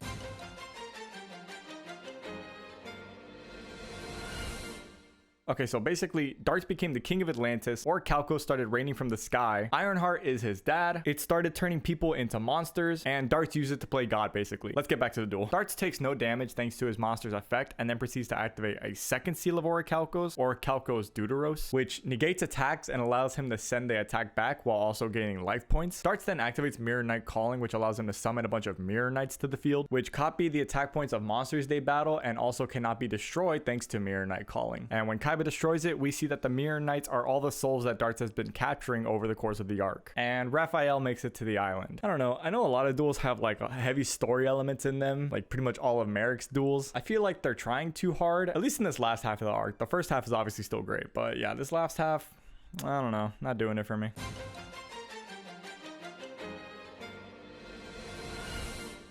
Yeah, just take a shot every time I change shirts. Kaiba is just so funny, man. I love him. Darts tries to attack them with the Yugi Knight, but he's able to resist. And then Kaiba asks Darts what happens to the souls of the knights when they get destroyed. Darts is just kind of like, don't know, don't really care. And Kaiba's just like, well, that's good enough for me. Okay, to be fair, Kaiba does think that Darts is just lying and making this whole elaborate scheme just so they won't attack into the knights. But even if it wasn't, he still probably would attack them all the same. He attacks the Mai Knight first. Genuinely surprised he didn't go for Jonoichi with the strongest monster, but Jonoichi actually ends up taking the hit for the Mai Knight. Yugi doesn't want to attack any of them, and it is pissing Kaiba off. And when Kaiba goes for the attack on the Jonoichi one, then the Yugi Knight is the one who takes the hit for him, and the Yugi puppet tells him like, oh, it's okay, don't worry about us, just attack us. And then Kaiba just tells Yugi, see, they want to die, let's attack them. God, I love him so much. This is when Raphael actually shows up and tells Darts to just cancel the whole mission, because even if people do have darkness in their hearts, they can overcome it and become better people, saying that that's what the Pharaoh taught him. Darts then asks him like, are you sure it's all gone? Like, yes, you can ignore it, but for how long until it actually comes back? Saying no one can truly erase all the darkness from their heart. And then Darts goes into this whole evil villain speech about he's the one who created all their destinies. It was Darts pretending to be Gozaburo that sold the weapons that killed Imelda's brother. Darts the one who burned down Valon's orphanage. And him who caused the underwater volcano to erupt that would sink the Titanic that Raphael's family was on. Darts needed powerful people to rival the 3 dragons, so he created their past so then he can take them in and pretty much mold them and craft them to worship him and do his every bidding. This is when the darkness would come back into Raphael's heart and overtake him, and pretty much he just collapses and becomes another sacrifice on Darts' wall, as Darts proceeds to activate the 3rd Orichalcos card, which negates spell and trap effects. Does this all make sense? Not really, but the idea kind of does, in terms of like causing someone great harm and damage and then being the one who helps them through it, pretty much coming to save them in a sense, so they're forever indebted to you for helping them through that time that you created. It's some pretty sick stuff, but Darts is honestly a really good villain for this arc, at least I think, and in almost reasonable one. He thinks people mess the world up to such an unfixable extent, and because about it, he thinks it needs to be fixed, but it's just the way that he does it, which is the evil part. I think it's honestly really well done, even though they kind of just turned him into like a cartoony supervillain, but the base of the idea is still good.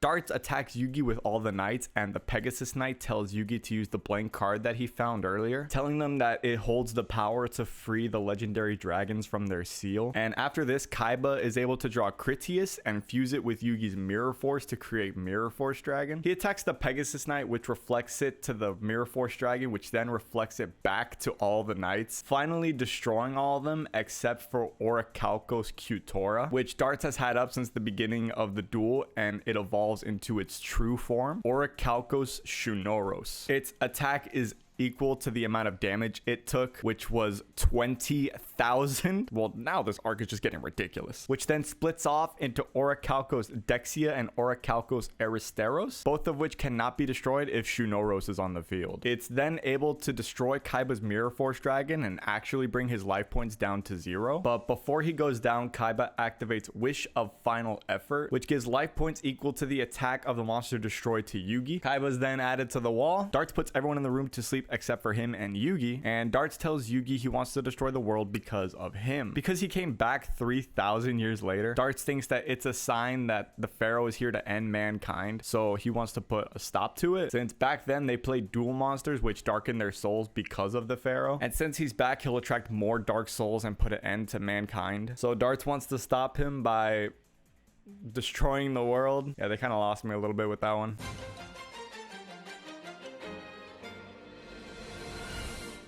This opening is honestly such a banger. I have not gotten tired of it. I literally only skip it just to save time.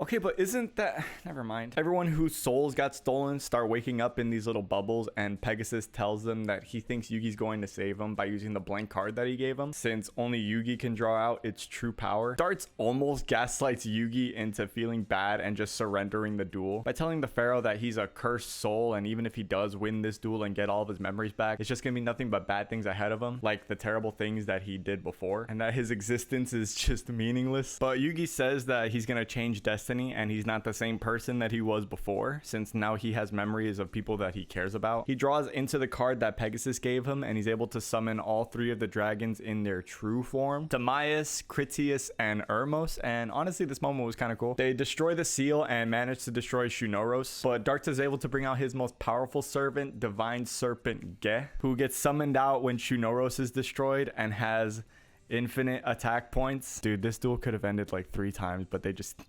keep it going. It's like they keep trying to one-up themselves with this one duel, when it's just like, come on guys, we can end it now, come on. He destroys Timaeus and the duel should be over, but Yugi activated his trap Relay Soul to summon Dark Magician Girl when his life points hit 0, and whoever loses their monster loses the duel. Darts activates a spell to bring Timaeus back to Yugi's side of the field, but he gets an extra attack, so he goes forward again, and Ge attacks Dark Magician Girl.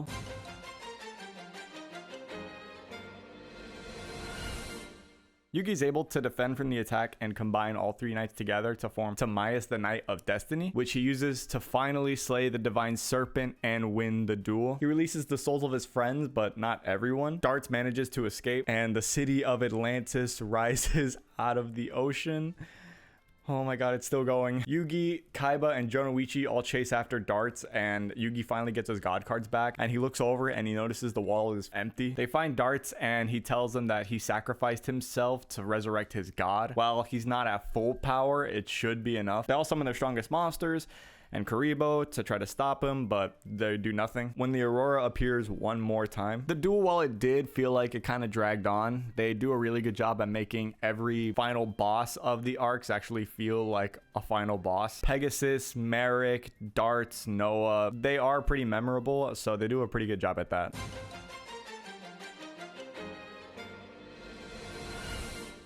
The attacks aren't going through, and as the 3 gods get absorbed by the god of Orichalcos, Yugi has this Goku lend me your energy moment, using the energy from everyone who got their souls taken to resurrect his gods and fight off the god of Orichalcos. You really get a sense of how huge this thing is when you see it next to all 3 of the god cards, but they're able to finally defeat it and rescue and save the souls of everyone whose souls were taken by Darts and the Duel Monsters world. We get this pretty touching moment with Imelda and Raphael and their families, and this moment did make me choke up a bit. I'm honestly a sucker for stuff like this in anime. Before Yugi makes it back, he sees that Darts is still kicking, telling them that the god of Orichalcos will always be looming around, since it's a manifestation of all the hatred that the planet has towards the people that treated it pretty badly. So the Pharaoh, I can't believe I didn't make a big deal about this when I wrote this, but I'm just not realizing how stupid this is. So the Pharaoh takes all the planet's hate so he can finally get rid of the god of Orichalcos. It just like shoots him like a laser beam, and planet has no more hatred. Next fucking episode, dude.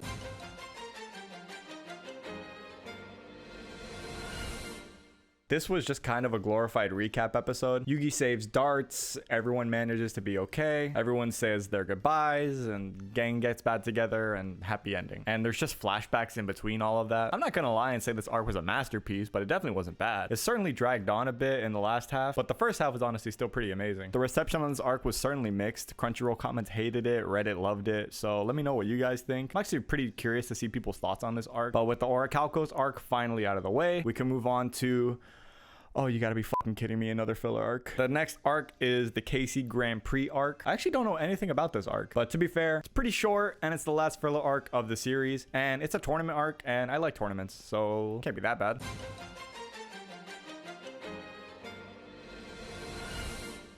The gang wonder how they're going to get back to Japan since they came to America on Pegasus's plane. Mokuba shows up and he tells them that he'll take them back home if they participate in a tournament that Kaiba Land is having to promote it. This is when we meet this new guy, Sieg. First starts and now Sieg, I am really starting to question myself. He says that he'll end Kaiba, so there's another person for the list. They arrive at Kaiba Land and I would stimulate the economy so hard if this were a real place. Jonoichi asks Mokuba if they invited Mai to be in the tournament and he says they wanted to, but they couldn't find her. They talk about her like a deceased pet. It's pretty funny, saying that they're sure wherever she is, she's happily dueling. Mokuba shows off his dueling computer that people can play against when Sieg hacks into the system and forces this kid with a really terrible dragon deck to duel the computer on the hardest absolute difficulty, locking them in the building until it's defeated. So Yugi has to use this kid's terrible dragon deck to try to defeat it. Honestly, pretty refreshing for a storyline that's not just cult talk and seems to get back to a more simple style of dueling, so I'm pretty excited for that. Yugi gives this kid a card to help him with his dragon deck before the duel gets going, so let's see how it goes.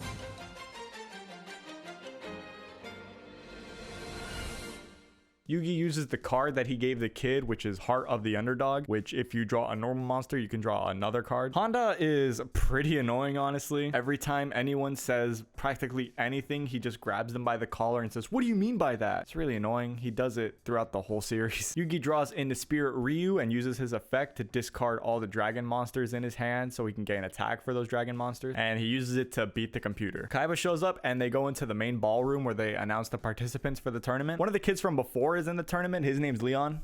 Leon's cool. The participants for this tournament are Leon, who's apparently a prodigy and a famous duelist, a mysterious prophet, a wandering musician, big strong man, Sherlock Holmes, this guy with his pet monkey, doctor who definitely left the patient on the table to participate in this duel, the average Harry Potter fan, a magician, a street tough, Gandhi, my new wife, Rebecca, Jonoichi. Well, I wonder who this is. Emperor Sieg and Yugi, who is actually going to be facing the winner of the tournament. Gotta beat everyone else to get to Yugi, and I actually like that. It kind of makes Yugi the final boss of this arc if you think about it. Plus the whole roster of newbies who we get to see duel. I'm not ashamed to say I didn't mind the duel between Yugi and the computer. It was kind of a nice little back to basics, nothing crazy type of duel, which is all I really want in this series, and hope we get more of that in this arc.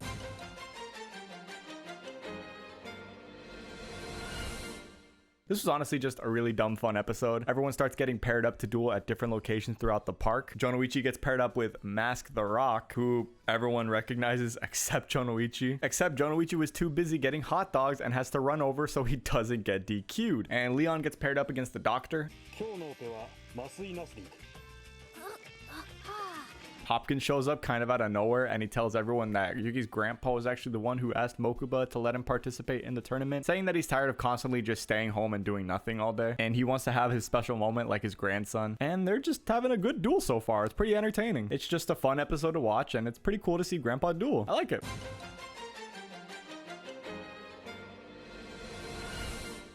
This episode is just fun. What more do you want from me? Yeah, like filler, I don't care. Gramps and Jonoichi have a really entertaining duel, and we cut to see Leon winning his duel. Jonoichi won against Gramps, but I honestly would have kind of wanted to see Grandpa win. Seeing a final battle between Yugi and his grandpa, come on, tell me that wouldn't be sick. Yugi's grandpa had fun anyways, even though he lost. It's just fun to see characters you like being happy. These episodes just make me happy.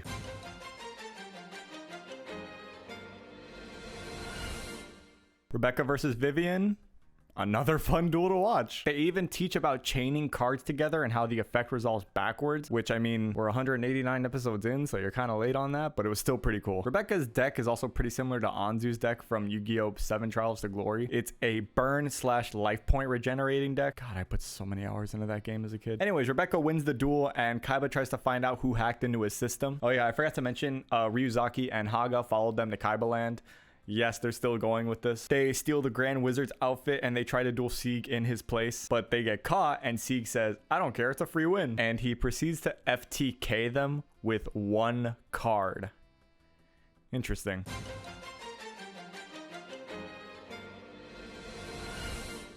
Another new intro. They always pick the weirdest spots to put these new intros in. Like, it's never in the beginning of an arc. It's always like in the middle. The final 8 go to face each other all at once, which I'm not gonna lie, I kind of was disappointed by, because we don't get to see a lot of these side characters duel, and I kind of really wanted to. This guy's got a dueling monkey. Tell me you don't want to see that duel. I would kill for a 5-episode duel involving that guy. I guess I'm just gonna have to wait till Yu-Gi-Oh! GX, huh? During his duel with Jonoichi, Sieg hacks into the system once again, and Kaiba has a flashback of when they met Sieg at a business party that his dad attended, where he did the same thing back then and just messed with the power. And then we see Sieg draw into the same card that he used to FTK Haga and Ryuzaki.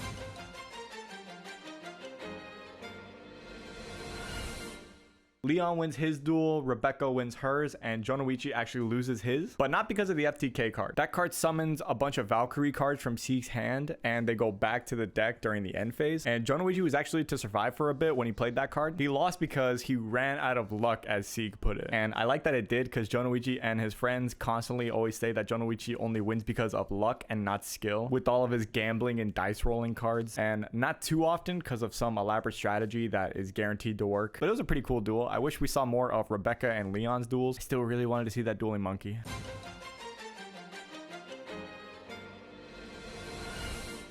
The gang go to cheer for Rebecca's duel, but they find out that Yugi's grandpa is actually missing. They try to find him and they find a map with a big old X on it. They don't have any other leads, so they follow it to a Chinese theater. Meanwhile, Rebecca and Leon's duel is pretty cool. I feel like that's all I'm saying, but I don't know what more you want from me. I just like these duels, okay? I like this arc. And Leon uses the fairy tale cards, and I actually really like that archetype a lot. There are some weird people who probably developed a fetish because of this duel.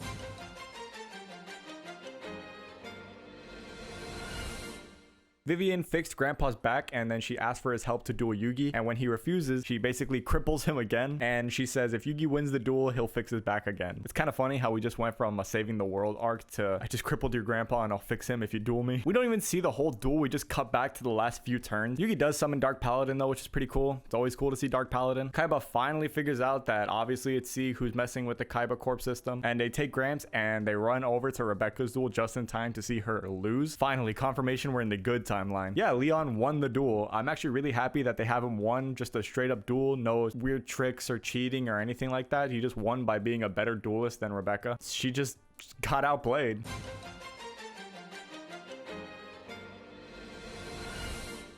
The finals are Sieg versus Leon, but Kaiba shows up just in time to say that the duel will not be happening, and Leon wins by forfeit since Sieg entered in the tournament under a fake alias and is the one who's been hacking into the Kaiba Corp system. And we find out that Sieg is heir to the Schroeder company, which is Kaiba Corp's like rival company. Sieg basically tells Kaiba it's ridiculous to DQ him and strip the people of the chance to watch this final duel. Kaiba tells Sieg that his new opponent is him. Kind of a shame, honestly. I was kind of disappointed from that. It would have been pretty cool to see Sieg and Leon, two new characters that just got introduced to duel instead of someone that we've already seen duel a few times before. The duel is pretty entertaining, however. Of course it is, it's Kaiba. And Sieg gets a flashback of Kaiba and Pegasus making a deal over the duel system Kaiba Corp created, as we see that Sieg also had plans for a dueling system, but just was a little too late to strike a deal with Pegasus. Yep, there's another one for Kaiba's bingo card.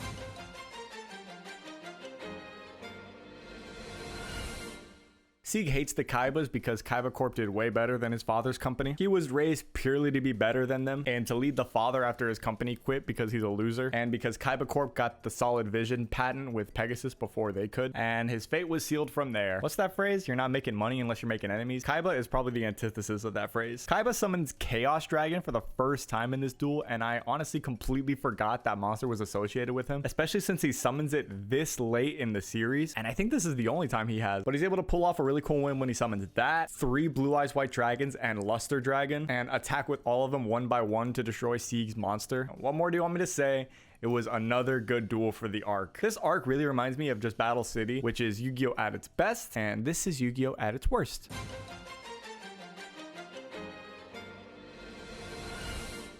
We see Mai actually make a cameo. No words or anything like that. She just sees Leon versus Yugi on the big screen. Sieg isn't all that mad about losing, weirdly enough. We see him meet up with Leon when he's walking out and hand him a card. And Leon starts acting oddly cold afterward. Like he doesn't enjoy this duel even though it's exactly what he wanted. Because he was talking earlier about how he's always wanted to duel Yugi. And this is when we discover that Leon is actually Sieg's little brother. For some reason, this twist really got me. Like for some reason, I just didn't see that coming at all. I did the gasp and the mouth drop and everything. I don't know why this twist was so shocking to me. Sieg then reveals that this was his plan all along, to have Leon defeat Yugi so people would finally show interest in their family, and then they would release a new game with all this attention that their family has, and I guess overthrow Kaiba Corp. And Leon going along with it so he can finally feel like he's part of the family, because he's always kind of felt like an outcast in his own family. Leon telling Yugi that he did really always look up to him and want to duel him. That part was no lie, but family comes first. Sieg uses Leon's vulnerability to make him do pretty much anything to get his big brother's approval. This is kind of like alternate timeline Kaiba and Mokuba if you think about it.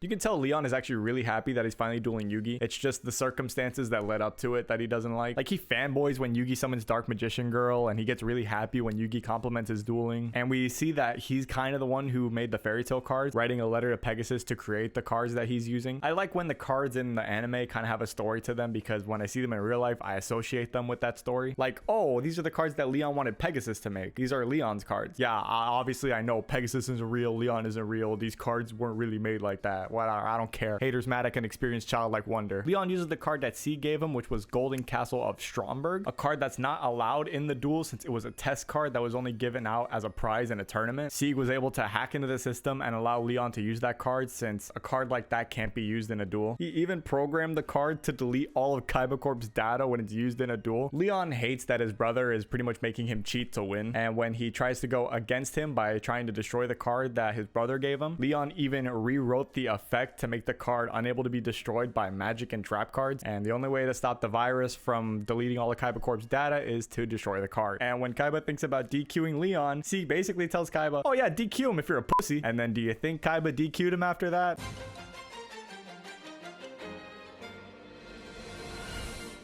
Not only did Sieg pretty much change all the effects of the card and even made it immune to monster effects as well, he made all the drawbacks that are supposed to happen to you when you use the card affect the opponent, like sacrificing half your deck every turn to keep the card on the field. Yugi's able to get rid of the card when he's unable to pay the maintenance effect, because he only has one card left in his deck and you can't pay half of one card. And now that it's finally gone, Leon can finally focus on trying to defeat Yugi fairly. Yugi's able to win using the Dark Magician and Diffusion Wave Motion combo. He gives Leon a speech about being a true duelist and how he's proud of him, which makes the little guy happy. And Kaiba tells Sieg that he was pretty much prepared for this situation after his last hack job by pretty much keeping a backup of all the storage, and all the systems were already restored back to normal. Leon convinces Sieg to stop being a dick and finally care about his little brother. And the gang finally head back to Japan while Otogi and Rebecca stay in America, saying that they'll visit them soon. And that's the end of the KC Grand Prix arc, the final filler arc of the series. And now we can finally get back to the main story. Overall, I really enjoyed the arc. It's what filler is supposed to be, for me at least. Just a nice, fun side story to be a break from the main story. All the duels were fun to watch. It was lighthearted. The characters were really enjoyable. And now we can move on to the Memory World arc.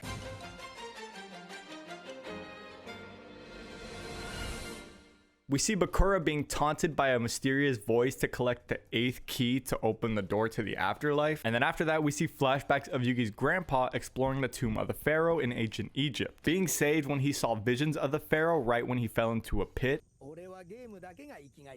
Amen, brother, amen. Yugi wanted to hear the story since they're going back to Egypt, since the stone tablet was being sent back from the museum, asking Gramps where the tomb is so he can go explore it when he goes to visit, but Gramps tells him to stay away. And then later that night we see, oh dude, fuck off already. They break into Yugi's room and they find his bag of Millennium goodies and then run off with it into the night, but Bakura is able to catch up with them. Bakura is able to get his Millennium ring back, as well as this being the last time we see Haga and Ryuzaki. Thank you, Bakura, with Yugi coming in to see the aftermath.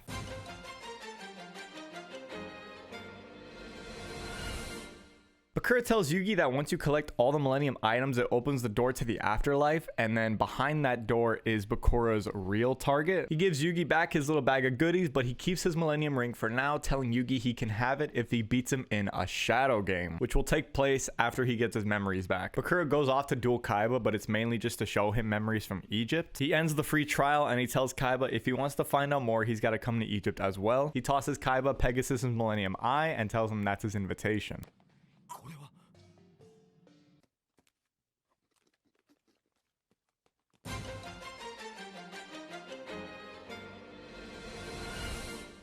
Look who it is! I popped so hard when they appeared on the screen and I got to hear their theme again. It was so amazing. But they're only here so they could take the gang to the stone tablet. Rishido didn't even have a line. But it was still really cool to see them again. But with all that, the gang is taken to the stone tablet. Yugi pulls out the 3 god cards and they're taken back to the Pharaoh's memories back in ancient Egypt. And since a piece of Bakura is still in the Millennium Puzzle, he hitches a free ride to the memories as well. There are some familiar faces in his memories. There's a Shizu, Grandpa, Kaiba, and look, Bakura's poor. Yeah, Bakura was just a lowly bandit back in ancient Egypt, but after stealing some treasure and a coffin, he goes off to say hi to the Pharaoh since the shadow game can finally start. Bro literally grave robbed someone. That is crazy. Anyway, someone tries to assassinate the Pharaoh during a celebration, but he's captured, and the priests decide to use this opportunity as a way to show off their Millennium powers. Seeing that the assassin has an evil monster inside of his heart, they capture it and they seal it away inside of a stone tablet.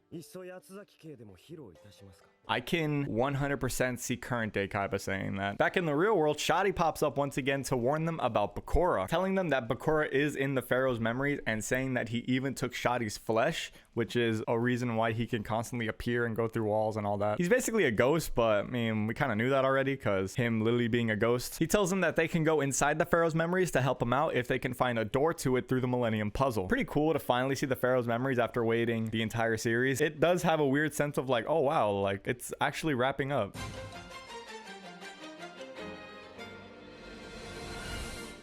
Bakura shows up and they basically play Duel Monsters. They even have their own form of the duel discs and everything. Bakura brings in the coffin and it turns out that it's the coffin of the Pharaoh's father. Crazy son of a bitch. Meanwhile, Yugi and the rest of the gang are going through the Millennium Puzzle maze to try to find the door into the memories. The Millennium Scale does its little dancey dance. And we're also told that the Pharaoh's father is actually the one who created all the Millennium items, who they all say created it for peace, but Bakura says that he actually made it for evil. And whoever gets all the pieces can unlock the door into the afterlife. The Pharaoh steps in to defeat Bakura by summoning Obelisk the Tormentor, with a woman watching this whole affair from the distance while the Millennium Eye is taunting Kaiba.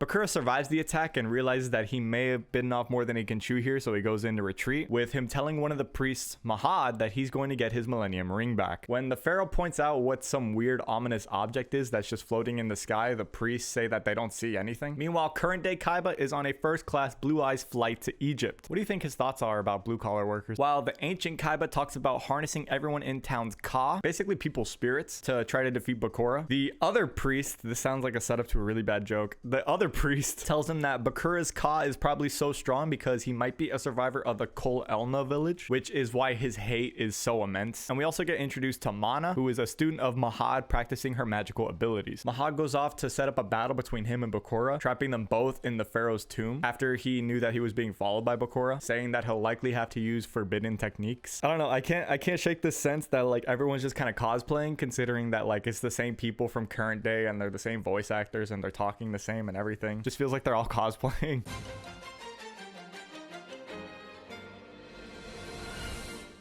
The two go back and forth for a little bit, with the rest of the priests noticing that Mahad is gone and is probably in danger, so they go to try to find him. Meanwhile, the gang are still trying to find the door to the Pharaoh's memories when they find one with Bakura behind it, who summons like a giant monster and just disappears, with Shadi saying that the monster was their true enemy. When Bakura takes a step forward during the duel, that's what I'm gonna call it, it's a duel. That's not a hot tub, that's a jacuzzi. Bakura steps into a bear trap and then Mahad proceeds to go, "Ha, you stepped into my real trap." When it's starting to look like the end for Mahad, he fuses himself with his monster illusion magician, and then he proceeds to become dark magician. I mean, they don't call him that, but come on. He fends off Bakura and then is sealed into the tablet to protect the Pharaoh. This part was pretty cool, and of course they would turn Mahad into a real card, which I also really enjoyed. But I'm sorry to say, guys, so far this arc is just not doing it for me. Pretty boring, actually, if I gotta be brutally honest. Like, don't get me wrong, I don't hate exposition. It's not like there's no action so my brain turn off. I feel like they definitely could have condensed all the main points of this arc into more fulfilling episodes, because right now this is feeling more like filler than the actual filler arcs we just watched.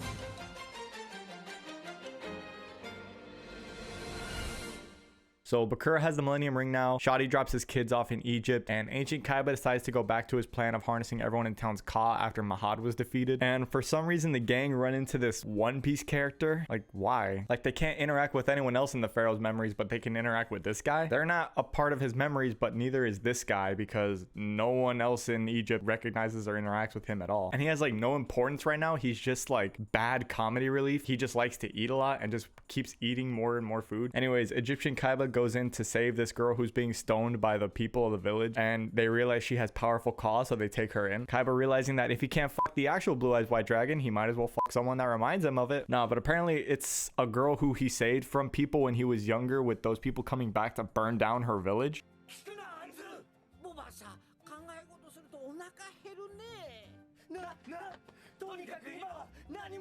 This was probably like the unfunniest bit in the entire show. Bakura finds Akhenaten, this guy, and reveals that he was from the village. They did something to it for the Millennium items. They're not specific what yet. And also this is apparently Seto's dad, who's a deadbeat. Yeah, I don't know, guys. These episodes are pretty chores to get through. It's really disappointing because I was really looking forward to this arc and finally learning more about the Pharaoh, but there's just so much fluff, dude. And not like other arcs in the show didn't have fluff, because definitely they did, but here it's just cranked up, dude. Like, can we please pick up the pace?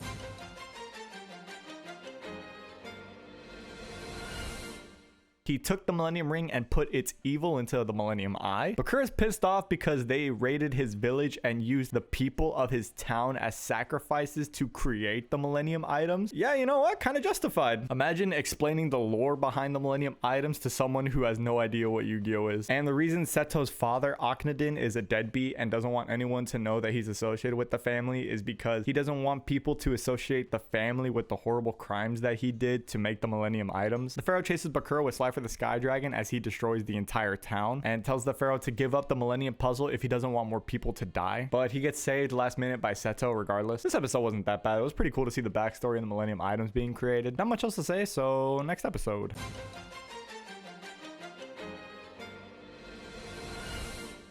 Akhenaten sabotages the Pharaoh's Sly for the Sky Dragon and proceeds to face his wrath, but Yugi and the gang come in just in time to help him summon the Winged Dragon of Ra, and they defeat Bakura.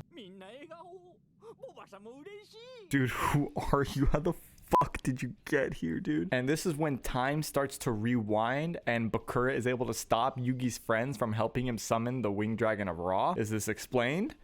Nope. But Bakura is able to defeat the Pharaoh and Mufasa him off of the cliff. And we see that Seto finds Akhenaten making the prisoners fight so they can strengthen their Ka and then harness it for their own strength, with the girl that Seto saved being one of them. I don't know. I'm just kind of wondering, like, what happened to the Pharaoh?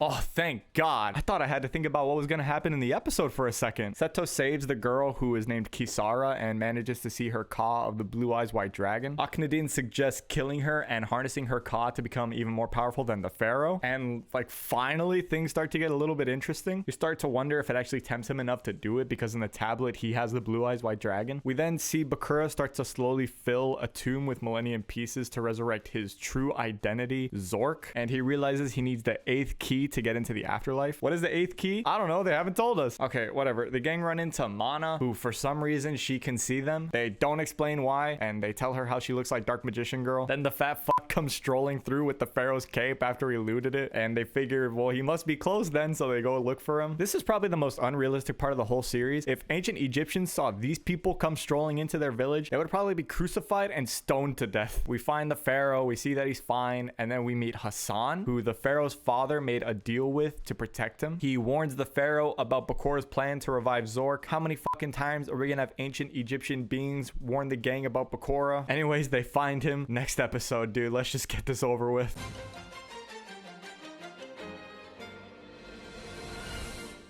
The Ishtars are back, thank God, something to keep my spirits high. All they do is just tell the Kaiba where the tablet is and then he runs off, but I still get happy to see them no matter the circumstances. And ancient Kaiba wonders what's wrong with Akhenaten because he's becoming way more ruthless and evil. Look, all I'm saying is genocide is an option. They bring back the Pharaoh after he's been found and they go off to find Bakura now. They find him and then they face off, and then Mana gets better with her magic, being able to summon her own apprentice. It is pretty cool to see the origins of these iconic monsters in the show. Anyways, they face off and Bakura's monsters are stronger thanks to the Millennium items that he was able to acquire. But Yugi's able to face off with Mahad, or Dark Magician, who tells the Pharaoh that his father wasn't aware of the atrocities that were committed to create the Millennium Pieces, but he did always feel guilt for it and didn't want the consequences to burden his son. Bakura does not give a shit though, and I do not blame him. They sacrificed his whole village to make those Millennium Pieces. Look, I know he killed your family, but we feel really bad. Here's a Chili's gift card. It's a close fight and Mana's able to save Mahad with Dark Magician Girl. Okay, I gave this arc shit, but it's finally starting to pick up the pace.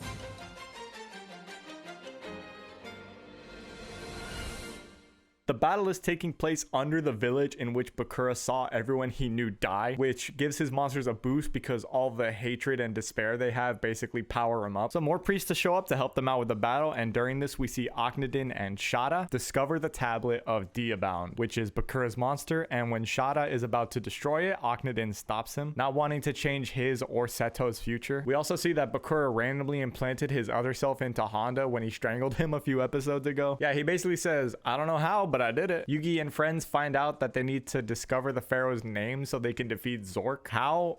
I'm gonna be honest, I have no idea. They explained it really weird, but they go off to try to find out what it is. With the fight coming to a close, the Pharaoh says he doesn't blame Bakura for being angry, saying that if he was in his place, he'd probably feel the same way. Yeah, I'm not sure that's a real hot take there, Pharaoh. But as the Pharaoh is about to be defeated, his father's spirit comes out to guide the souls into the afterlife to finally bring them peace. It was kind of reminiscent of the Pharaoh taking all the hatred in the Orichalco's arc, which was a nice touch. They finally defeat Bakura to cap off the episode.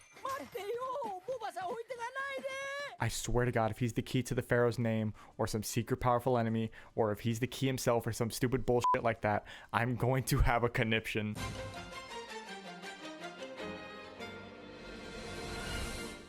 They go back to the palace to try to find the Pharaoh's name, and for some reason they can just walk through walls now. They just can. They couldn't before, but now they can. Bakura starts putting in the Millennium items into the tomb when Akhenaten comes in, and Bakura turns to sand, being told that he's no longer needed. Time is then stopped when Akhenaten places the rest of the Millennium items into the tomb to summon Zork himself. Come on, you really thought a bad guy was going to be mentioned and never appear? And we see the Pharaoh and Bakura sitting across from each other, and that the ultimate shadow game is a shadow RPG. That's just Dungeons and Dragons, dude. Yeah, and my toilet is the ultimate waste removal system. But yes, this explains why Bakura is able to rewind and stop time in the memory world. It's his hourglass ability, which he can only do 3 times, so he has 1 use left. With Yugi's ability being Hassan, Akhenaten becomes a being of darkness, the great shadow magus, so his son Seto can become the new Pharaoh. Hassan then appears to protect the Pharaoh and the other priests from magus.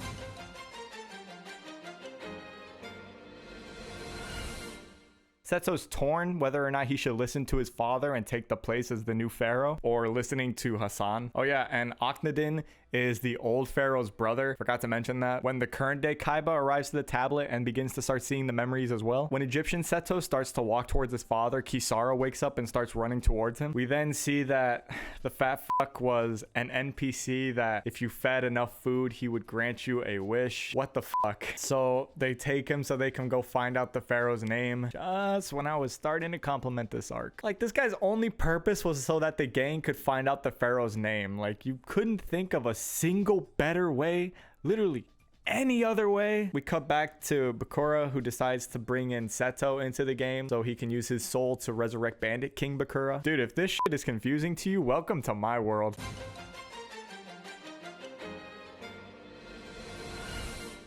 So Bakura makes the tablet disappear so he can stall for time until Zork's timer is up and he can resurrect, basically. And then he separates everyone, and Kaiba is still up and about even when Bakura said that he's borrowing Kaiba's soul. Kisara runs into modern day Kaiba and she can see and talk to him. Bakura starts messing around with the priest and then kills one of them, while the gang explore the Pharaoh's tomb to try to find out his name. Dude, what the fuck. I feel like I'm genuinely stroking out watching these episodes. It is so convoluted and confusing that it feels like I'm watching Duelist Kingdom again. Like all the stuff that doesn't make sense, they just write it off as like, oh, it's a shadow RPG. Oh, it doesn't matter. It's not real.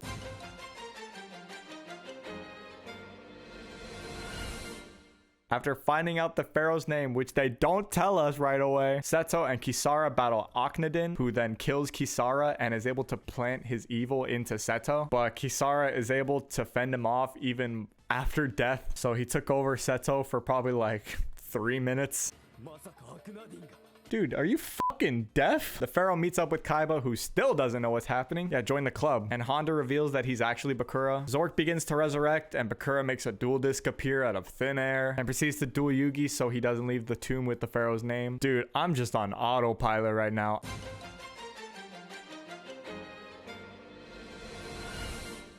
This is like the first time we see Yugi duel without the help of the Pharaoh, with the only other time being like that half duel against Bandit Keith in Battle City. His deck is very different too, which I really like. It includes monsters that are synonymous with Yugi, like Marshmallow and Silent Swordsman. Anyways, Zork resurrects and he has a dragon cock. I'm getting that out of the way right now. Okay, but seriously, who designed there's no way they didn't know. They 100% knew and they just wanted to see if they could get away with it. Anyway, Zork is on his way to the city. They try to slow him down. A few priests die. There are like real world tragedies happening that are correlating to Zork being resurrected because we gotta raise the stakes somehow. Fuck it, end of the world. I like the duel so far. It's pretty cool to see Yugi duel without the help of the Pharaoh. Look, is this arc bad because of the lack of dueling? Absolutely not. Dungeon Dice Monsters was its own little arc that had its own little game, kind of like this shadow RPG. The problems with this arc are the confusing and unstated rules of the game, the horrible pacing, and the Zork dragon cock sized amount of fluff in this arc. Long strings of people talking but saying nothing, plot contrivances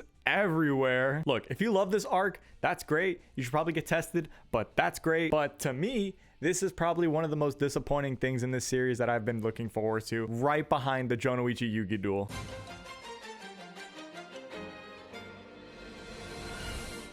Two more priests bite the dust, Isis and Shimon. Isis used all of her energy and then just immediately gets game-ended when Shimon uses all of his to summon Exodia. Both of them doing absolutely nothing to Zork, and the duel continues, which is still the best part of this entire arc so far. And the Pharaoh gets his Millennium Puzzle back to refill his Dark Souls magic meter so he can summon all 3 of the Egyptian gods to try to fight off Zork. You guys just did this in the Orichalcos arc. Like, yeah, it was filler, but still, it was cool seeing Exodia again, I guess.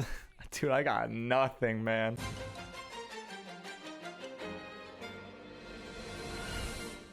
Bakura takes them to the battlefield, and if you haven't grasped how confusing this arc is yet, there are 3 Bakuras and 3 Yugis to keep track of. There's Bandit King Bakura and Egyptian Pharaoh Yugi, normal Yugi and Bakura that's possessing Honda, and Yami Bakura and Yami Yugi sitting at the RPG table. Anyways, the gods are no match for Zork. They literally just did all this in the Orichalcos arc, but that was filler, so it didn't count, I guess. It's just, you have these 3 powerful gods, and every time you summon them, one bigger, badder god defeats them. It just kind of takes the punch out of them. Anyway, Zork just gets back right up and blocks the sun. During the duel, Yugi also summons Silent Magician. God, I hope one day to just have a good level deck. I've always liked the mechanics of the level monsters. They were always pretty cool. They're going to print the most broken level card one day. Mark my words, one day they will print a level card. Everyone will say this is the most broken thing ever, but it's attached to level monsters, so no one cares.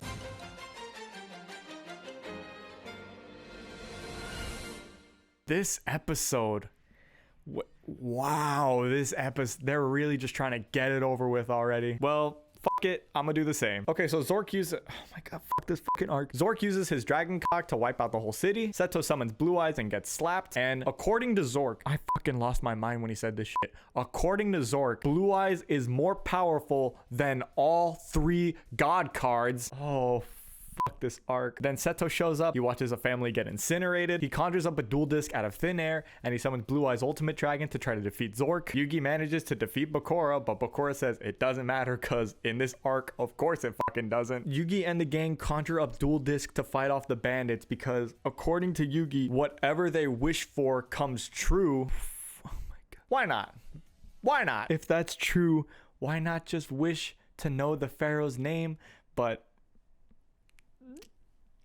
You could have made this arc 15 episodes shorter. And then they begin, I shit you not, they begin to fly. They just start flying to the Pharaoh's location. Why couldn't you do any of this at the fucking beginning of the arc? The Pharaoh fuses with Blue Eye's ultimate dragon to become Dragon Master Knight, and they still can't defeat Zork. Mother of God, let it end already. I get it. You can end it now. I get it. Shadi revives Hassan to protect the Pharaoh. Are these even memories anymore? The whole point of being here and having this arc, what's a memory and what isn't? Because I don't think the 3,000-year-old Pharaoh has memories of fusing himself with Blue Eye's ultimate dragon. I understand we're in the Pharaoh's memories RPG where anything can happen or whatever you want to say. But like, fucking really? Dual disc appearing out of thin air because whatever you wish for comes true and then just fucking Peter Pan over to where you need to be? There's one more episode. I just got to get through one more episode.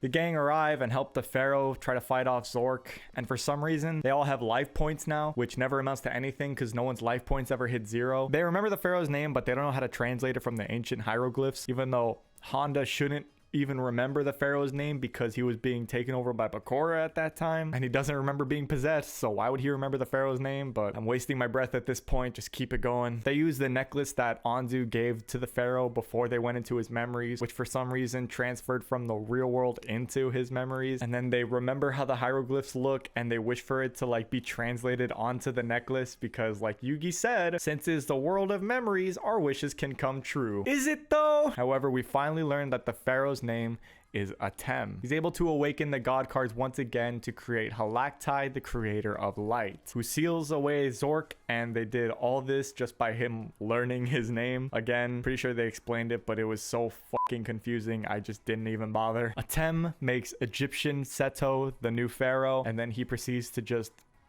fly off with the gang. And since he can't remember anything after defeating Zork, this is where his memories end. Are these memories an RPG world? I don't fucking care anymore. All right, now that we know all the characters' names, we can finally get this series started. This arc broke me, dude. Look, I wanted to like this arc. I tried my hardest to like this arc. I really, really did. But it was just bad. It was worse than Noah's Virtual World. At least I liked the ending to that one. But we can leave it in the past and we can move on to the final few episodes and the final arc of the series, the Ceremonial Duel.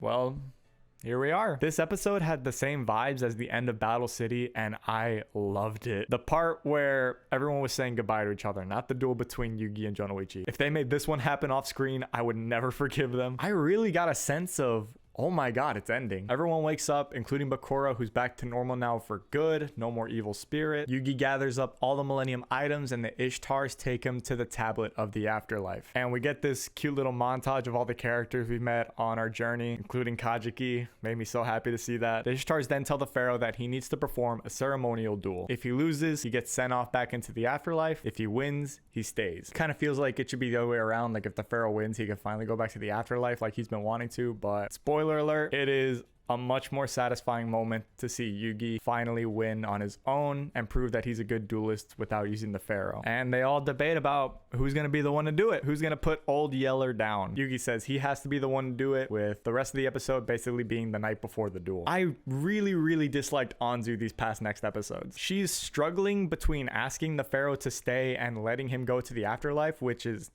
super selfish. Let him go back. This is what the whole journey's been leading up to, but she wants him to stay because she has a crush on him. It's so annoying, but I really enjoyed this episode. You don't have to have a duel to have a good episode.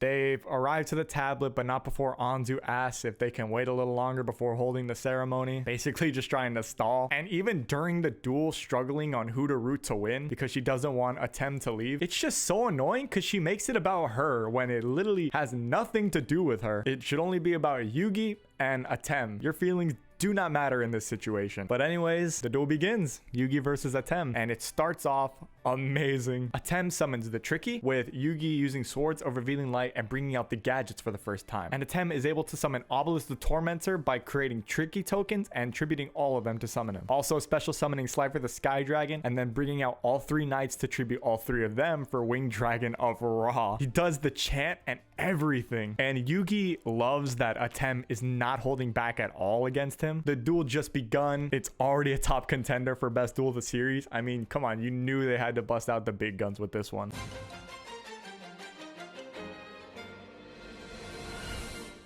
Yeah, Yugi's fucked.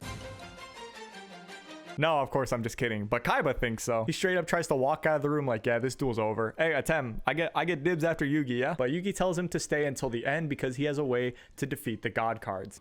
今、海馬君にはっきり言われて分かったんだ。僕はこの3体の神を倒さなきゃならない。 It took Kaiba trying to leave for you to realize that? The main bit of this episode is Yugi trying to find the weakness in the gods while also trying to protect himself from them and even lowering all of their attack points a substantial amount. He goes in to attack Obelisk, which is currently the weakest out of the 3, when Atem activates Mirror Force, but Yugi tells him he just completed Yugi's combo to defeat all the gods. Since he was able to read Atem like a book and tell that he has Mirror Force set, it's pretty funny that multiple points throughout the episode, Kaiba tries to leave and tells Yugi that he's wasting his time. He is really salty that it's not him up there dueling Atem. At one point, Anzu instinctively roots for Yugi and she questions why she did it. She's so horrible. And look, I know she's friends with both of them, but multiple times throughout the series, she stated her feelings for Atem, but it's the only sour bit I have throughout this entire little arc.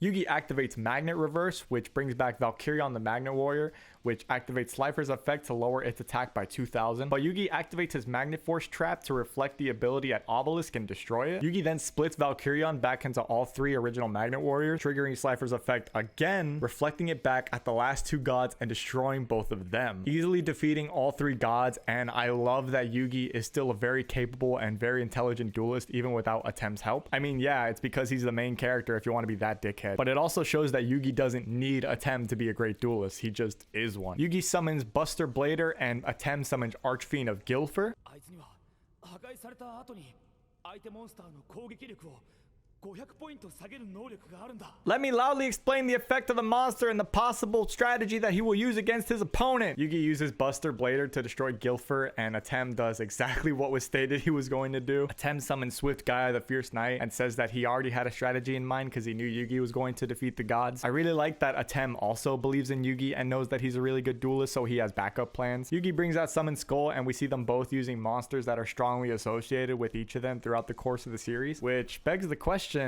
who gets custody of Dark Magician? Atem says he's going to summon Big Shield Gardna before he even draws, and then sure enough, he draws into Big Shield Gardna and summons it. And this is when we learn that Atem can, as Shizu puts it, bend fate to his will and basically draw whatever card he thinks of. Yeah, that's totally fair. Heart of the cards, right? This puts his duel with Haga into a new light because he kept drawing monsters not because he got lucky, but because he wanted to, and it just begs the question how long he was going to be able to keep drawing monsters, or how long he wanted to keep it going. Is it an overpowered and ridiculous ability for this anime? 100%. Yugi brings out Curse of Dragon and destroys Big Shield Gardna. Anzu starts crying and then says she doesn't want to watch because, as she puts it, Atem wants to stay with us, so why is he trying so hard to leave? Look, this whole situation would be completely different if she didn't want to fuck him, because then I can believe that she has a strong bond with Atem and doesn't want to lose him. But again, she has stated multiple times her interest in Atem. Atem activates Dark Magic Curtain and pays half of his life points to answer our question, and summons Dark Magician, who is still protecting the Pharaoh 3,000 years later. He equips him with Book of Secret Arts to raise his attack and destroy Summon Skull, and Atem then tells Yugi that to win, he needs to defeat Dark Magician. And the next episode is the finale. It feels really weird being at the end, but let's finish this.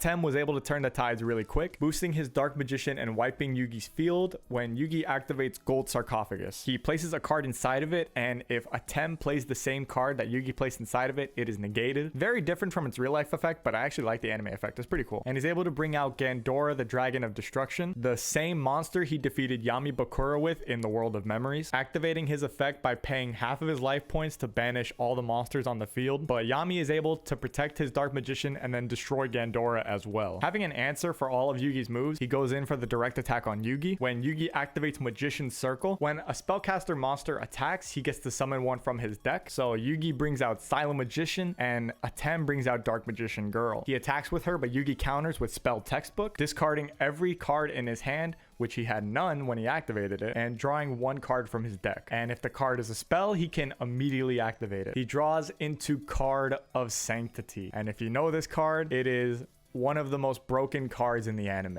It allows them to draw until they have 6 cards in their hand, and every card drawn, Silent Magician gains 500 attack points. Atem drew 5 cards, making Silent Magician more powerful than Dark Magician. So Atem uses Magicians Unite to treat Dark Magician Girl and Dark Magician as one monster with 3000 attack. It's still weaker than Silent Magician, but it won't lose now when it gets destroyed. Yugi and Atem are now both at 200 life points, and Atem with no monsters on his field, and Yugi with a 3500 attack Silent Magician on his side of the field. Atem uses Monster Reborn to try to bring back his Slifer the Sky Dragon when Yugi's Gold Sarcophagus is activated. The card that Yugi put in the sarcophagus was Monster Reborn. Slifer's summon is negated, and Atem is wide open for attack. Yugi begins to cry because he knows he won this duel. He attacks with Silent Magician, and Yugi wins, and Atem gets to go home back to the afterlife. We get a very emotional goodbye from Atem to Yugi and his friends, and vice versa. Yeah, I definitely shed some tears on this. I am not afraid to admit it. The temple then begins to collapse, and then we get one final goodbye from Shadi, and the credits roll. We get a really cool credit sequence where we basically get a where are they now of a lot of the characters we've met over our journey, which I loved and appreciated so much. Got to see my boy one last time, and we get a post-credit scene saying how the Pharaoh's journey is over, but Yugi and friends are just beginning. And this is where the journey ends. God, it feels so weird sitting down and watching Yu-Gi-Oh! Duel Monsters from beginning to end, but I'm glad I actually did it. It was a really fun journey. Was it perfect?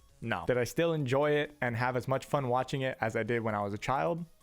100%. It's a classic for a reason, and it has a certain charm about it I just can't explain. Thank you to Kazuki Takahashi, may he rest in peace, for creating something that no doubt is going to be a part of my life until the day I die. All right, now let's do a quick tier list of all the arcs from S to F tier. S tier being best of the series, F tier being I wouldn't rewatch if you held a gun to my head. Duelist Kingdom, I'm gonna give a C tier. They were just starting out, so they didn't really know the rules yet, but it was still really charming and a really fun watch to introduce us to all the characters and the series itself. I didn't record it because I forgot to include it, but if you want to include Rebecca's 2-episode duel as an arc, I'm gonna go ahead and throw it in F.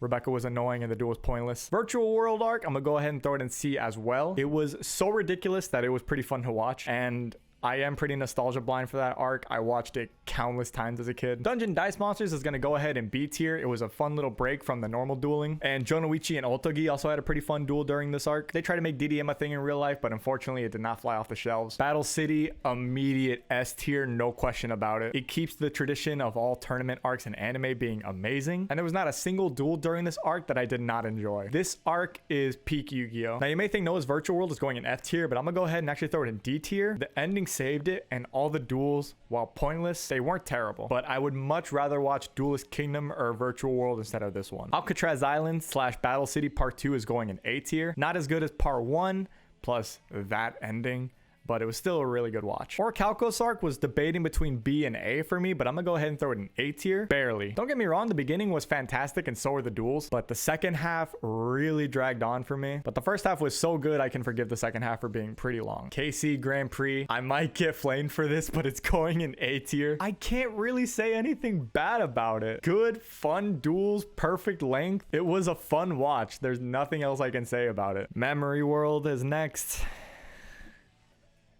Dude, I'm sorry guys. It was just nothing for me. It was the hardest to watch for me through the whole series. And I had to deal with Shizuka. And finally, the Ceremonial Duel, S tier, no question about it. This is the best duel of the entire series, with Kaiba and Yugi round 3 being a close second. Sorry, Kaiba. So that's it. Go ahead and send me death threats for how wrong I am. But with all that being said, I have one more thing to say. The pot of greed meme was never funny. All right, well, that was it. Thank you guys so much if you made it this far. I don't have this part scripted out. Thank you guys so much for watching. Thanks for bearing with me for how absolutely long this project took me to do. It was definitely a massive undertaking that I really underestimated, but it was still really fun and really satisfying to do something this big that's not just like a 1 to 2 minute lore. I really hope to do more projects like this in the future. I really want to do a video like this for Yu-Gi-Oh! GX, 5Ds, the movies, stuff like that. There's not much more to say other than thank you guys so much for all the support I've been getting, even through this super long break I've had for the project. And I really hope you guys enjoyed. Thank you guys so much for watching.